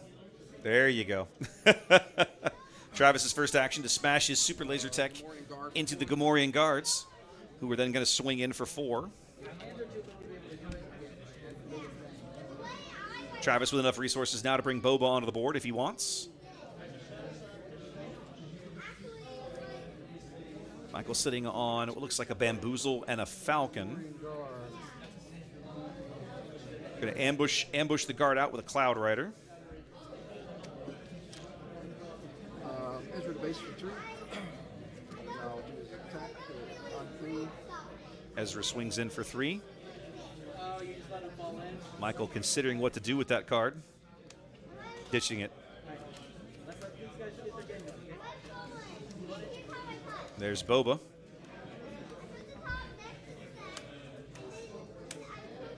And there is the Falcon. Boba grabs his armor again. Falcon swings in for 3. Trying to find a way to remove. What do we need around there? So you have 10 there, so you need to go to 13.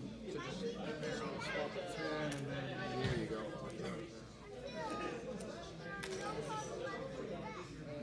Michael trying to simply push damage as quickly as he possibly can. It's about his only chance at winning this match, and he knows it. Travis knocks Ezra off the board. Salacious Crumb coming in for a quick heal.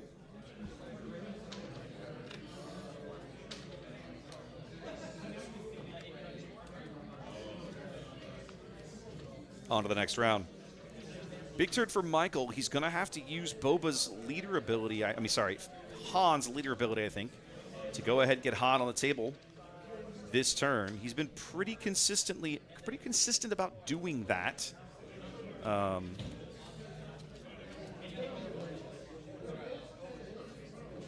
Travis a resource ahead because of the super laser technician he played earlier. Through the base.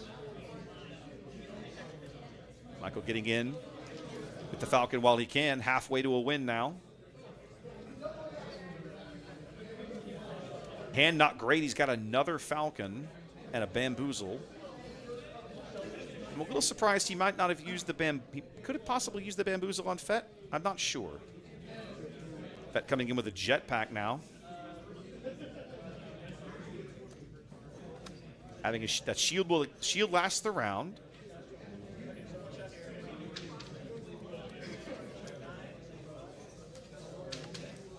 Bamboozle. Okay, so now he's going to play the Bamboozle, which says exhaust a unit and ditch the upgrades. So both the jetpack and the armor go back to Travis's hand. Yep, all the upgrades go away. All 3 upgrades on Fett go away, and Fett is now exhausted.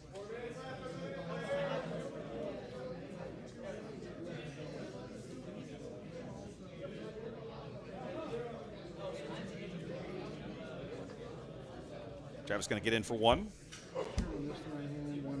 No, he's going to. 100%. Change my mind. He was actually trying to damage the Falcon with Salacious Crumb, but that's not how Salacious works.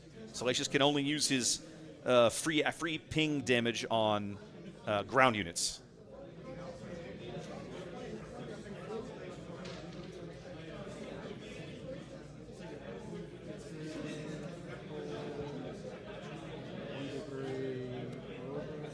Boba unit. Okay, we're gonna see Han Leader coming out here, using his ability to resource up, ramp up to 6, and in a moment he will deploy.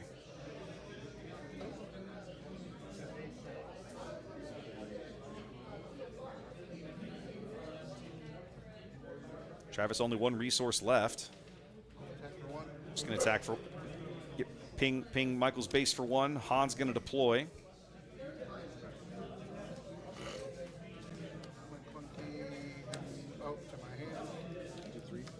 Okay. Well, actually, it's 3 anywhere, so you can shoot that. Yeah, I was thinking about it originally, but since he can't build a space unit, I don't think it's worth. Okay, so we're looking at McClown Key coming in here. I got to find the right button.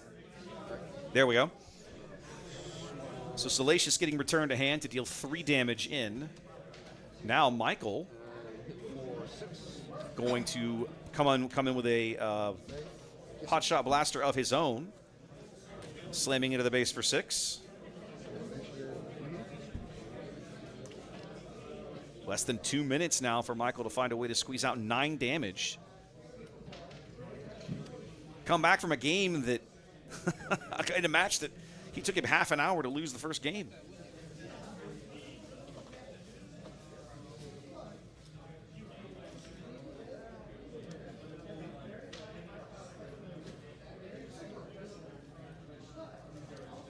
Hell of a comeback if he can pull it off. Let's see.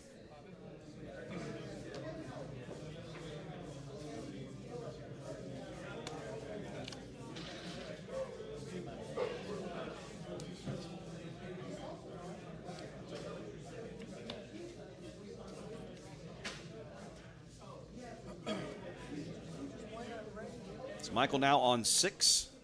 So Travis has 7 resources, 60 seconds in the round. They're going to get this round and 1 additional is the best they can hope for. Michael's going to have to find a way to push through 9 damage here.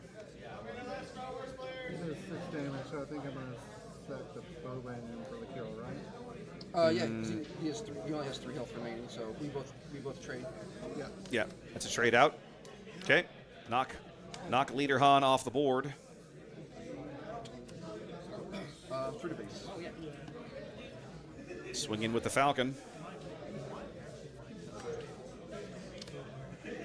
Michael's running into the problem. One of the problems that always drives me crazy about old Han, right? The Han from the original set, is that it feels like you end up with so few cards in your hand. You have all these resources, but then you don't have cards to to use on them. You're kind of trading early speed for mid and late game staying power in a lot of ways, and I always really, really struggle with decks like that. What do we got here? Ooh, that's a new Falcon coming out of hand. It does have ambush. Won't do him any good. The ambush, it won't do him any good. Never know. But that does give him a lot of space power right now. He can swing in for 8 if he can survive. He'll easily survive there. There's no way Travis is going to do 29 damage this round. But if both those units survive, Michael could actually win this game and this match. I think I do 1, 2, 3. For the hot shot. 3 for the hot shot. Get you in for some extra damage.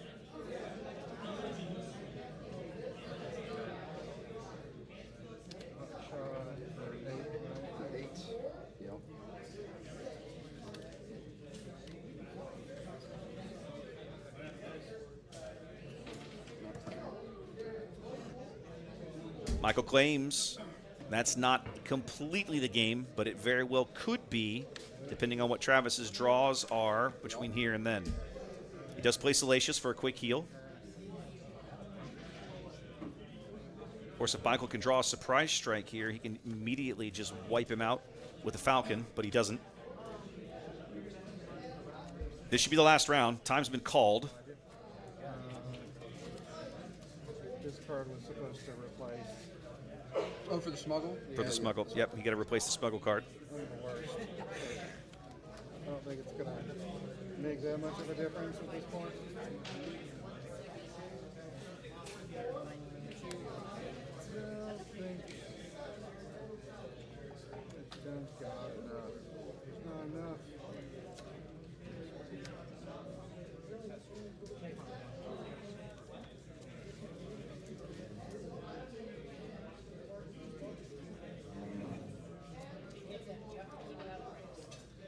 Getting both those upgrades off the Boba, Yeah. and then having to spend the time to put them back on is brutal. Yep, I know.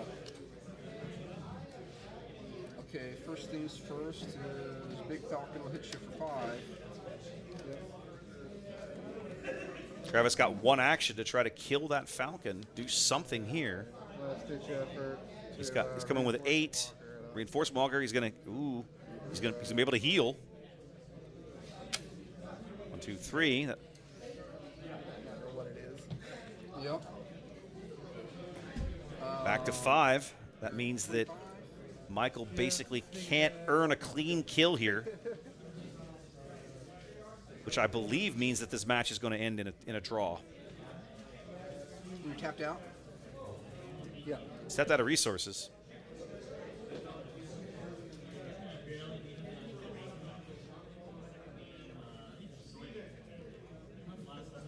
Yeah, I'll claim.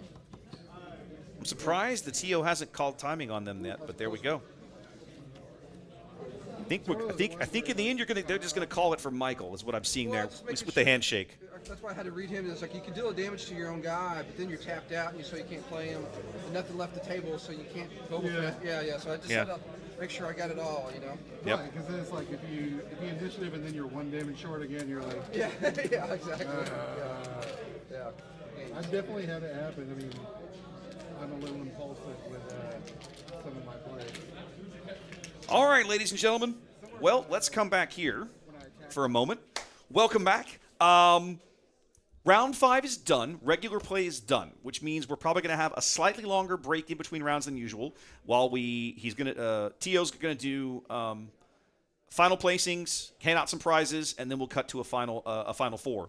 I need to go figure out who those top 4 are going to be so that I can figure out. I'm going to sit here for a few minutes and try to make sure I have deck info available of what's going to look. What I'll do is I'll talk to the TO and make sure that we agree on which one of those matchups is going to go on the camera, and that I'll get those decks. I know already we had one undefeated coming into this round. That's one of the ones that I would very much like to see heading into the semifinals. But we'll see how that goes. That's what I want to do, and he'll probably be pretty accommodating.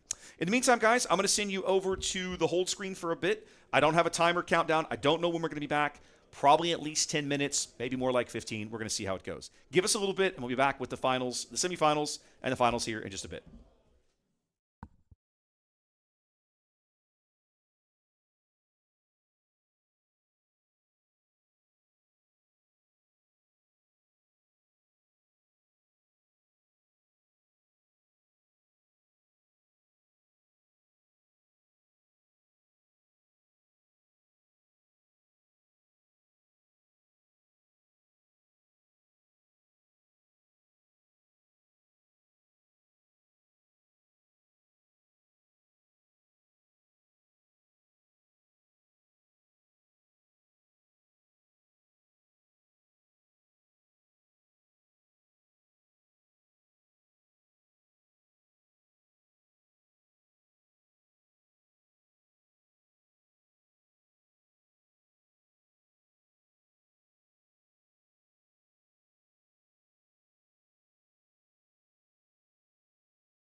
All right.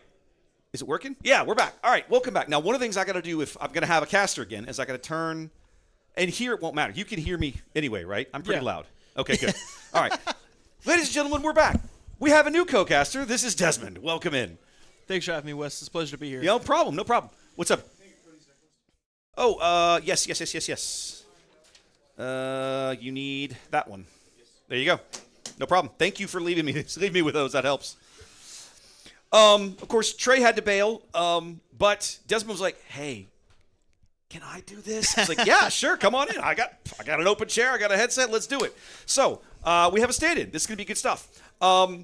We're going to be bringing you guys in a minute one of the top 4 matches. Of course, we're down to a top 4. We can only bring you one match, Sag. But we're going to be bringing you – see you, man. Take care. We're going to be bringing you this is a double blue versus double red match. We're looking at Ray Blue versus Bosk Red. Yeah, very excited to see this one play out. This is going to be good. Yeah.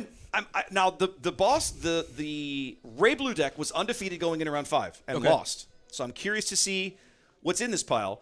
But I've been watching James play this Bosk aggression deck for about the last month. In fact, he and I played it. The first time I saw it, I sat down across from him with Kylo aggro. Okay. So double red versus double red. Yeah. And those games did not take very long. I believe not, yeah. They were very quick. Nobody needs 6 resources. Nah, 5 is fine. 5 is good. And, man, they were some fun games. And James has put a lot of work and effort into this deck. He's really good with it. Yeah. I'm really looking forward to seeing how it pairs off against a deck with all of Ray's shenanigans between the heals, the sentinels, all the other stuff.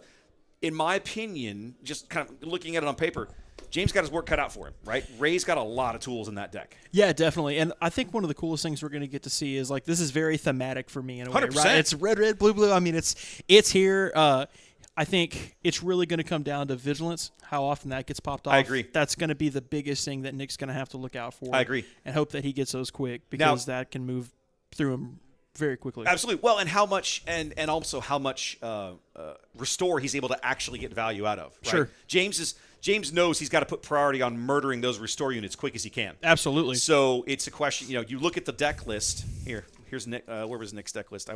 They brought it back in. Here you go. Right. So you look down this list, right, and I'll put it up on screen for you guys because you'll want to see this. Player 1's deck list. Here we go. So like you're looking at Luke, you're looking at Yoda, you're looking at Kanan, who kind of has a little bit of a heal, right? It's not restore, but it works like a heal functionally. Sure. Right? He's got Arc 170s. He doesn't have a Razor Crest in here, but like there's a lot of restore in this deck. Yeah. And so James is already starting 5 points behind because he's playing Tarkentown, obviously. Yeah. That's my one big concern for him, by the way, going into this matchup. Yeah. Okay. Yeah. And some of the reason is I personally am not a huge fan of the 25 health bases. Mm-hmm. I think the only one in set 1 that was worth the time was obviously Energy Conversion Lab, right? And so you want to get that in. But now even with Timely Intervention, I almost think that it's not even worth to play a 25 point. But, I didn't have the best day of the tournament either. So maybe these guys know something. Don't take my word for it. I'm sitting here and they're still playing. Yeah. Hey, sometimes you're the nail and sometimes you're the hammer, That's true. That's true. We had one of your games on stream earlier and you were 100% the nail in that particular Absolutely. match. That was it. So what's funny about that one while we're waiting for these guys to get set up is that I'm going to let you tell the story while I go get this mat fixed. Sure. It's killing me. Go ahead. So one of the things that was happening to me in my game against Phil, I've known Phil for probably 8 or 9 years now. He's a really good friend of mine, and we do play test consistently.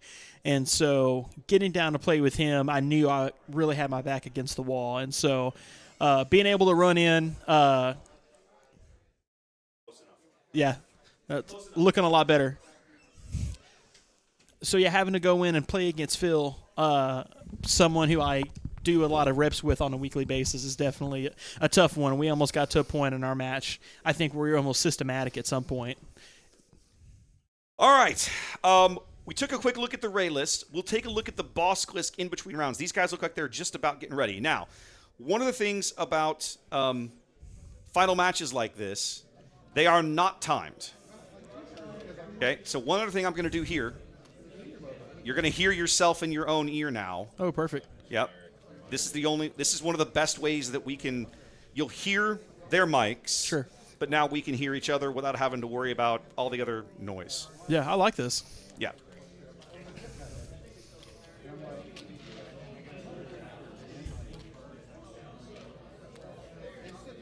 So I think they're just waiting to get the thumbs up. I mentioned, I think, top 4 and final rounds not timed. Not timed. Right. So I've taken the timer notification in the bottom right and just turned it off. You won't have to worry about that anymore. What do you think's going through James's head right now? How am I gonna murder all these guys with restore? I mean, we've seen the deck list. He probably hasn't, although it's technically public information. I think. Sure. I'll be curious, right? He's got a lot of bounties, and this is probably the one weakness, I guess, that Bosk has, right? Trey and I have talked about this when he's come over to play on the table at my place, which is he's gone to playing like Jabba Red because he loves cards like Django and Chrysanthemum, understandably. Sure. But if you don't have a bounty card in your hand, they feel weak. Oh, absolutely. Whereas Jabba can just say, well, look, here's a bounty. Now your card's amazing. Bosk, in some instances, feels the same way.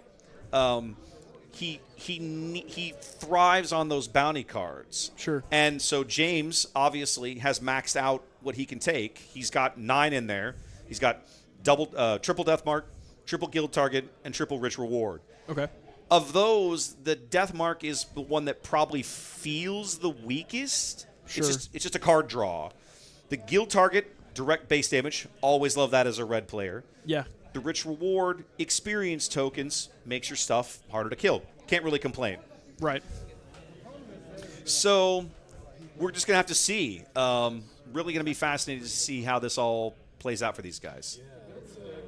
I've never actually played it, but I've used it before. Where does Nick normally play at? I've never met him. I don't never know. seen him. I've never have either. But Trey and I were talking about this as well. He said, there's people here I've never seen. I said, excellent. That's a great thing, right? Exactly. That's Yeah. a great thing. That's a great thing. I'm going to turn you down just a hair. No, you're on this one. There we go. Did I turn? I think I turned myself down. You're adjusting your volume. Yeah. The problem is, so what? Let's do it Let's do it over here. Let's cheat. I turned me down about 5 dB earlier. Let's do the same for you. Okay. Talk for a minute. Yeah, that's a lot better, I think. Yeah, I think that's better. I think that's better. I probably need to turn mine down a little lower, honestly. I'm obnoxiously loud by nature. There we go. Mine's not nature, it's just Irish. It's a $50 deck. With the reverse flex. Yeah. I know Ian as I came in here, Ian had been on stream earlier with his Tarkin deck, right? And Yeah. he was super excited he was like, I made top 8 with my $35 deck. He was like, super excited. And I was Yeah. like, dude, you had a good deck and you played it well. What's to be upset about? Yeah. Hang on a second. Oh yeah, we're ready whenever you are. Go ahead and turn it loose when you're ready. So we got Cody's, and then they went ahead and printed out. I think this is whose Kira is this? I got to look it up. Who's our last top 4? I don't remember. I got to look over here on the website. The only expensive cards I have here are aggressions. Well, Hang on. This guy's prepared. Had a list printed. Yeah. No, I need matches for round 6. That's Dominic's deck. This is Cody, and this is Dom. And they're both playing Kira, so Interesting. LOL, have fun. Yeah. Yeah. I don't have any Lukes. I don't have any Vaders. I have proxies. I don't have any Vaders. I have proxies that look real, but they don't have. I'm really excited to see how Ray Dagobah goes. I really think there's a lot of cool opportunity for it, and a lot of people have been tearing it up. And so maybe I can learn something from him. That's been half my fun today, just sitting here and watching guys play decks that I have not built or even played against. Sure. And just kind of watch them do their thing and had a little fun, like, that's interesting. Yeah. I need to go move that mat again. It's driving me crazy. Here, mate. High roll low. You know what? I'm just gonna It's not. It's off kilter, but it's not. It's not off enough that I'm gonna lose sleep over it. So James rolls boxcars for initiative. That's a great way to start. Ready. Bosca's ready to play. Let's go. Now, we saw Bosque Green earlier. Alejandro was playing that today. It was, this is going to sound worse than I mean. It was easily the sloppiest match we saw all day. They were both making plays without exhausting units and playing cards without exhausting resources. Calling that game was a pain in the ass. But Boss Green ended up pulling that out. So I'm curious to see how Double Red here does.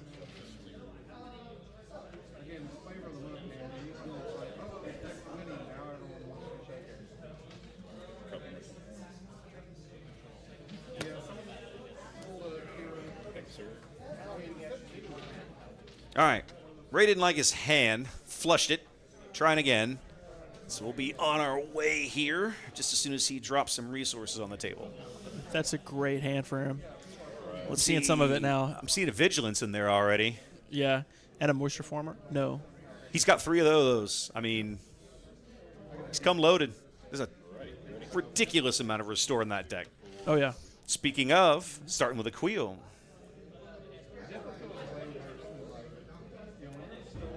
Answering with a Dengar. Love it.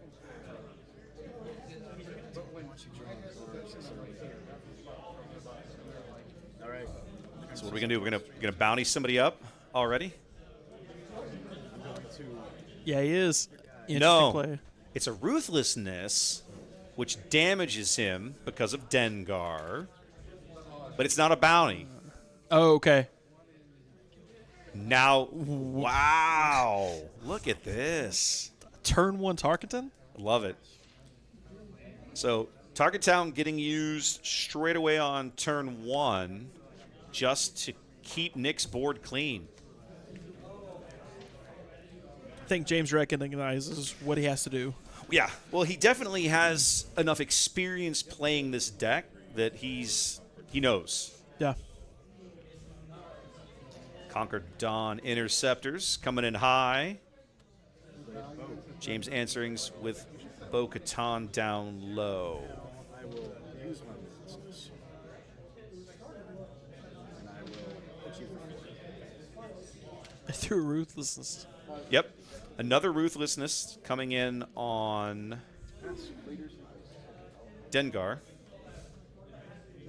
That's a really underrated card, in my opinion. But it's a great card in bounty decks that want to be murdering units. Yeah.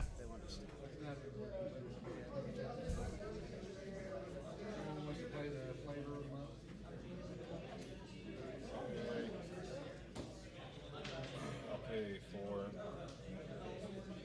Vigilance. Vigilance, yep. Yep. Defeat Dengar. Okay, getting wipe Dengar out with a Vigilance. Heal.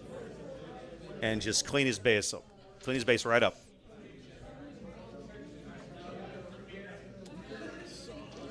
Nice. And there comes a Saw. Saw is a card, I kept experimenting with it in Kylo aggro, and I never really got a lot of value in it. But I think here he will. Yeah, for sure. I'm waiting to see how many events he's really going to run, but you know he's got 2 more Vigilances. You know. Yep. He's got to have something for more Restore. Well, let's have a look. We can cheat. Yeah, let's do it. So you're looking at, he's got takedowns, 3 Fell the Dragons, Arrivals Fall, and the 3 Vigilance. Yeah. So he's got character removal plus the healing.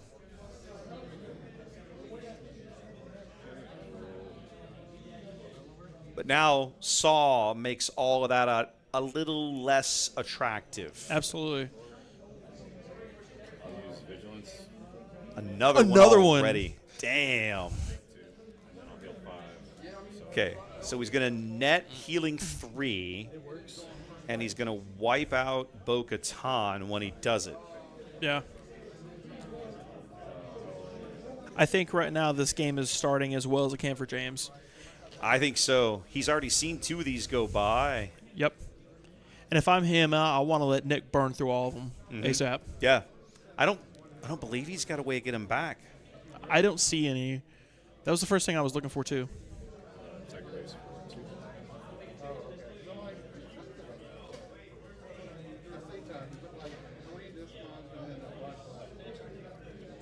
Boss going to come out to play. Swing in for 4. Man. James is sitting on an aggression in his hand, but it's not a lot of value in it right now. No, I think holding is a smart move for him. Yeah, I agree. He really wants to use the damage portion of that and then plus whatever else he can get out of it. Yeah. He might be holding on for ready to deploy. It's not a bad call. Put 4 into her and then finish her off with a stormtrooper or something. Yep.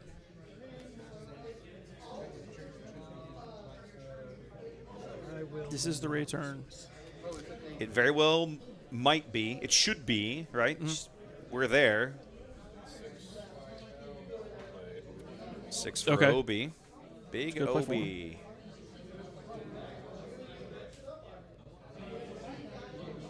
It's one of my favorite cards in the game. I love Obi-Wan. Oh, it's a great card. Now, James is sitting on a guild target, which is worth 3 base damage if he puts it on Obi, and he will. Yep. He needs to find a way to collect that while Bosk is still deployed. For maximum effort, anyway. Of course. Yep. Here's where that aggression is going to come in.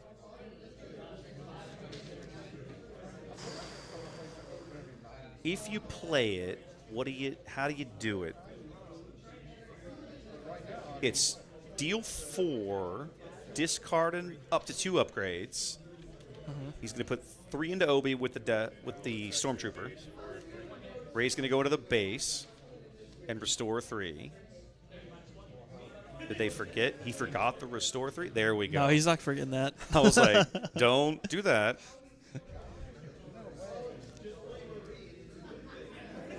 Oh, he's also sitting on Chrysanthemum. Yeah. Which James would come has a in tough ready. decision to make. Yeah. It's Chrysanthemum. Yep. So Chrysanthemum comes in ready.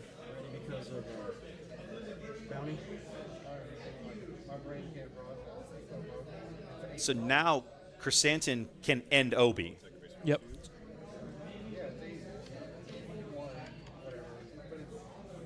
I think he has enough damage to take out Obi and Ray this turn.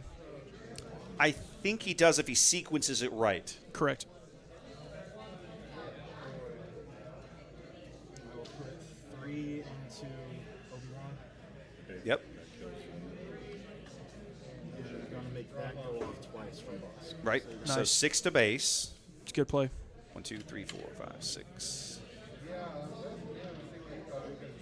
I'll put 2. There is a 3. Experience, and she's There you go. So she's a 9 now. But he 9 can still health. clear off with Bosk and Saul. He can. I think trading Saw for that is a good idea. It would hurt to lose Bosk, but I think he probably needs to do it. He went to base. Interesting. 5 to base with Saw. 4 more. He's banking on outracing the restore, I think. Yep. If he stays committed to it, it could work. Because now he's lethal going to next turn. He can. Yep. Ray's got to clear something off the board to prevent James from just overrunning him.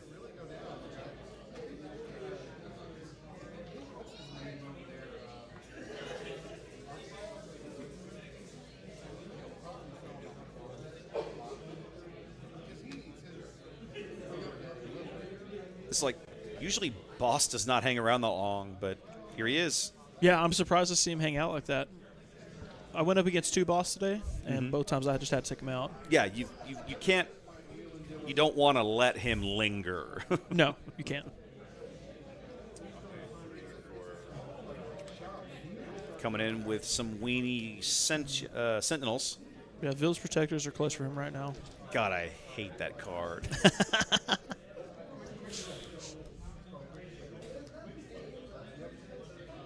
Now, he can wipe it out with Chrysanthemum if he sequences it right.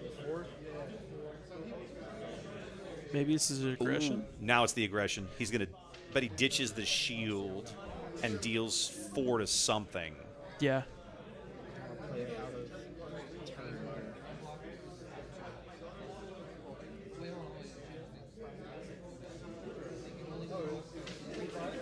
Ooh. If he, hang on, how is Chrysanthemum worded again? We're gonna do it this way. We're not gonna pay. On attack. We're gonna swing him into that. 3 damage from the ability, and then 3 damage from him. Okay, Nice. There we go. Yep. Great way to do that. Yep. He takes 2 back.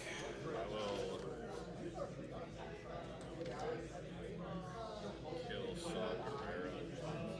Cabrera. Okay. Gonna wipe Saw off the board.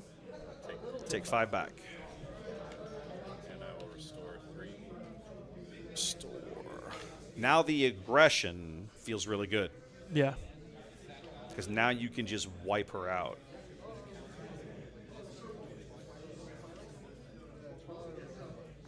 He's got the ability to do it. 4 to base. Okay. Solid move. Keep the pressure on. I think he's kind of waiting to see what Nick does here.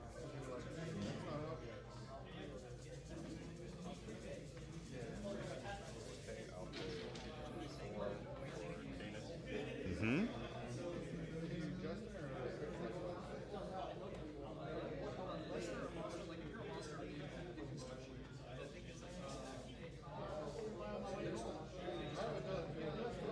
So that's got 4 life left.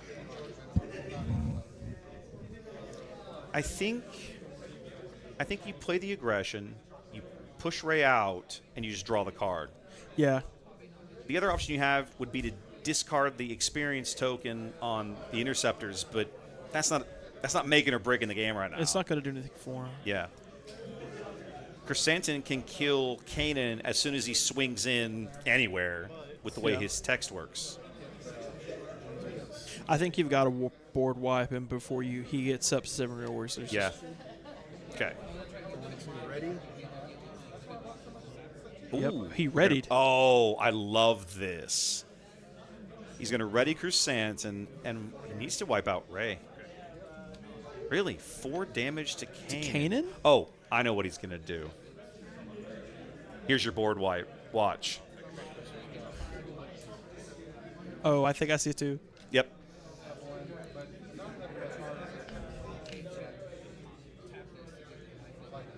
Three to base, 5 to raid. Oh, okay. He went about that differently, but I like it. Chrysanthemum swings in. His game text pushes 5 damage onto Ray. That wipes her out. I'll take this shield. Pass. See, what confuses me, he could have dealt 4 to her Ray, wiped her out, and then attacked and dealt 5 to Kanan and wiped him out, and Yeah. left Nick with basically nothing. Yeah, while he has lethal right now, a Sentinel messes it up for That's him. true. You're not wrong. Nick really needs a Luke or something. Yeah. You know what? Not sure. We're not getting good views of his hands, so He does have a Luke. there you go. That'd be a good drop for him right here. He took initiative, I think. I apologize. I should He fix did. things. Speaking of, And there he is dropping is. it. Yep. Chrysanthemum's out. Yep. Yeah, that's an easy kill. -3, -3. I know your girl Shannon there, like, no. 4 to your base. On death's door. Nick's hanging on by a thread. Yep, 1 health left. Now, Kanan should theoretically get a little bit back. I think the smarter move is to claim here, though. Because he can't kill Bosk. Not this round. And all James has to do is claim. That's true. Yeah, you're right. Nick has to claim here. We know he's got Punishing 1 in his hand. Okay.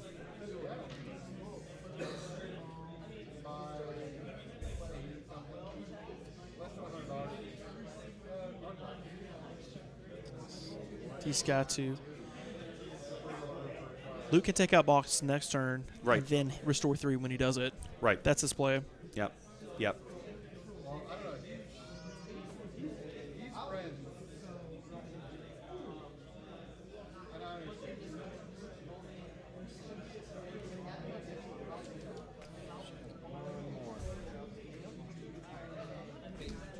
Ooh, 3 more for something. What's he got?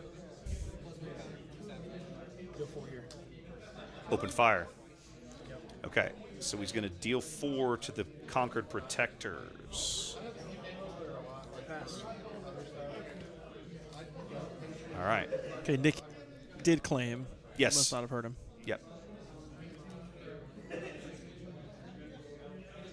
Last card I saw James had in his hand was a Django. Okay. But that doesn't, I mean, it's not bad. This doesn't help him because he doesn't have a bounty. So he's not quite as awesome.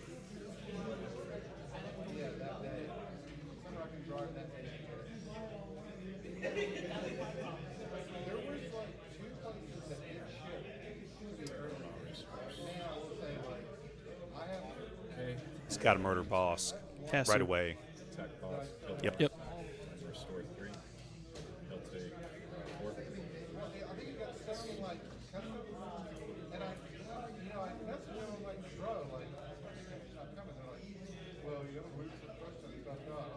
I mean, does James have Daring Raids in his deck? I wonder. No, he doesn't. No. Open fire on Open Kanan. fire on Kanan. Good play. Gets him off the board, so less Healy shenanigans. Nice. Takedown on punishing 1. And there's Django.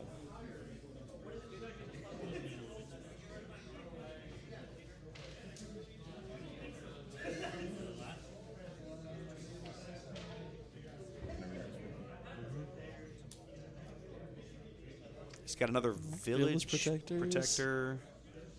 I think it's a. I can't tell what that other one is. Play Village Protectors. Oh God! Man. That is a card for this deck. If you made me pick a card that I just loathe, it's that card. It's so irritating. Yeah. Such great value. Oh man. If you're using it, if you're not, I get it. Oh yeah, no, I just like I understand why the card is good. It doesn't mean I like it. Doesn't mean I like it. Do you ever feel guilty if you use it? Like, yeah, I probably would. The Ray deck I have built is Ray Green. I don't think I have any of those in there. Maybe I do. I don't remember. Maybe you should. Maybe I should.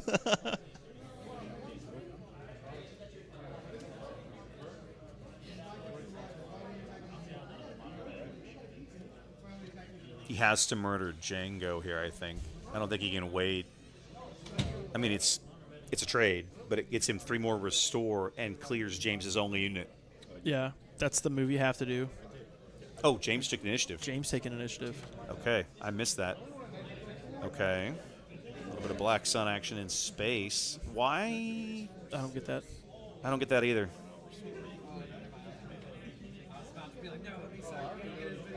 Interesting. He So attacked. Nick goes to Tarkentown. Interesting. All right. 1, 2, 3. I guess I get it, though, in that situation. With having the Shield Sentinel. Right, right. Feeling pretty good about life. Yeah.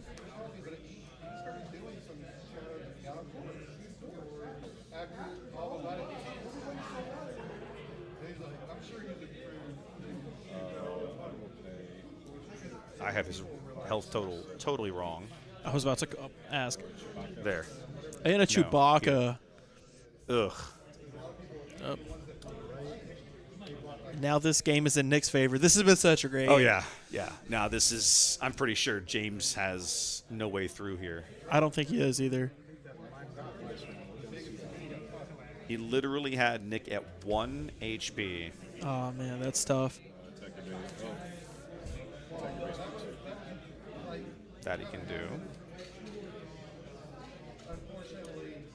I'm off.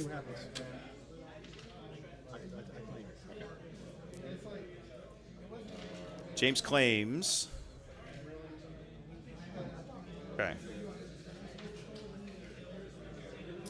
He's drawn into a Raider. He really needed a bounty there. He needed to be able to bounty something so he could possibly overwhelm it. But, I mean, Nick only needs one action. He's just going to come over to Luke and the game's over. Yeah. I wonder if he has anything for the Luke, though. Well, again, open fire might have done it. Sure. Another aggression might have done it. He's got direct damage cards in there. He said he didn't draw removal. Yeah. So 6, 2 base, 2 here, but you're going to do that. Yep. Yeah, so he's going to clear the Sentinel, but in the end, it won't matter. So that's 20. Yeah, but you got it. Yeah, Luke swings in and the game's over. All right. Yep. That was close. All right, game 1. What a game. Woo! The last 2 rounds I didn't draw anything useful. This is what a top cut game should be. Two guys going right back at it, back and forth. Yeah, loving it. I wonder if James has anything on the sideboard he could use. Is that Daring Raid would have had in the game? I don't think so. His sideboard. Here, I'll tell you what. While we're sitting here, we didn't look at his deck earlier. Let's look at it now. Now's a great chance. So here's your boss deck. Let me do it. Let me do you solid. I'm going to put it up on the big screen so we're not both squinting at it, like so. There we go. So his sideboard is pillages, a little bit extra space power, I'm Your Father, and 2 copies of Keep Fighting. Oh, no, I'm sorry. Power Failure. Yeah. Power Failure here has some intriguing possibilities, right? Because he can delete both those shields on the irritating Village Protectors and possibly the experience tokens. Sure. Pillage, another possibility. Just pulling cards out of Nick's hand. I don't know. There's not much else in that sideboard that gets me excited. Yeah, I'm the same with you. I'm surprised he doesn't have any more pillage, or he's not main decking or using them. I think it's one of the better cards from the second set. It is, but as someone who's played a lot of double red in this set, admittedly, the Kylo version, you generally don't worry about their cards. You worry about you got to keep Sentinels out of your way and push damage through. Sure. Anything else is kind of a distraction. Yeah, that makes sense.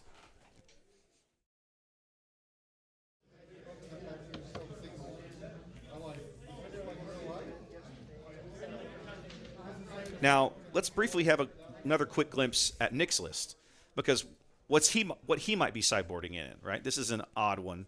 For starters, you're going to raise some eyebrows when you look at that sideboard, right? Have a look at this. Oh, I love the Avenger. Yeah, like randomly have an Avenger in your hero deck. No big deal. Paying 11 for it? Yeah. I guess if you're up to 11 resources, why not? Just toss it in. Right.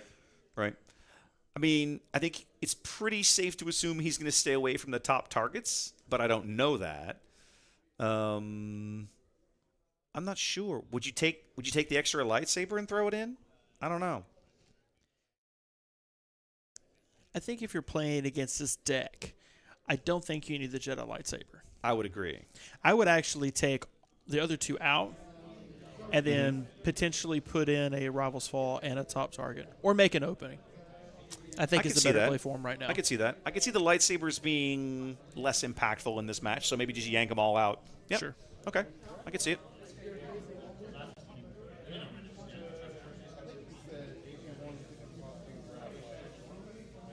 I got to figure out how to close these things. There we go.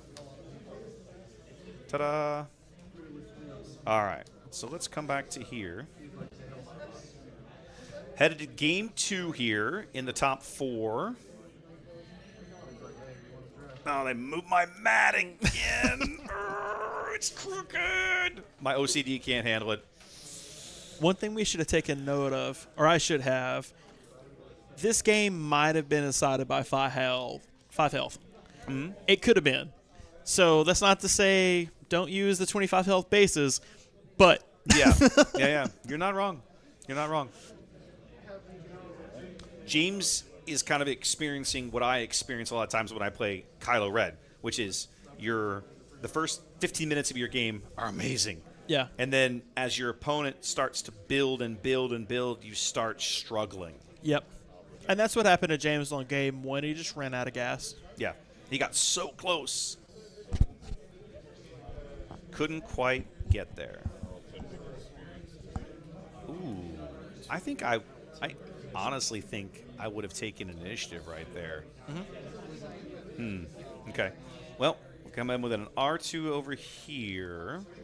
Then James also loads up his dude with a Ruthlessness. Yep. And then Ray kicks off her game text as we head into turn 2. And now James can just even the playing field and put them both at 25. It's a really great opening hand for him.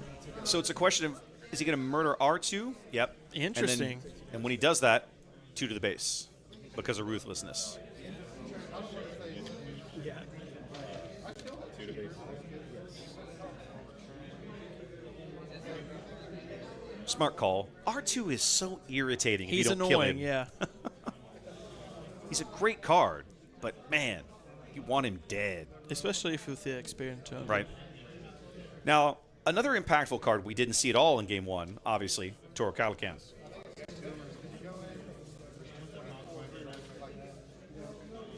No turn 2 play from Nick. Ouch. Interesting.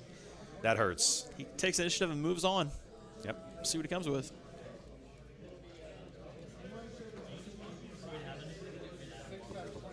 Toro is such a great card when you're playing with Django and Chrysanthemum. It's Absolutely. so easy to just have a damage. Oh, yeah. They have such high health totals for red cards anyway.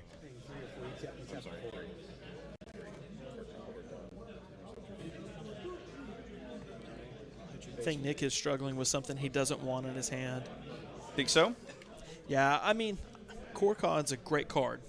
But we've seen from game 1 that James doesn't have a ton of space units. Right.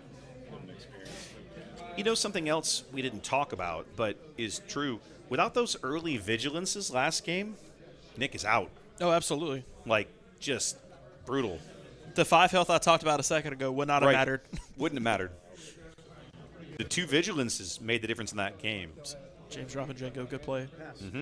Django, which allows Toro to stand up and attack again.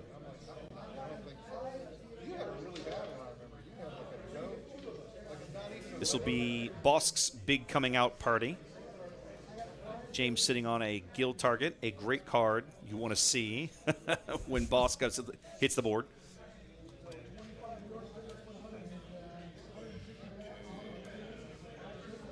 Chat's asking what base you use the most when you play. Mostly it's just like a dig of a swamp. Like just a base blue 30 is mine. Okay, you're blue guy. Yeah, I have a lot to of blue. be. Yeah, it's everything I'm playtesting mostly revolves around blue right now. Okay. Then the Village Protector is a great blue call out. There's that guild target. Then Boss can ping the shield off before Django overruns them. Oh, the confiscate. confiscate. Look at that. It's a good play.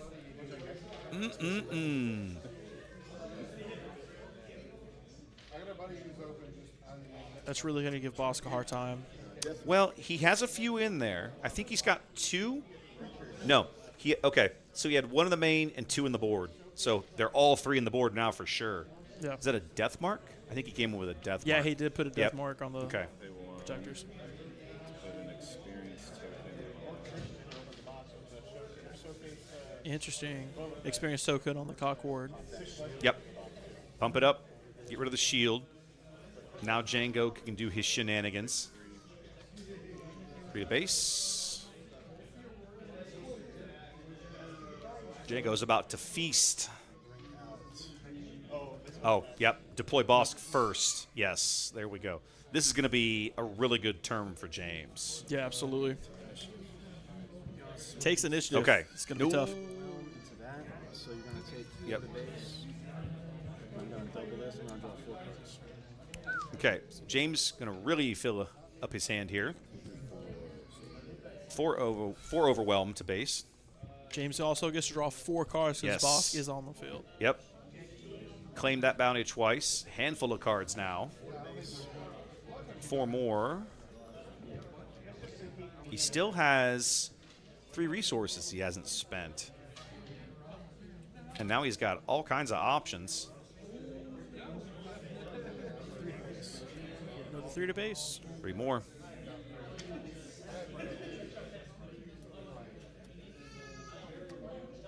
One for a Dengar. Ho, ho, ho, ho. 3 more, man. Now, as a reminder, we did see Nick like this earlier, but he did have the vigilances to help him get back. Yeah, well, he got low this quick with the vigilance. That is true. Now, I mean, we haven't seen one yet. Yeah. Oh, man, Oh, Bo-Katan. man. Good gosh. Brutal. I love this. This is crazy.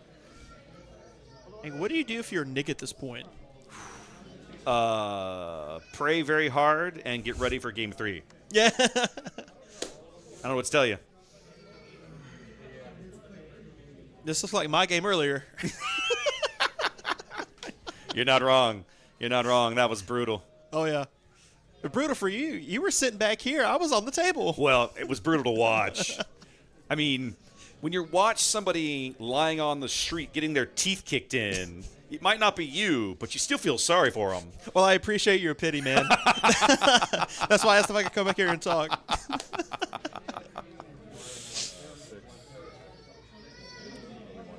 Okay. He needed that. Going to try and hold him off as long as he can. We know James has another death mark in his hand. We watched him draw it with We the did see big that. pile of cards that he just drew. Yep, Unfortunately. there it is. Yeah. Does James have a way to get Obi-Wan off the map? I don't think so. What are you asking? What's your question? Does James have enough right now to just one-shot Obi-Wan? I don't think so, no. No. Not without putting something else out there. I'll take 4. Oh, sorry. No problem. No problem. Toro swings in. I will. Ready for it. There's Ray. Yep. Nick's desperately got to do something about it as soon as he can. He almost has to go after Dingo or Bo-Katan at this point. Try to mitigate some of that damage out. I think he's going to death mark Ray, or is he going to death mark Obi?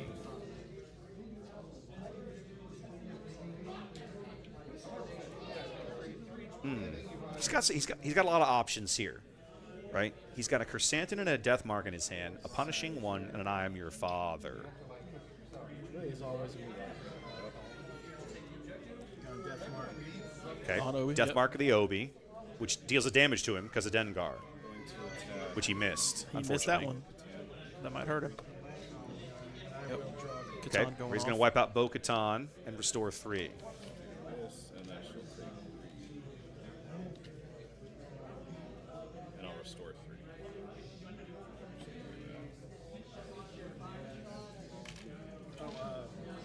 When I played this, you're supposed to take There we go. They caught it now. Okay. So now he can push some damage through with Django if he wants. I'm going to pull this up. It's a little hard to see because Bosk is hanging off the end of the board down there. Do they not know they're on stream? Come on, guys. I will run ahead through, so 6 into that with Overwhelm. So he goes to base. So 4 to base. And Django takes 4 back, but he's still on the board.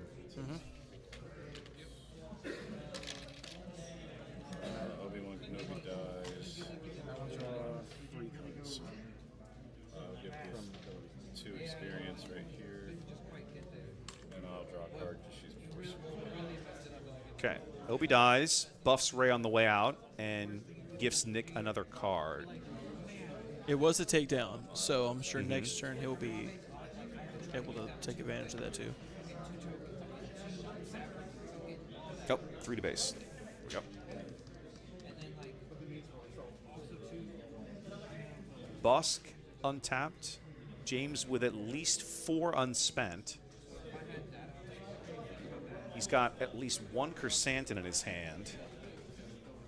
And he's got 6 more damage just sitting on the board. If he pushes through... Yep. Oh, I missed the restore. That's all right. We're there. Now we've got it correct. And 2 more. So many cards.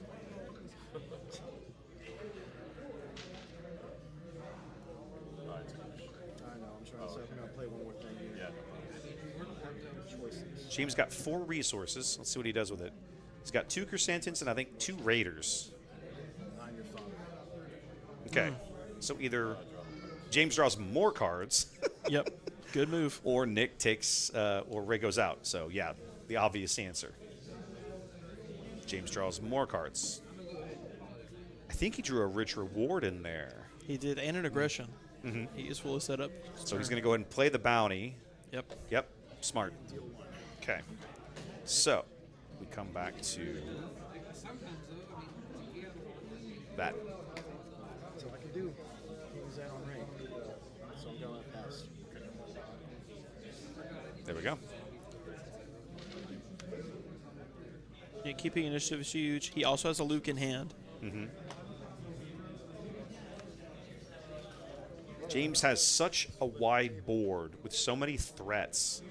I'm not sure how you navigate this if you're Nick. Yeah. You possibly just have to kind of take this, like the best option you have at the time and just hope it's the right one.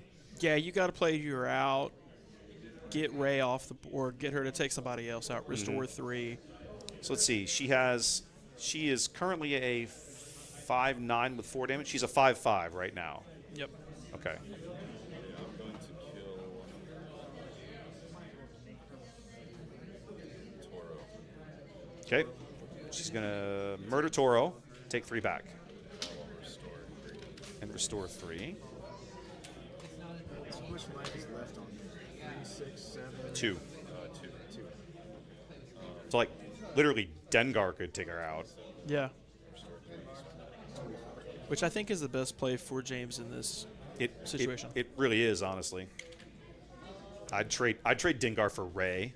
A jacked up Ray like that? Yeah, Absolutely. because then Boss can put +2 experience tokens on both himself and Django. He's going for the overwhelm, though. You're going to take 4 to base. Interesting. Okay. Because he's doing 6. And he gets to draw yet another card. Going to make that go off twice. Okay. So we should be putting +2s on Bosk and +2 on Digga. There we go. I Okay. think that's game at this point. I think it is. I mean, I don't know what Nick's got in his hand, but it's not going to be enough. He's on 2 HP. That might be the biggest hand that I've ever seen. It's crazy, the number of cards that James has in his hand. Yeah.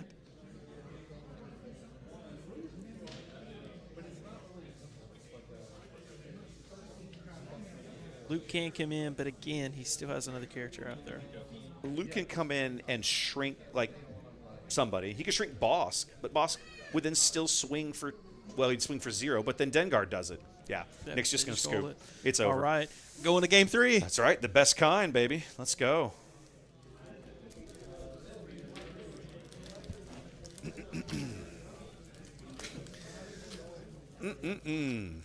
What else would you care for a Sour Patch? You know what? Yes. Yes, I would. I have a couple. Seems fairly inoffensive. I ain't kidding. That's sour.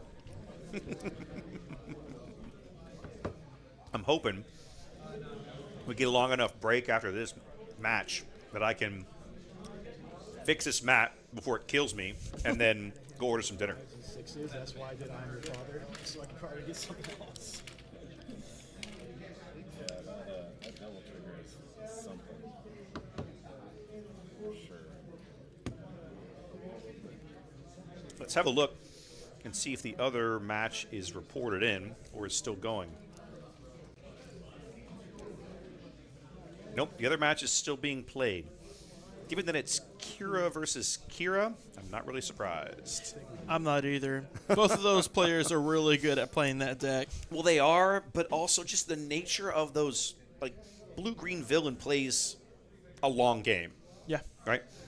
One of the nice things that I like about playing double aggression decks like this, like with Bosk and everything, they're trying to fix the mat. It's going to kill me now. I got to go fix it. Hang on. Let me finish this thought. One of the things I love about playing double aggression is that you know the game ain't going to take long. Oh, You're yeah. either going to lose fast or you're going to win fast.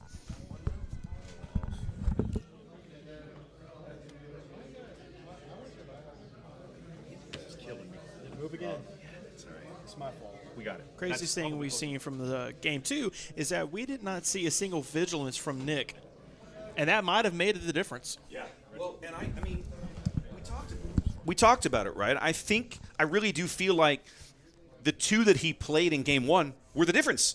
Absolutely. I mean, think about how much sooner he would have died without him. Yeah. And I think if you're him, you have to mulligan until you get one to open with. You think so? You think you take the hard mulligan in this matchup for that? I would, yeah. You got to buy yourself some time. It's not a bad call. Especially when you see how James ran out of gas on the first one. Yeah.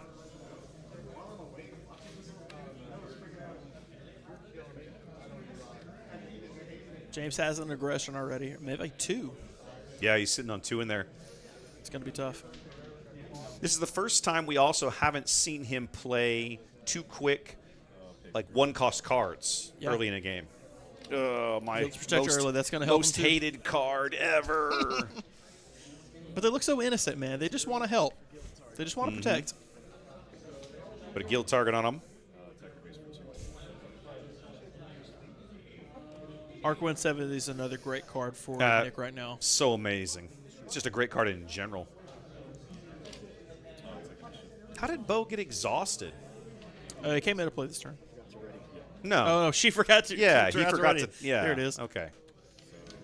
All right. Going to murder that and put 2 on Nick's base. I'll take initiative.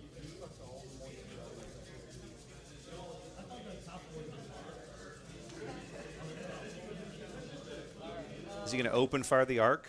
No. Okay. He's going to sentinel. The next best thing for James right now is that card. Yep.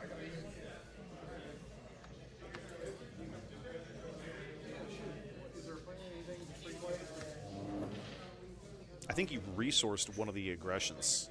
Interesting. Having 2 early is not great. It's kind of very subpar. You can see we're already sitting on at least 1 vigilance in Nick's hand. There we are, yeah. Okay. Yeah. Aggression is arguably the weakest of the double aspect event cards like that. I don't think there's an argument. I won't argue about it. Yeah. I mean, most people would agree, I think. Yep. Good play. Interesting. Okay. So he's going to kill the Sentinel and shield up his arc. I like it. Yep. 3 to base. I'm playing Finn Mira. I'll sack 2 to base. Oh, and restore 1. There we go.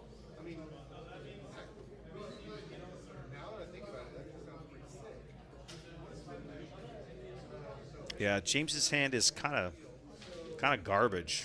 Yeah, it's not great right now for him. He's got good cards, but he just can't pay for them. Yeah, it just feels bad. He's going to go ahead and play the aggression. He's going to ditch the shield and ready bow. It's probably the best. Honestly, it's probably the best play he's got. Yeah.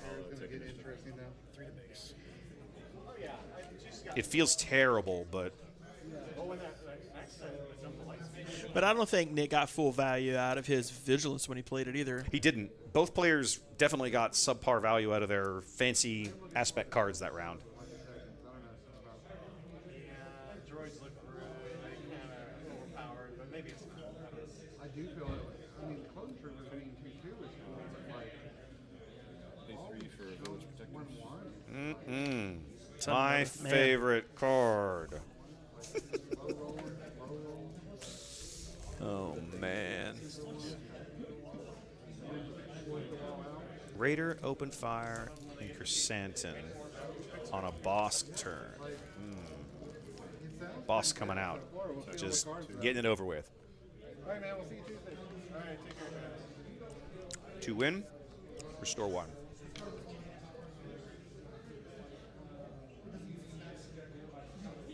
I do?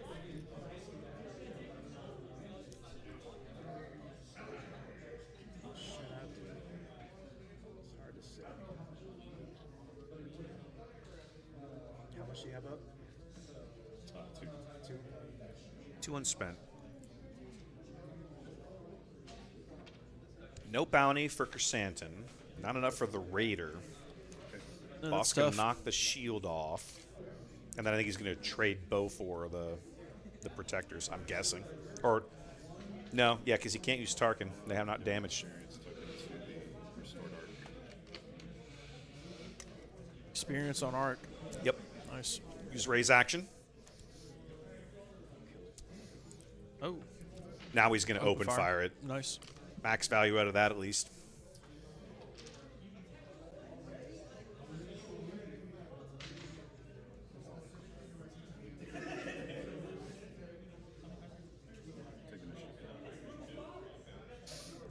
Nick takes initiative. Yep. James with 2 unspent, but nothing to spend it on. And he doesn't want to trade Bow. Interesting. Okay. He might see something we don't, but I think he's He'd really rather in a keep tough the unit spot right now. Yeah, rather keep the unit right now.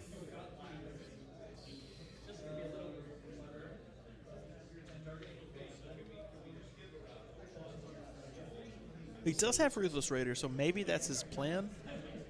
He is going to 6. This would be the good time for it. Yeah. How did... Oh, right here. He opened fire there. Duh. We just watched it. Okay, take down boss. That hurts. Kind of tough. He didn't have a ton of bounties, Nature of the game, though. I will pay 6. Now here comes the Raider. Yep. Base, 2 dagger. Yep. 2 and 2.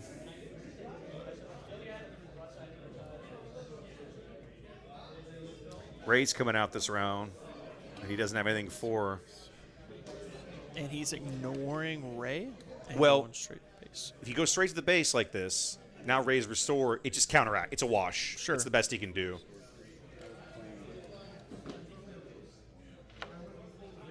James with a take initiative. Yep. Initiative changing hands here. Both players moving on. Now that Raider on the board gives James finally some consistent damage he can push through. Sure. But now the question is, can he control the ground arena long enough to make it work? Yeah, he's got to have a very tough rest of the game, in my opinion.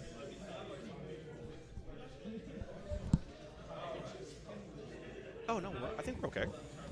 7 down.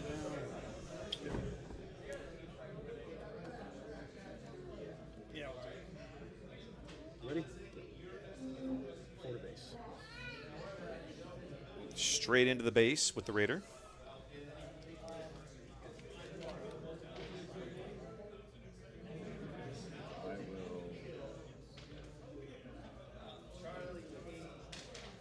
If you're Ray, you really need to kill Bo. Just be done Got with it. 7 for Luke. Yep. Yep. -3. That'll get rid of her anyway. Yeah. Same result. I think James is going to have a very tough time Yeah. closing this game out at this point. His deck has really kind of failed him here. And this is, unfortunately, I think one of the risks of playing Bosk. You're so dependent on those bounty cards coming up when you need them at the right time or whatever. And if they don't, like, what do I do, right? Yeah, there's not much you can do. Okay. He's going to open fire Luke and then probably wipe out with Target Town. They just trade 6 damage altogether. Yep. Yeah. Yep. Good call there on goes that Tarkin. one. So Tarkin Town getting expended to get Luke off the board, reducing at least that much restore. Initiative changing back. Heal 4 damage to Ray.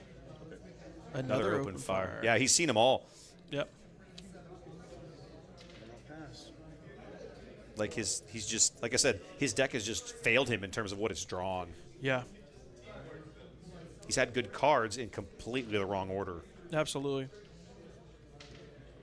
And it's really hard to see a match come down to that riot. Well, it's one of the quirks of playing games like this. Oh, yeah. You know, games of this nature. You have the right tools in your deck, but if they don't come up, it doesn't do any good. Yeah. I remember I didn't see a vigilance in my when I played Phil earlier. That was the first time I drew a vigilance all day. It was crazy. I was wondering if I had him in my deck or not. Right? Did I forget to put him in? On a Concord Gonton, that's tough. Just gonna wipe him out. Just get rid of him. Yes. Yep. Get out. I'm going to pay 3. I'm going to put a Jedi lightsaber. Oof. That's That gonna make is- her really hard to kill. That is tough for James. Yep.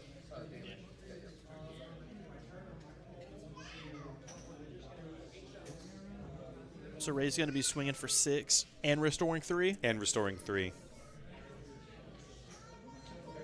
Put a bounty on her at least.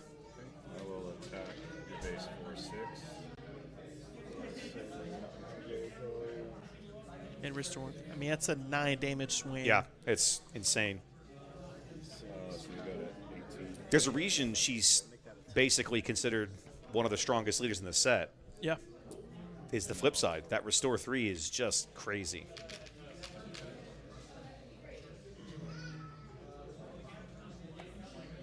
I don't see James coming out of this one, I don't unfortunately. think he can. I don't think he can. I mean, Nick's got a couple of resources left. James got a whole pile, but nothing to play with him. Nick has a vigilance in his hand, too. Yeah. I mean, he's got another raider. So we can go 2 and 2 again. Okay, I'll pay 1 for confiscate the reward. He's gonna, Yep, he's going to clear the rich reward off. I will pass. James is going to take back initiative. If he can take Ray out, he might have a chance to come back. He's got to kill her. He's got to come up with some way to kill her, whatever it is. But she has 10 health, so he needs, like, an open fire and aggression would do it. But he's seen all 3 open fires already. He has. And he played 1 aggression. aggression, I and he think resourced 1. I could swear he resourced another. So I don't think he's got it. I don't think he's got a card left. 40 to base. I mean, Ray swings in for 6. That's almost enough. Yeah. I will attack your base for 6. So I'm at 24. Mm-hmm. I'll restore. All right, we're going to see if I come out of it. I think James Self-awareness. knows this is over. He's just And those are the worst, too, is taking the tough game when you can't get the cards going in your favor. You can't get the draws right. Those are the worst ones. Mm-hmm.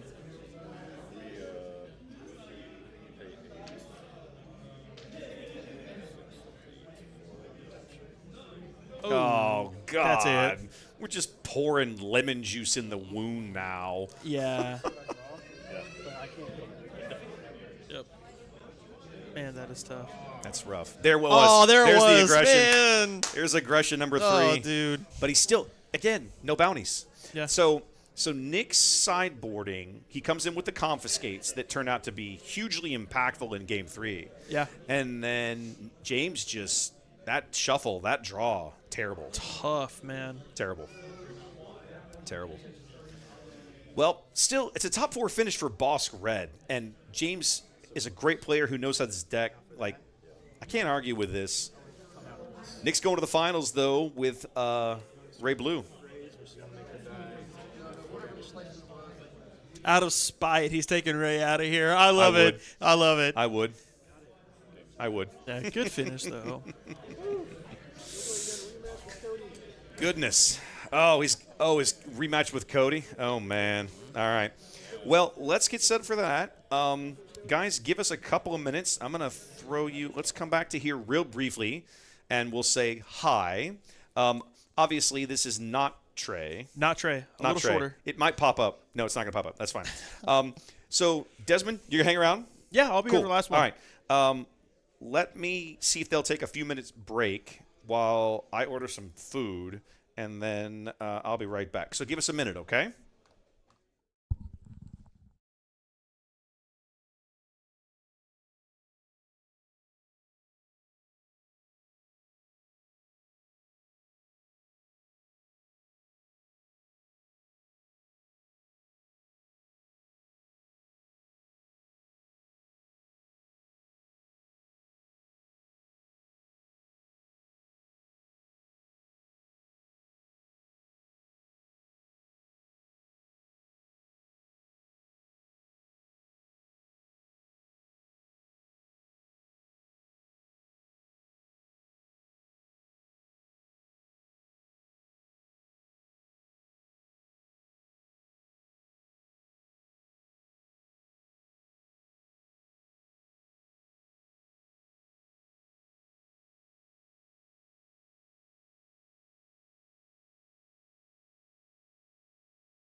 Okay, sideboard.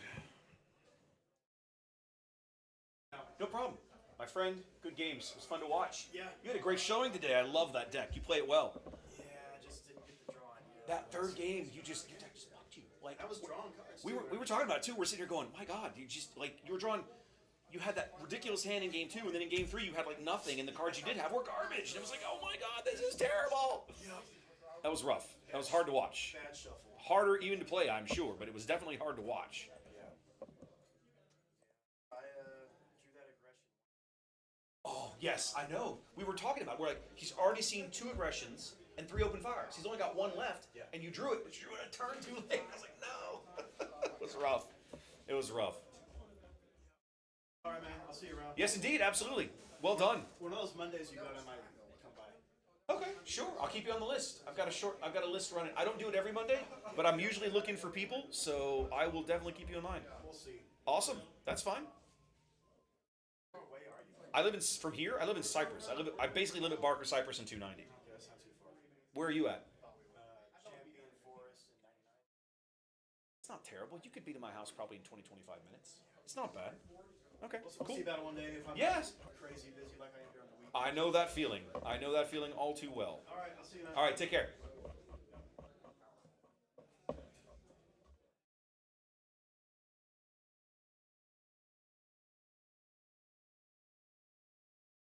Almost, sir.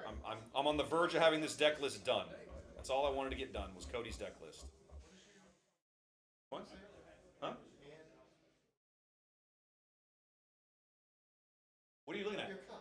Oh, in Filoni we trust. My wife made that. She's a Dave Filoni believer. So do I. This can't be right. I've missed a card somewhere.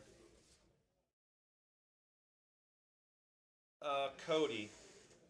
When I plug this in, I've got 49. What did I miss? 3 Hylabon, 3 Pike, 3 Death Trooper, 3 Super Laser Techs, 2 Clients, Elon Pike.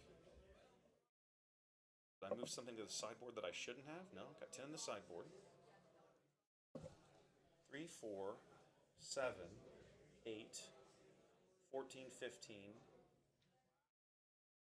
19, 25, 27, 30, 35, and 15. So he's got 50 on here. I've screwed something up.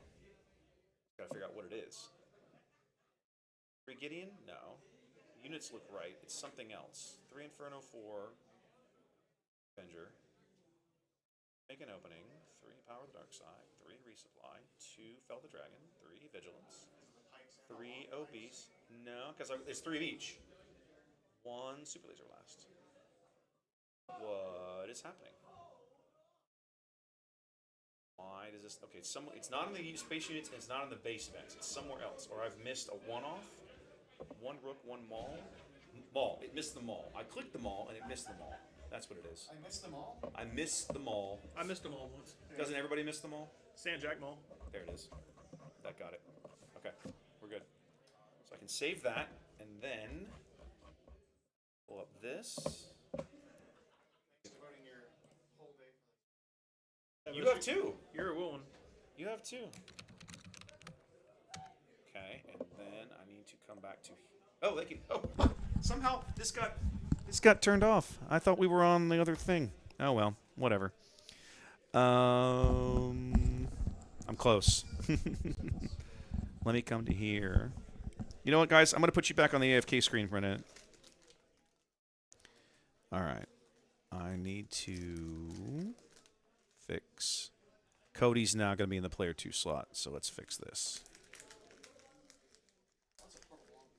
There we go. Sweet. Okay.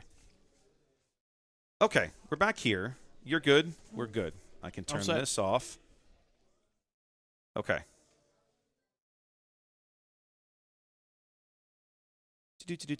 Sweet. Okay, we're good.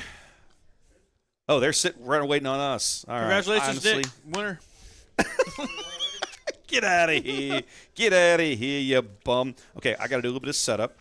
So, we're sticking with Ray, but the opponent is now Kira ECL. Okay, so when I come back over to here and put up that view. So I was really sad Oop. Friday. I forgot to do a match reset. Hold on. And then Saturday, I listened to like rock. There we go. And I'm also going to do one last quick thing. Oregon, and I tell you that brought me. There we go. And then I was Ah, practicing it because I listened. it cleared it again. I'm just on for the That's ride. good enough. I'm leaving that. Okay, so then we need to come back to here. There we go. Okay, we're ready. Turn them loose. Thank you. So then, All right, Wes, early predictions. How do you see this playing out? Both players, we're going to be here a while. We might. I mean, Nick has a stupid amount of restore. Both players running 3 vigilance. I mean, we're going to be here a while. Yeah. Both these games are going to be a slog. The struggle that I think Nick is going to have is, I have the names wrong. I got to fix Cody's name. Cody curves out at Avenger, basically. He does. That's where he kind of curves out. And come on, stop. There, name fixed. And I'm not sure Nick has good answers for those, right? Cody also plays this deck a lot. He was on Oh, yeah. Krennic, Green before. This is his shebang. This is what he does. He's been playing this color combo the entire time. He knows it. Yep. He gets it. I think out of the gate, Cody takes it in 2. You think so? I think he can take it in 2. I would have said that about James. That red, especially after game 1, right? Mm-hmm. James played that boss deck so aggressively and so came so close. I think if Nick is quick enough, I think he can outlast Cody. I really do. I think Nick has to be aggressive on this one. I think he does. I don't think he can sit back and play and just kind of wait for things to come. But Ray can do that. Sure.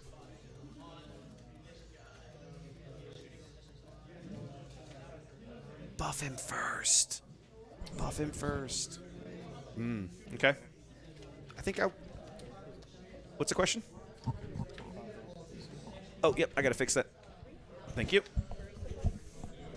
You can say that where I can hear it. It's fine. I'm used to making mistakes. Okay, coming in with a Yoda. What did Cody play this round? Oh, he resupplied. He had to have resupplied. Okay. Which you love to see. So we did this over there, and over here we did this.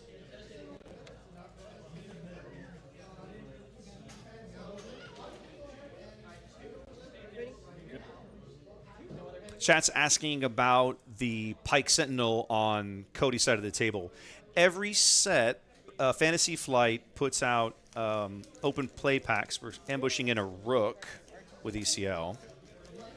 They put out weekly play packs that allow you to get alternate art versions of cards that are already in the set that's being played. When you play this unit, give a shield token to it. So it's like a one play. Why does he have damage on him then? Oh, he's doing it in the other order. I see. Okay. Let's show you Rook. There we go. Yoda cleans out the Sentinel and restores 2. So to Wes's point, go to your local game stores and play some games. Get some cool prizes. 100%. Mm-hmm. Thank you. My dinner's here. All right, so Kira hits the board. Coming out early. I like it. Which cleans up Rook, kind of. I'm not. It feels like that's too early. He didn't get anything out of it. I mean, Yoda already had 2 damage on him. And he didn't attack? He didn't. He just brought Kira out. What is happening right now? I'm confused. Okay. Cody is maintaining initiative, it looks like. Dropping something else in. He's going to OB right away. So he's got 6 to spend. He can wipe it all out. No. Something's going to live. Yoda's going to live. Yeah, I think that's a good choice. He's going to wipe out Kanan and put 1 more into Yoda. Yep, I like it. Attack your base for 2. Yoda just going to ECL for 2. Mm-hmm. Kira takes out Yoda. Yep, and goes to 6 damage. So she hits really hard now. Yep. He's a 6-2.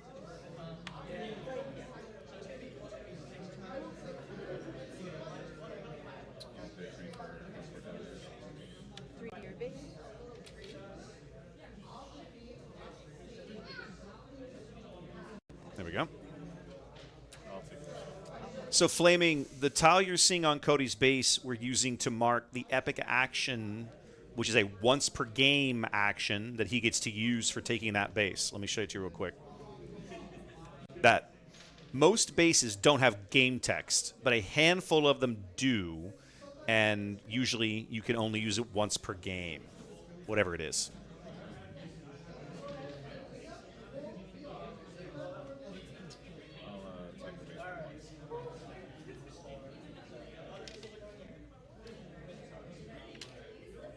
One to base. Yeah, I think Nick's going to have a hard time pinging Cody for 1 while he's hitting for 6. That's a rough trade. Yeah, he needs to get rid of Kira. He needs to find a way. Now, we've seen how much restore he has and how quickly that can build up, so we'll see. There are definitely ways out of this for Nick, but pinging it ain't going to cut it. Coming in with an Obi. Yep, Rook's going to wipe him out. Mm-hmm. So we're looking at... Feels like he probably should have deployed Ray before he did that, but no, because then Rook would have just wiped her out. Mm-hmm. Yeah. So Obi did come out. Obi died, like, right away. Yeah. Now Cody's ambushing in a Darth Vader. Ray comes out, and then the Dark Lord of the Sith joins the party right here. And he brings out a Pike and a Hylaban. So we're getting one of these. I think it's going to be very hard for Nick to come back at this point.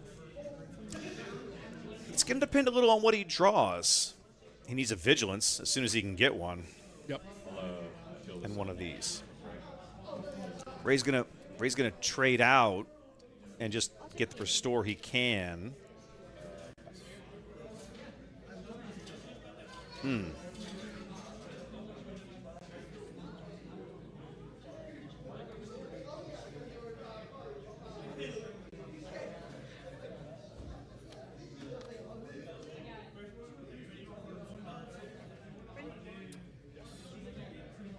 I'll do 6 damage to your base. Yeah. I feel like he should have traded Ray. Oh, he couldn't because of the Sentinels. He should have traded Ray for Kira, but he couldn't.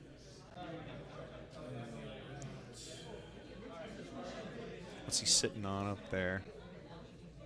It's got a Chewie. It's a Chewie. And Some a others. Luke. Oh, the Luke is handy. Yep. Okay. Needs to get rid of Kira. Yeah, he needs to. Oh, he's getting rid of Rook? Yeah. Okay, 'Cause now Rook that can makes one-shot him. sense. Yeah, that makes sense.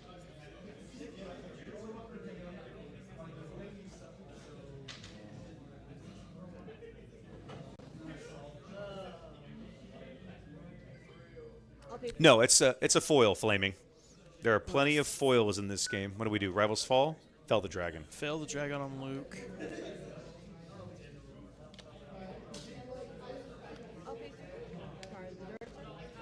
Power of the Dark Side. Yep. Mm-hmm. I think this is when Cody starts to pull away. That I think you're kind of already there. game. Yeah. Yeah. He's going to get 1/6 more.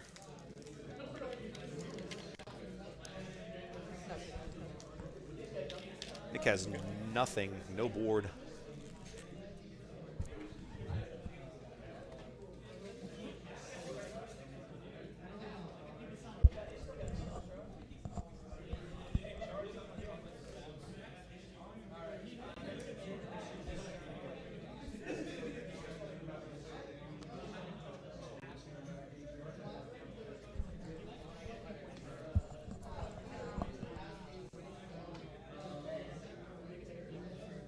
Got the initiative wrong.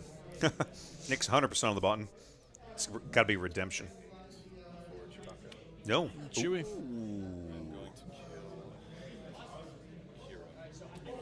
taking Kira out with Chewie. I think that's the Good right call. choice. Good call. Not a Sentinel, though. Not that Chewbacca.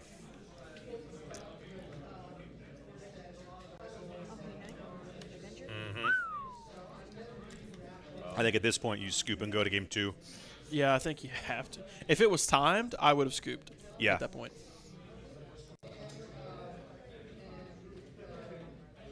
Wait, 2 tens. You can flip the 5s. Okay. There you go. Dude, sorry. 15, 16, 17, 18, and then you did 6. So 22, 24.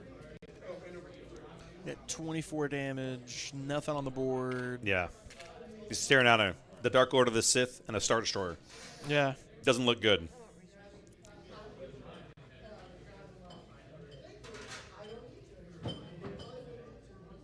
He's got to find a way to get Avenger out of there somehow. You got it. I don't think he can. Yeah, No, he's just he he's scoops. done. Yep. He's done. I don't blame him. Although he's got an Avenger out. Yeah, he's got an Avenger out. So that doesn't help it. All right, on to game 2. Let's give these guys a break for a sec while they get reset. I'm sure Nick will make some adjustments. Hell, both players might. Yeah. While we're here, let's take a look at deck lists, shall we? You guys have seen Nick's earlier. I'll put it up again. Yeah. There we go. Okay, so just so you can have a look at it, there's Nick's, right? Same deck we looked at earlier. This is, I think, Desmond, you called it. Maybe he can't come back out of this match. I think he's going to have a hard time. He doesn't have the late game removal to handle with Cody's hitting. And also, Cody hit the ramp the right way. He did. That was the biggest thing that helped him out, too. I think as I look over this list, I think you definitely put the Rival's Fall in. Mm-hmm. I think you probably take the one Confiscate out. Don't need that. Yeah. Do you even attempt your own Avenger? Are you even going to get to that point of the game? I don't think you get to that point. You probably don't. Personally, no. If you're sitting at 11 resources, Cody probably already has you. I think the make-in openings against a Kira have some value. Not just for the heals, but a lot of times Kira will ping her own units like those Hyloban Enforcers. Of course. And you can make them go away. Yeah. Some appeal. Okay. Let's have a look at Cody's deck, which is over here. Now, I'll put this up since Des hasn't seen this yet. Well, actually, we've got the list right here if you want to look at it. But I'll put it up on the screen, too, because it's just easier to see. Just going to do this and then that. There we go. I mean, this is very close to the Kira ECL stuff we were seeing by day 3 of Gen Con. Yes, sir. It's within a few cards of what I would have expected to see based on those deck designs. Yeah. Right down to the 3 Vader, 1 Maul. The Palpatine Returns in the sideboard is an interesting choice. I like it, but it's something that I haven't previously seen. There's probably a little more high-end here. 3 Snoke, 3 Avenger. I would maybe expect to see more like 2 of those each. Yeah. With some more mid-range units. Cody, this deck might be a little vulnerable to something quick. I would have liked to have seen this against James. Same. Yeah. I think that would have been a really interesting match to see. Absolutely. And one thing I'm really surprised is to see Relentless on a sideboard. I've played against Cody quite a few times, and that Relentless is something he normally goes with in the main deck. Right. How you feel about Bullet Protectors? I feel the same way about Relentless. I just I sit there and I'm like, man, here we go again. I really love that card. I feel like it's, I won't say it's underplayed. I mean, it costs 8 or 9 or whatever. It's expensive. Yeah. And it takes a long time to come in. But it's really, really impactful once it hits the board. And I love that about it. Sounds like it.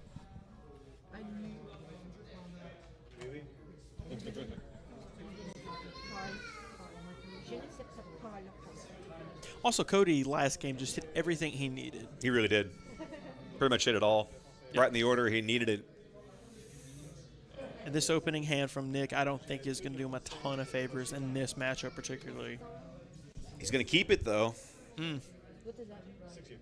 6 years. Oh, season. What's he got? He's sitting on an R2, which is probably his turn 1 play. I see the Village Protectors. That's useful. That'll help him out. It will, actually. He didn't. You know, last game's the first game, we didn't see him play a single one of those. We didn't. I don't think he hit a Vigilance either. No, we didn't. Actually, didn't we see one in his hand? We might have. He just never got a chance to use it, though. Or he did, or he didn't. It wasn't as impactful as we thought. Yeah. Oh, yeah, initiative. Oh, initiative's the right plate. Okay, good. I think Nick has to go out there early and start applying pressure. He didn't really do that in the last game. Not that he had the chance to. Yeah, but he didn't really draw the right cards for it. Yeah. I'll play this guy. Hey, this looks familiar. This is today's Star Wars lessons in action. Cody taking initiative. Instead again. Kira buffing up the pikes. Sorry, the R2. Good resource. That's the by right Nick. play. I think he's figured out that Cody doesn't have a lot for space, and so he doesn't have to spend a tremendous amount of energy there. Yeah. I have the initiative. Oh, sorry.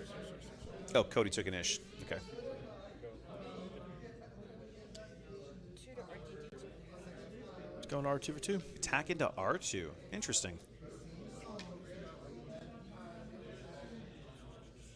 R2 could trade here. Going for Village Protector. Nice. I like it. Nope, not the right card. Apologies. Sometimes that happens. I get in a hurry. Kill the pigs. Trade. Oh, wait, it's not a trade. It's not a trade. Sorry. Okay, so there's the Village Protectors. It's okay, I nearly. And there's Cody's Hylaban. He's going to use Kira's game text to buff them up a little bit. I will take initiative. Okay.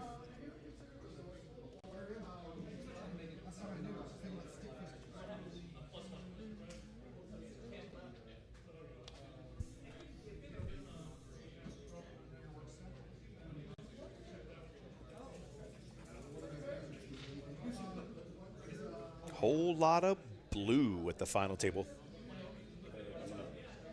People were asking earlier why I played what I do. It's blue, man.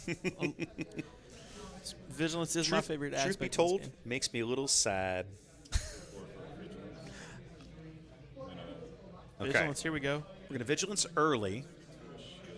We're going to wipe out the Hylaban Shield the and give R2 a shield. Oh, what are you doing? Shield the Village Protectors. I'm a little surprised he didn't. I'll pay 2. 2 for Inferno 4.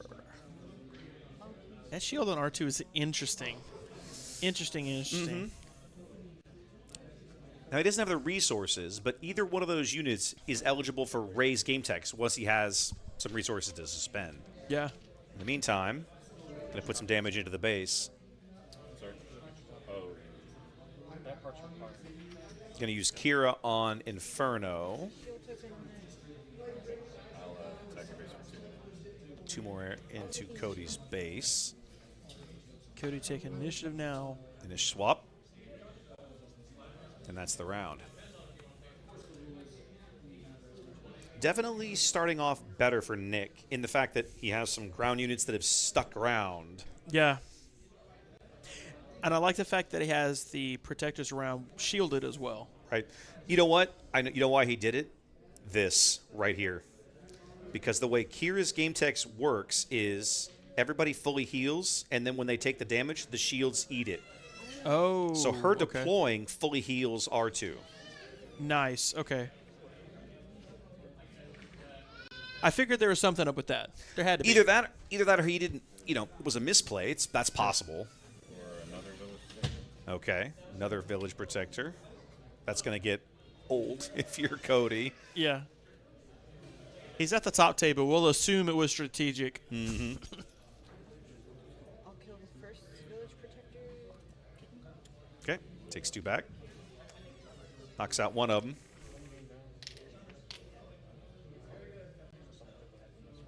Do you trade with her now with R2? Got to. I think you do. Yep. To me, that's a non-negotiable. You got to do it. Yeah. Get rid of her. Get rid of her as quick as you can. Especially when you've still got that Sentinel covering you. Yep. Pike coming in.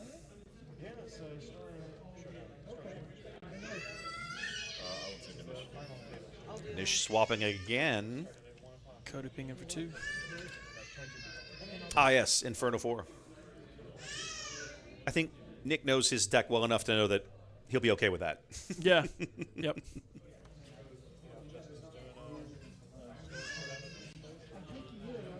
Nick can set up for a pretty decent turn this round.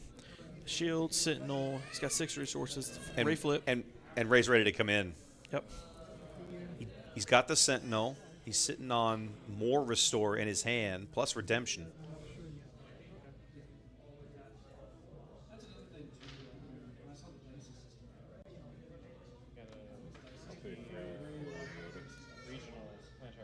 Dropping down a Yoda. Mm-hmm.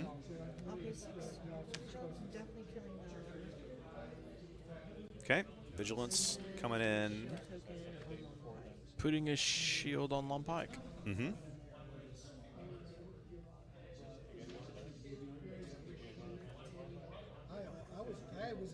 We're going to spend 1 for Ray. Yep, we are. Yeah, it's a good play. 2 to base.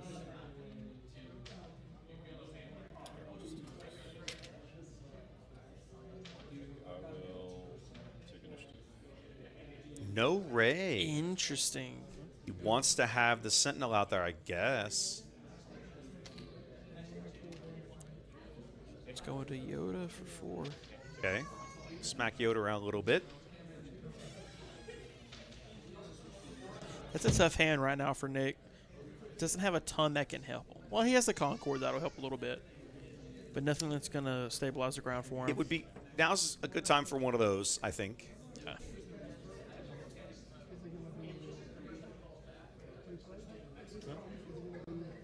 Surprised?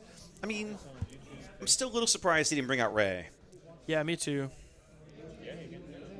I can't think of any solid reason to not bring out your leader on the deploy turn. I mean, the only thing that Cody has is probably going to be, like, that could just one-shot or be like Maul. Yeah. Vader can't do it. Interesting play for Cody there. I'm not sure why you wouldn't attack with Yoda right away there. Why put the Concord out without... Because he has another Yoda lined up. Oh, well, that would be why.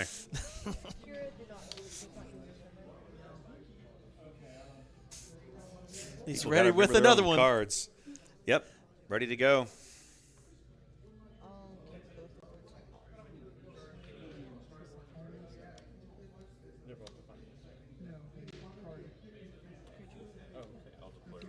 There's Ray. Here she comes.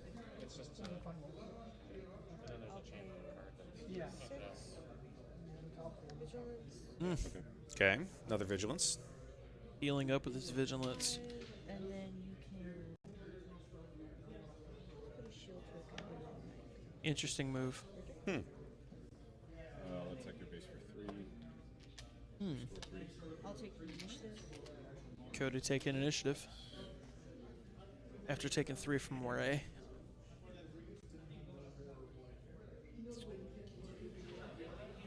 Cody took a niche. He did take initiative. They didn't pass the token, but I'll mark it here. Yeah, come on, guys.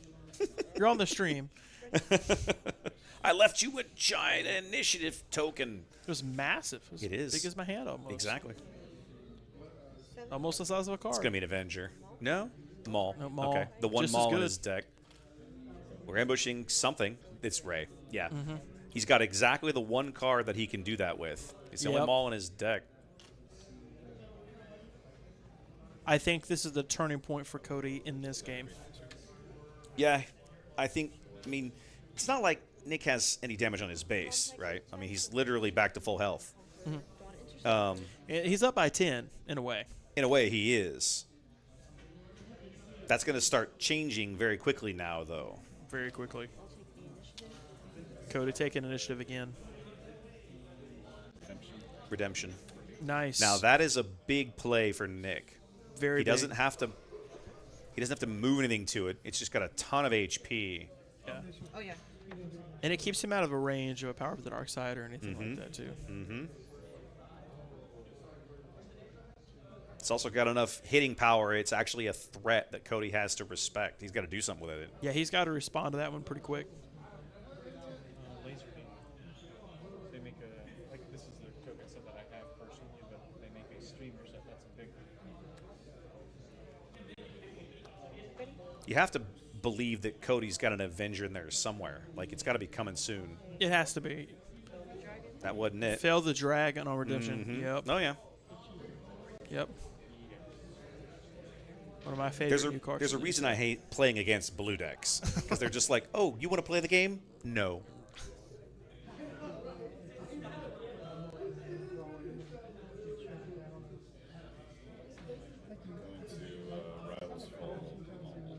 Okay. Interesting. There we go. That was a good save for Nick. Mm-hmm. Getting rid of Maul before he got smacked around.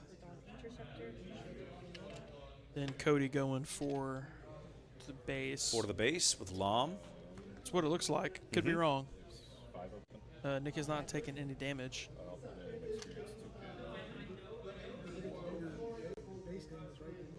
Oh yeah. Oh, I'm sorry. How much for? They got it. Good job, guys. The stream is ahead of the players. We've got it. Okay, I'm gonna take. Rook is always a good play. Nick taking initiative after the Rook play from Cody.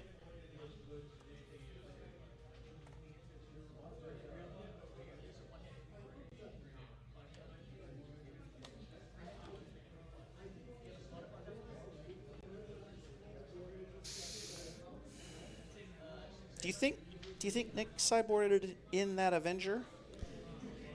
If he did, that could be a really nasty surprise. He could have. Probably 6 for Obi? No. Oh, Mando. He's got one of those in there. Mm-hmm. Interesting one. Just the one. But Rook's going to annihilate him. Yeah. I'll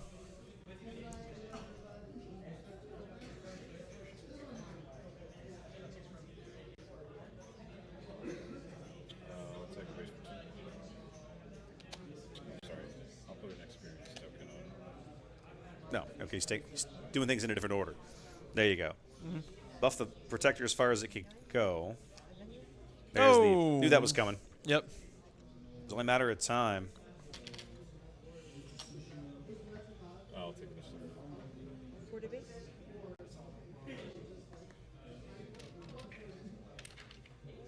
Well, Des, you called it. I mean, you basically said Cody was probably favored in this matchup, and I think you're right. I think right now he is. I'm not sure what Nick can do right now.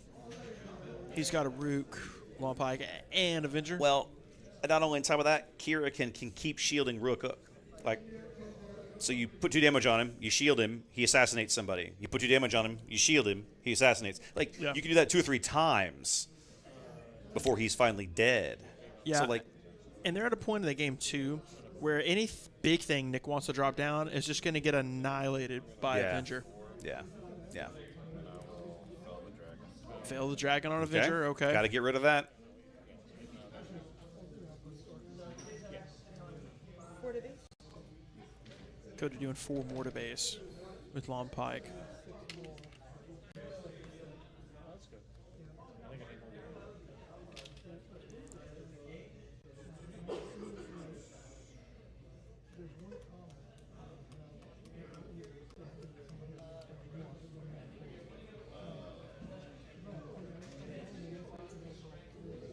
I'll pay 4 for vigilance.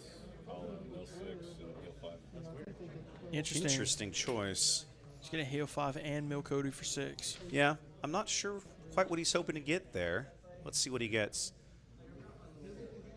He got another Avenger. Yeah. That's nice. A couple resupplies. Yep. That play is worth it for the Avenger, though. It is.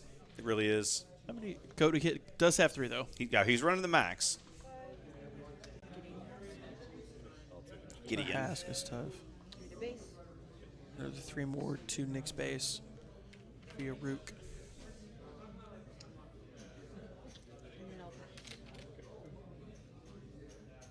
Nick holding initiative. I mean, the ground arena kind of tells the whole story. Absolutely. It's 3 on nothing. Yeah. Like, I think Nick will continue to do well. However, I don't see a way for him to come back on this current sports state. Yeah. He started to build that space presence, and I thought, oh, there it is. That's what he needs. And then Cody was like, I'm going to slap you around and get you out of there. And here we are. Yeah, I mean, at this point, you got to assume that any unit you play, it can just get one-shotted. And it will. Once you're at this stage, you know, a simple power of the dark side, and you can see one in Cody's hand, right? Just wipes out anything you play. Take down. Good play. Take down on Gideon. Okay. Lompot going 4 to Nick's base. Llama's doing work, baby. That's the most I've seen him work. Yeah, he's just tons and tons and tons. There's a Chewy. And here comes, you know what's coming. Mm-hmm. I'm not sure why he's not defeat. Oh, they're bow 6. Tough. Oh, what's he got? What is he doing?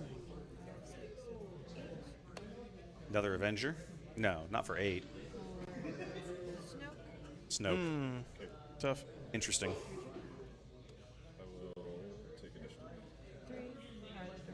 There it is. That's what I was waiting on.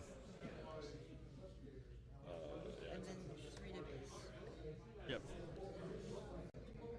I mean, at this point, like, Nick looks defeated. Watching the stream, it is tough. Honestly, in his shoes, I probably would have scooped already. You know, it's funny saying that, but yeah. Yeah. I mean, again, the reason that I hate playing these blue-green villain decks is because of this silliness. They don't let you play the game. Yeah. I despise control decks. It's why I play aggro. Yeah. I play aggro because when I run into this, I'm just going to try and run you over as fast as I can. Yep.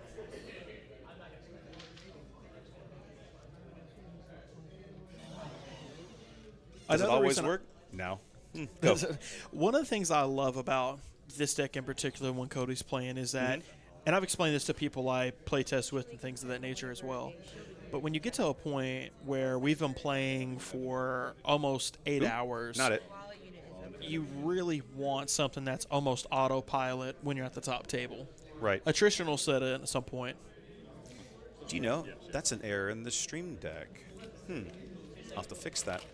I'll pay 10 for Devastator. Oof. Bloody hell.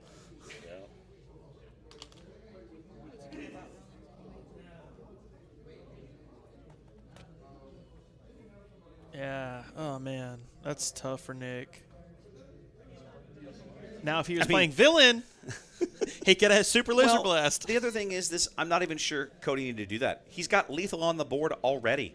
True. He's got all he has to do is attack with his ground units. Although, Suki's his sentinel, so okay. But I Rook get it now. Takes it out. Right.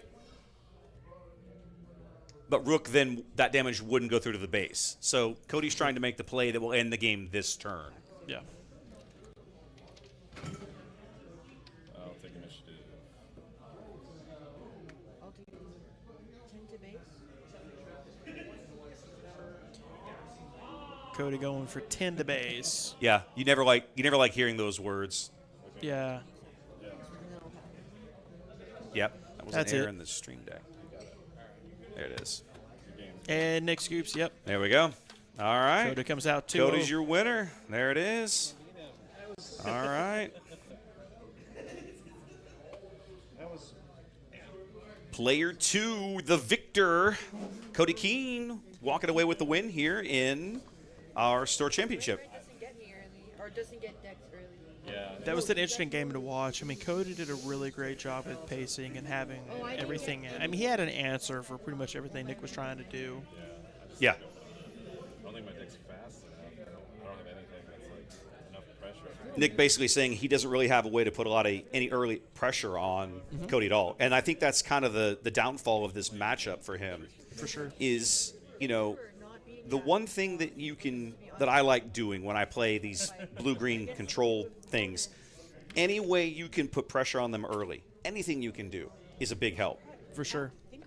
And that's what I thought would give Nick a hard time watching the game that we saw playing against James. Right. Early he kind of struggled, but toward the end he did okay. But when you're going up against, a bunch of 10 cost units and Avenger and things like that, you're going to run out of Fail the Dragons. Yep. You're going to run out of Rivals Falls. And so that's, I think, what happened here. Yep. Sooner or later, it's all just going to...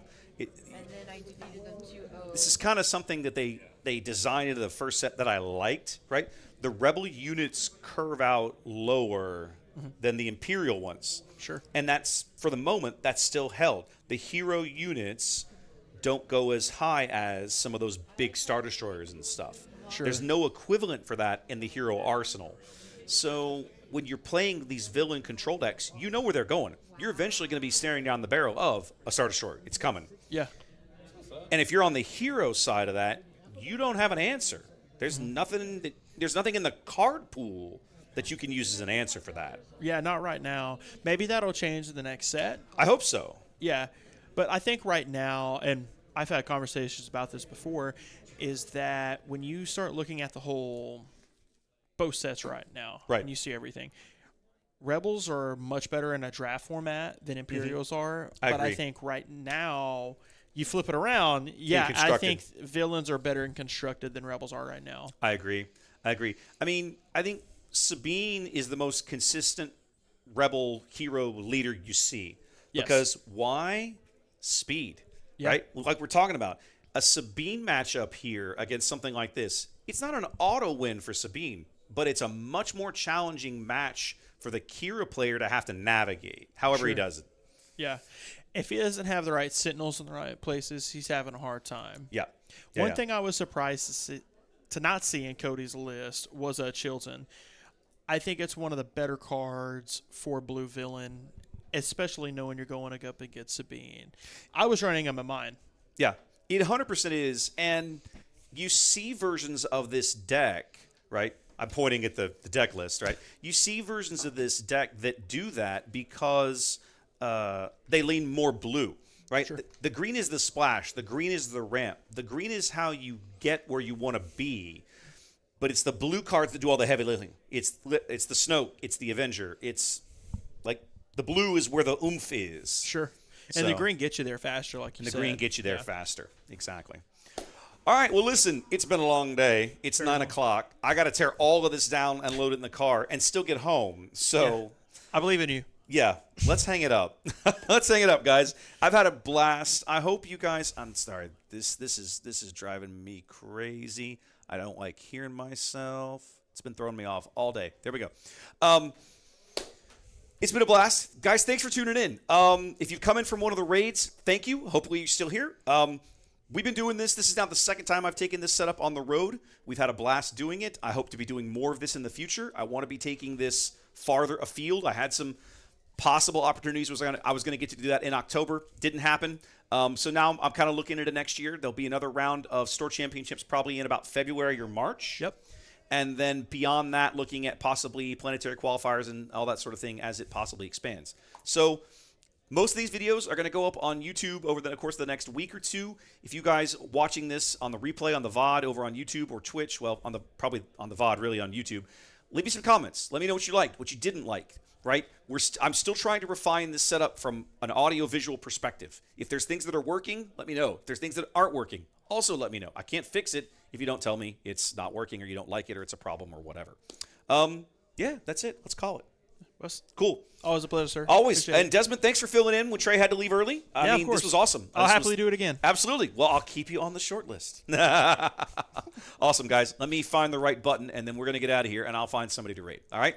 Peace, guys. I will see you. If you're stream regular, I'll be back with some Civ 6 action tomorrow night. Otherwise, catch you later. Peace. Guys.